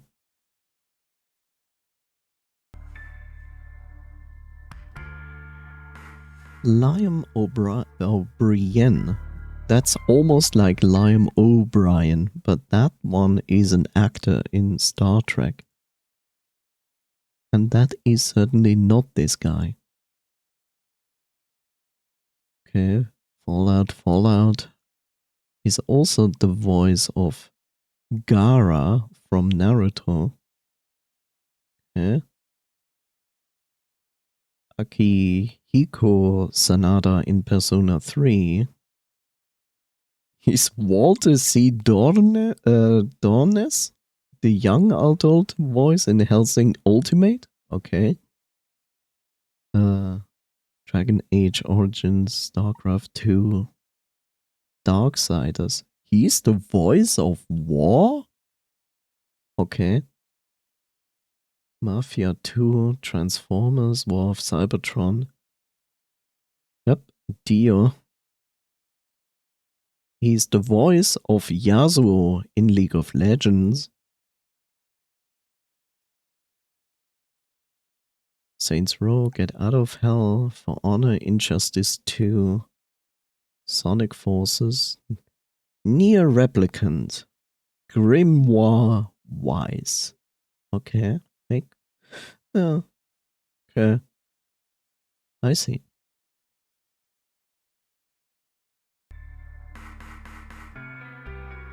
I got her talking when we were in the infirmary. She says she's got some sort of medical license or something. She's a nurse? It could mean she's a doctor. I don't know, she didn't say. Just going by how she looks, though, I'd guess nurse. That leaves us with Phi. She's the most mysterious to me.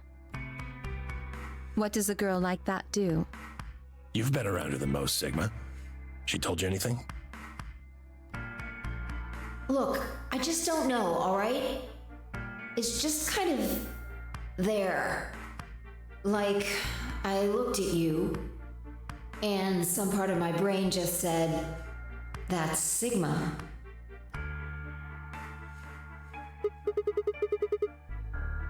No, nothing in particular. You sure? Yeah. She's a real mystery, alright. I honestly know about as much as you do. So basically, nothing. I hadn't really realized it until I said it. I'd spent hours with Phi, and yet I know nothing about her except her name, and I only had her word that even that was the truth. Who was she really? The more I thought about it, the more suspicious she seemed. A fake detective, a waitress, a garbage collector, an elementary school kid, a nurse, and a circus ringleader. Plus 2 total mysteries. What do we all have in common? I don't think Zero would just grab a bunch of people randomly. There's no point to talking about this. We should just focus on getting out of here. I agree. I'm gonna check on the others then. Where do you plan on going? Well, there's only one choice.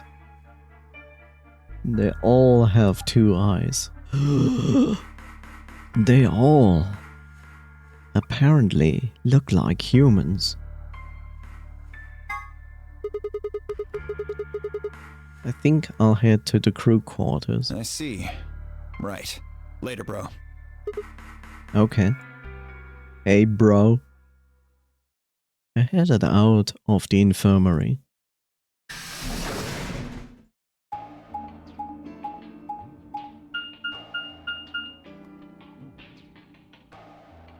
Ding, ding, ding.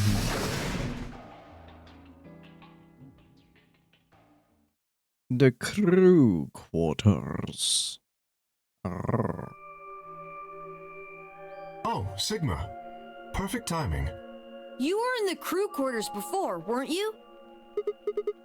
Yeah, I was. Phi, Alice, and I went through all the rooms. Did you find anything suspicious? Like a secret door or something?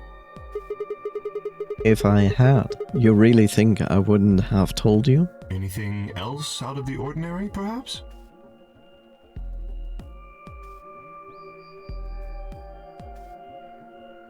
My comment reminded me of some video I watched. They were playing LA Noire opening mission. They immediately go over to a trash can and picked up a cigarette. The suspect must have been a smoker, and the friend he is playing with says, "You idiot! Everyone is a smoker in the 40s. That's not going to help you." They were not really wrong with that, right?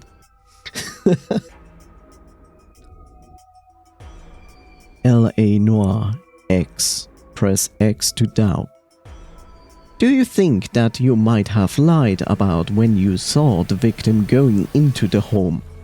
Innocent face, slightly thinking innocent face, extremely weird expression innocent face, other innocent face. Out of the ordinary. What's this book? Huh? Oh, that's a book about... oh shit. Oh, that's a book about cats. A meowt? Oh, sorry. It's just this thing that's happened to me ever since I was a kid. Oh, thing around the hat goes around the hat. Yes, it does. It's like a neck pillow, yes, for your head instead. Whenever I start talking about cats, I start talking like one. It doesn't really mean anything though. Oh, okay. That's weird. So what's the cat book about? Oh, well, there's this quantum physics thought experiment called Schrödinger's cat. This book talks about it. Oh, yes, I've heard about that. A cat is put in a box with a device that has a random chance to release a poison which will kill the cat. That means the cat is both alive and dead until someone opens the box. Something like that, right? Yep. Meowby? What? I don't really know anything about it. I'm just telling you what Phi told me. So it probably isn't gonna give us any hints then. Quark, you're doing it too. Oops. It is infectious. Wasn't it radiation in the box instead of poison? It doesn't matter if it was poison or radiation. Whatever it was something that had to be broken first before it could actually kill the cat. So, either it was a radiation thing that was sealed in something that can be broken, or it was poison. Poison triggered by radioactive decay of a particle, yeah. 50-50 chance. of the cat being alive. Correct. But that's the funny part. You don't know. Schrödinger was a moron who didn't understand how RNG works.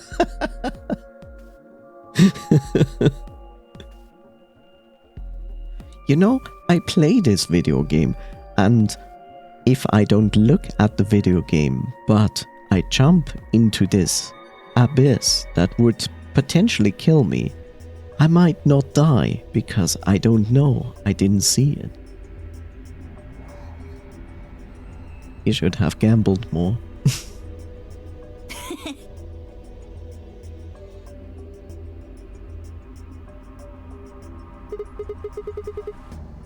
Well, what about you guys? What do you mean?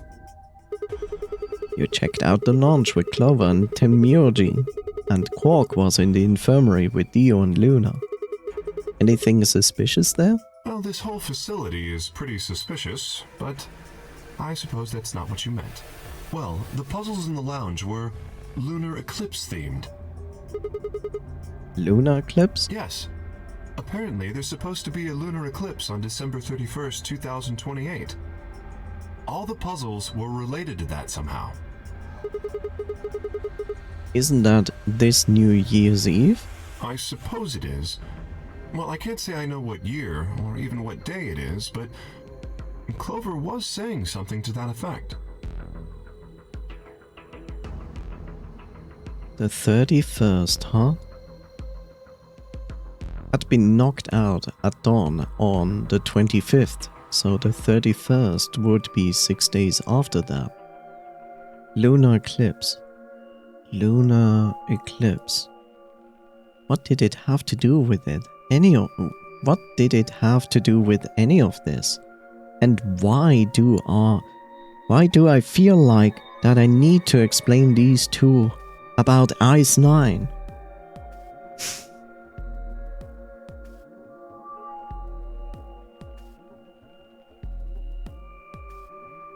Links at you to ask for link permission again. Okay.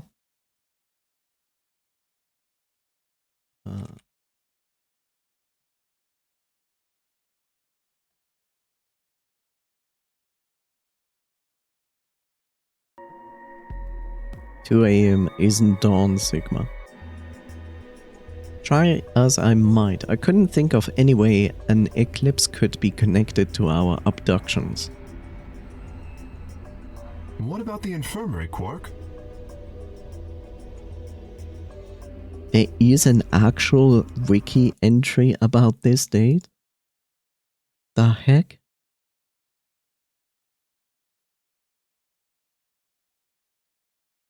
Aha, okay. It is an already pre-calculated eclipse. Okay.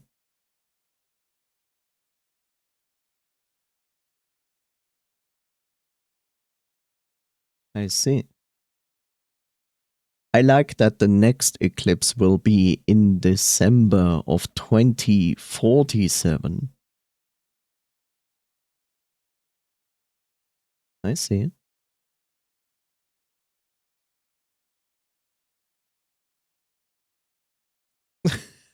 Blinking in Morse code. Oh no, Asna, I don't read Morse code.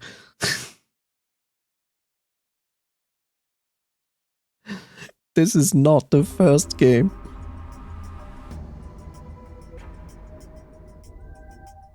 Moderator coffee siphon, go. Translate Morse code. Have fun. Oh God.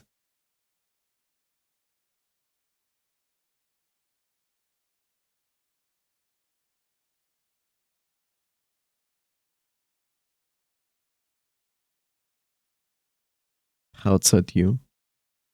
Yay. I'm not a sailor. That has nothing to do with it, but whatever.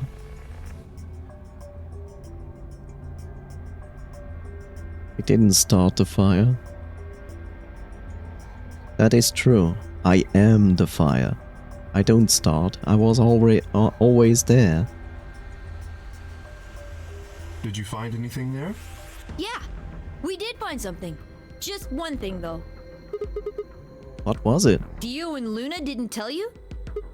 No. Okay. I got it right here. Just a second. Quark reached into his pocket and pulled out what appeared to be a newspaper clipping. My throat began to tighten as I read it. Radical 6 infection spreads. Cure continues to elude authorities. The Radical 6 virus continues to spread across the globe like wildfire. The WHO has confirmed that the death toll is estimated to have passed 100,000 victims. Immediate quarantine of any infected patients is strongly advised. Is this for real? It seems a little hard to believe. If it really is some kind of pandemic, though, that sounds like a pretty big deal. Yes, it does. There hasn't been anything on the news, though. This is the first time I've even heard the term Radical 6. If it is true, then I worry about what might be happening to the world outside. Is there a pandemic raging on the other side of these walls?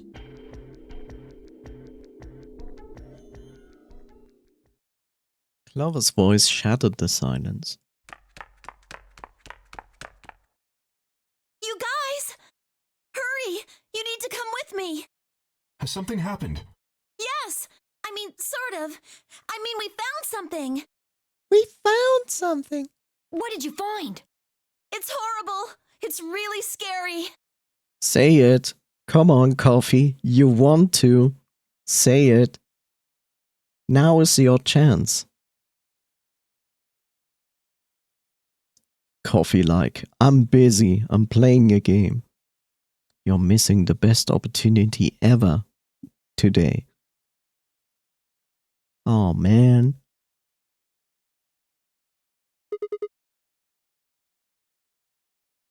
Feet. That's one of the two possible solutions.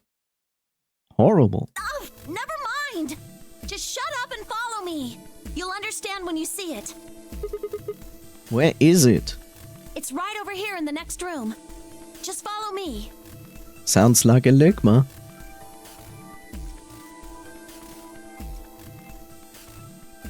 Clover was first into the room, followed quickly by me, Kay, and Quark. She said nothing, just pointed under the bed. The three of us crouched down and followed her finger. There it was.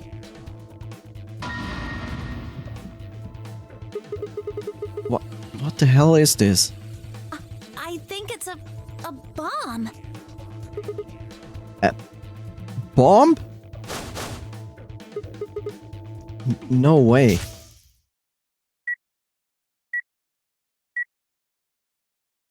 So, thank you, Sigma. Goodbye.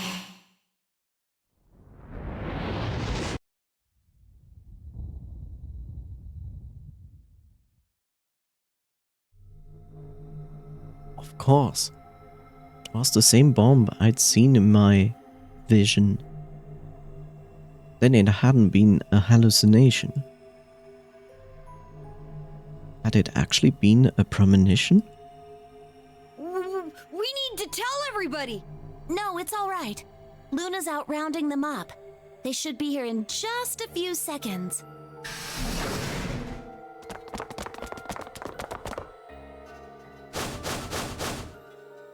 See?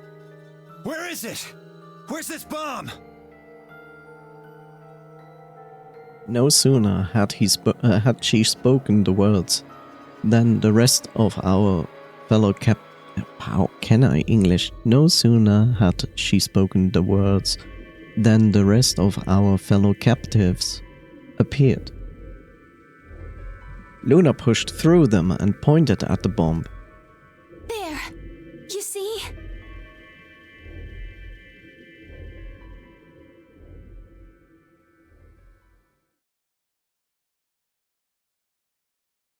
For several long moments we just stared in silence.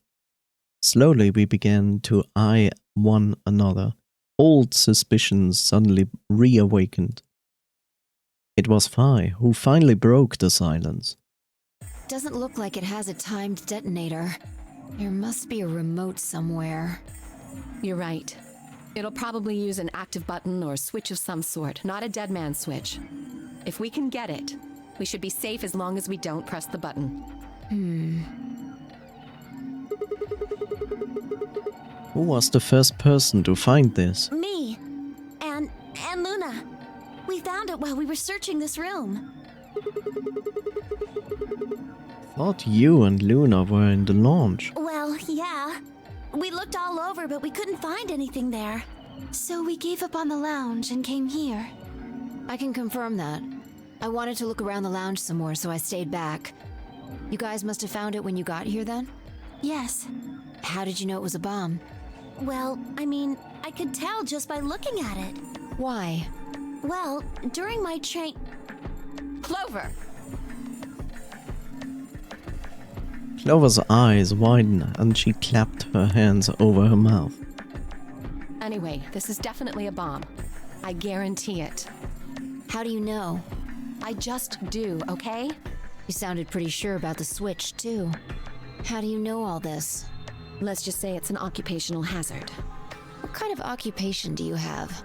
I can't tell you that. Spare me the bullshit. This isn't time for keeping secrets. Please, just trust me. Look, I know I'm repeating myself, but I'm sure that's a bomb. And it's not just any kind of bomb. It's an antimatter bomb. Antimatter? What? Wait, you mean a bomb that uses annihilation energy? Oh, you know what that is? Anyway, yes, you're right. What's Annie-Hill Nation? It's a game series. It's pretty scary and has a lot of fog in it. I would have thought you'd know. Huh? Why? Well, your name is Quark. You do know what that means, right? Yeah? Does he?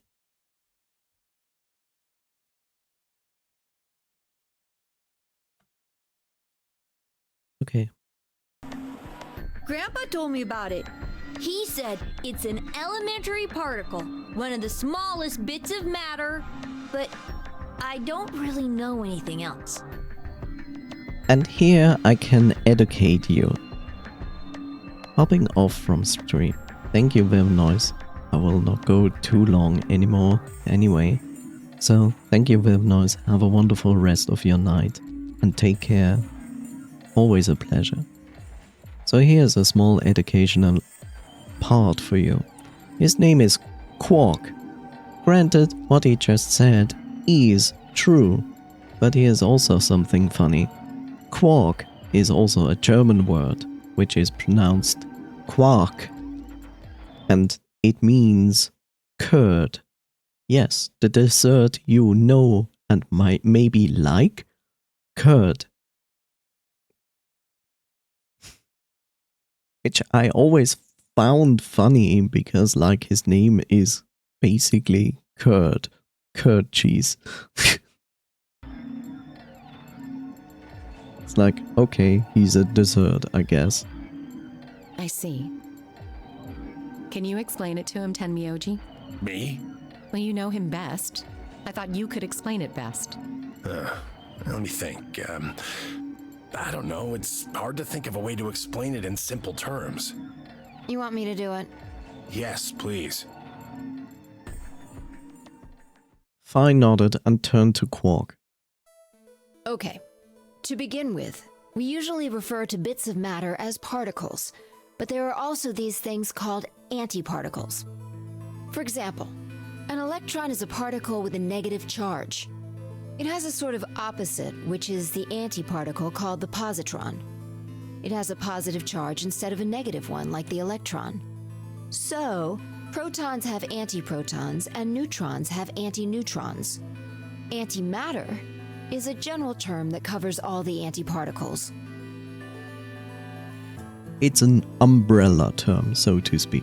The thing that's interesting about antimatter is that because it's the opposite of normal matter, when they collide, they both sort of cancel each other out. When they cancel each other out, though, it releases a whole bunch of energy. That process is called annihilation. So, an antimatter bomb is a bomb that uses annihilation energy.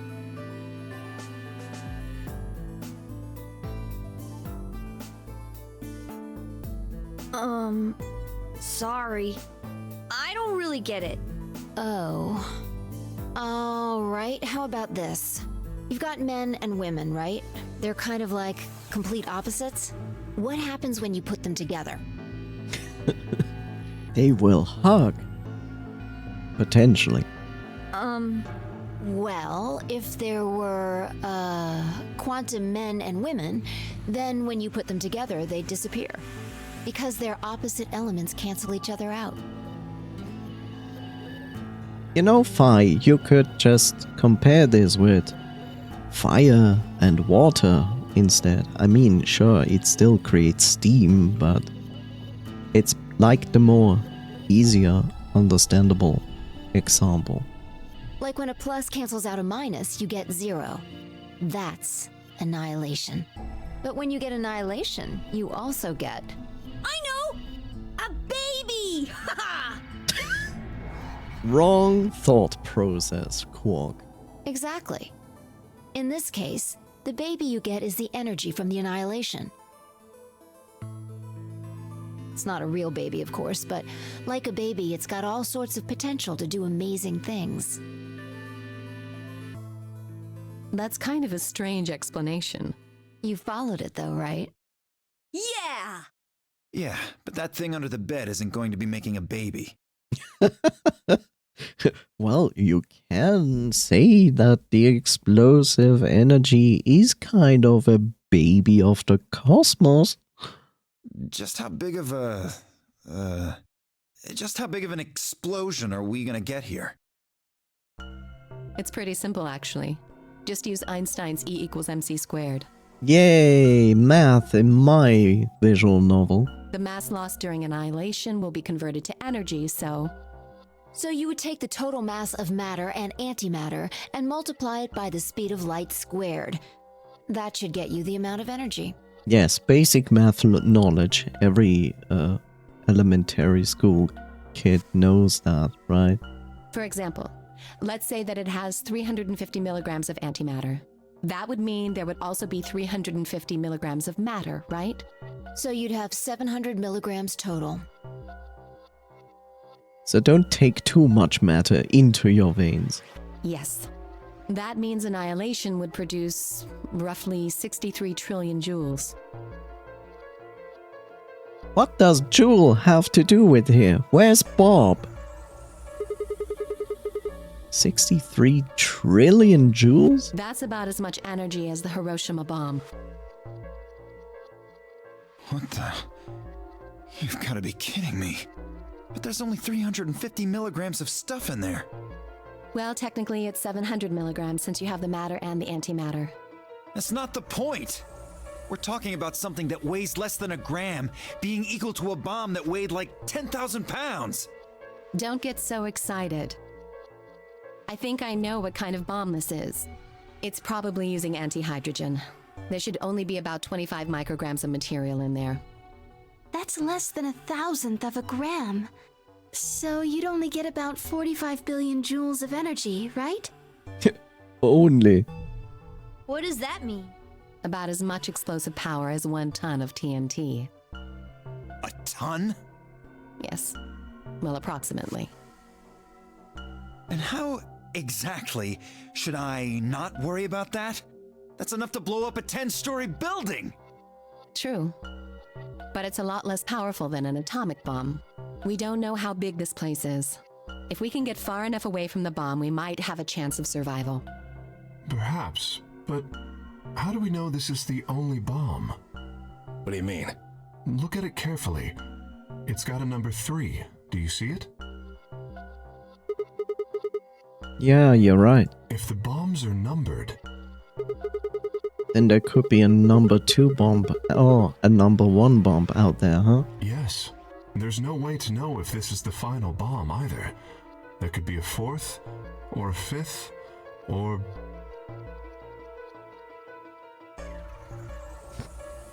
2,009,745. Who knows? Every particle on your body could be an antimatter bomb. Or there's only one bomb, just with a 3 on it, to throw them off. Yes, that possibility also exists. Anyway, we can't just sit here and do nothing. We should move it. Somewhere. Dio stepped forward and reached for the bomb. No! Don't touch it! Alice grabbed Dio by the wrist and jerked him away from the bed. What the hell do you think you're doing? Have you got a death wish or something? This bomb is here because somebody planted it. Do you really think they didn't rig it to go off if some idiot tried to move it? Well, then what the fuck are we supposed to do? We'll just have to leave it be for now, until we can find the detonator or figure out how to turn it off. And you're telling us we should just prance off and ignore the incredibly deadly bomb that is probably gonna kill us all? There's not much else we can do. Do you know how to turn it off? Well, there is a way. Then spill the beans, lady. How do we turn the damn thing off? There should be an emergency deactivation password. If you enter that password, the device should, well, deactivate. So we just need to get this password. Yes, that's right. And it's gonna be 1, 2, 3, 4, 5, 6. But there's no keyboard or anything on the bomb. Look again. You see it? Right here. There's a port. If we can find the password input device, we just connect it here. Then we can enter the password. Oh look, it didn't follow the EU regulation of 2025. It's not a USB-C port.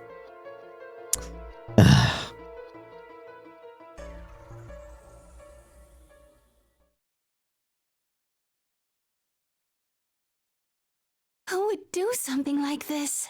I have no idea. But we can figure out when they did it. Oh yeah? When you and I searched this room, we didn't find anything, right? So that means the bomb must have been planted after we'd left. After we left, huh? But when we went and checked the chromatic doors, we were all there. And after that, we've all been around other people. There's no way anyone could have snuck off to plant it. I don't know about that. After we finished the AB game, we all split up. But if someone planted it right before then... What do you mean? Oh, yeah. You don't know, do you? Before we went off to the 3 rooms, we searched the hallway. Everybody was all split up. Yeah. Anyone could have come by here then. It would have been easy to sneak away. You know, I don't remember seeing you around, Sigma. I'm sure Zero would know. Of course. What were you doing? Well, I was just kind of deep in thought, I guess. I stayed behind in the warehouse when you guys went off.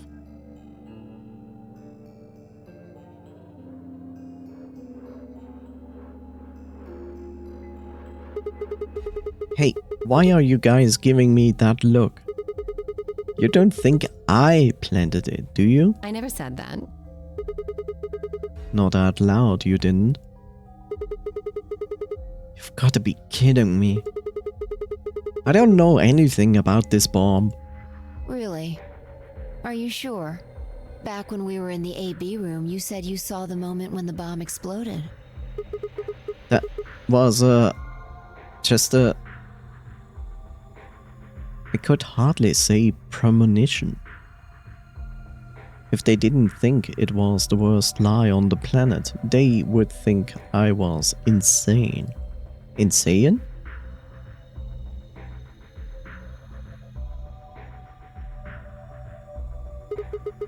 Wait. This doesn't make any sense.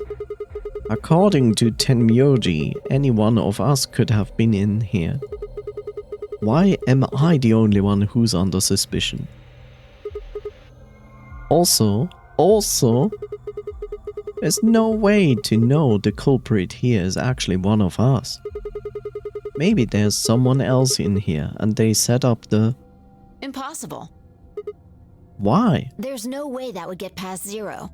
And there's no way Zero would let anybody do something that would get in the way of the game going forward. What? When you say Zero, you mean the AI, right? Of course. This is confusing. From now on, let's refer to the real Zero, the one behind all of this, as Zero Senior, which would, of course, make the AI Zero Junior. Or Zero themselves. Okay. Fine with me. Anyway, whichever one it is, they're not going to let a 10th person in. There's no way. But what if the 10th person is Zero Junior?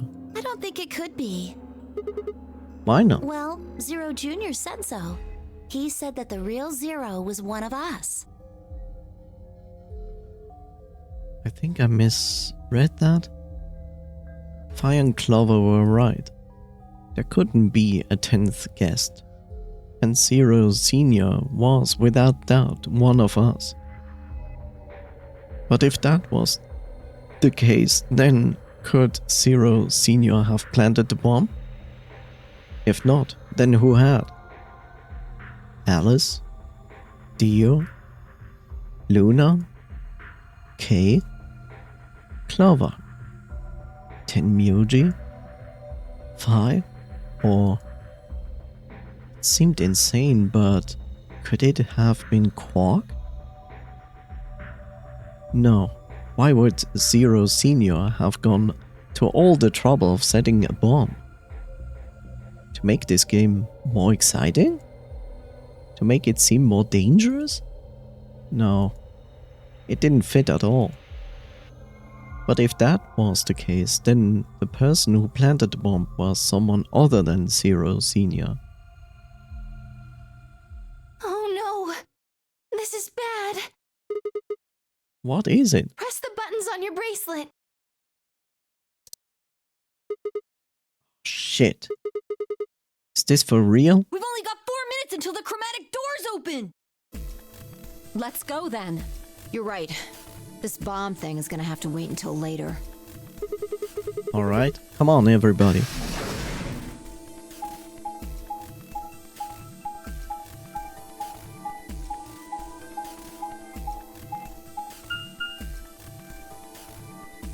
Well, hi, Bob.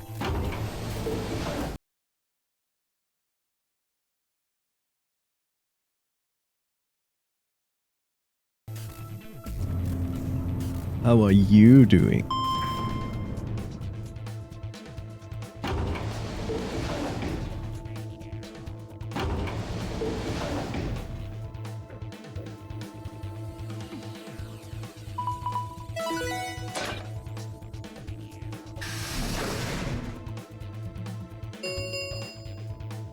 Chromatic doors have opened. 5 minutes remain until chromatic doors close. The doors have opened. We need to figure out who's going where and fast. So our options this time are the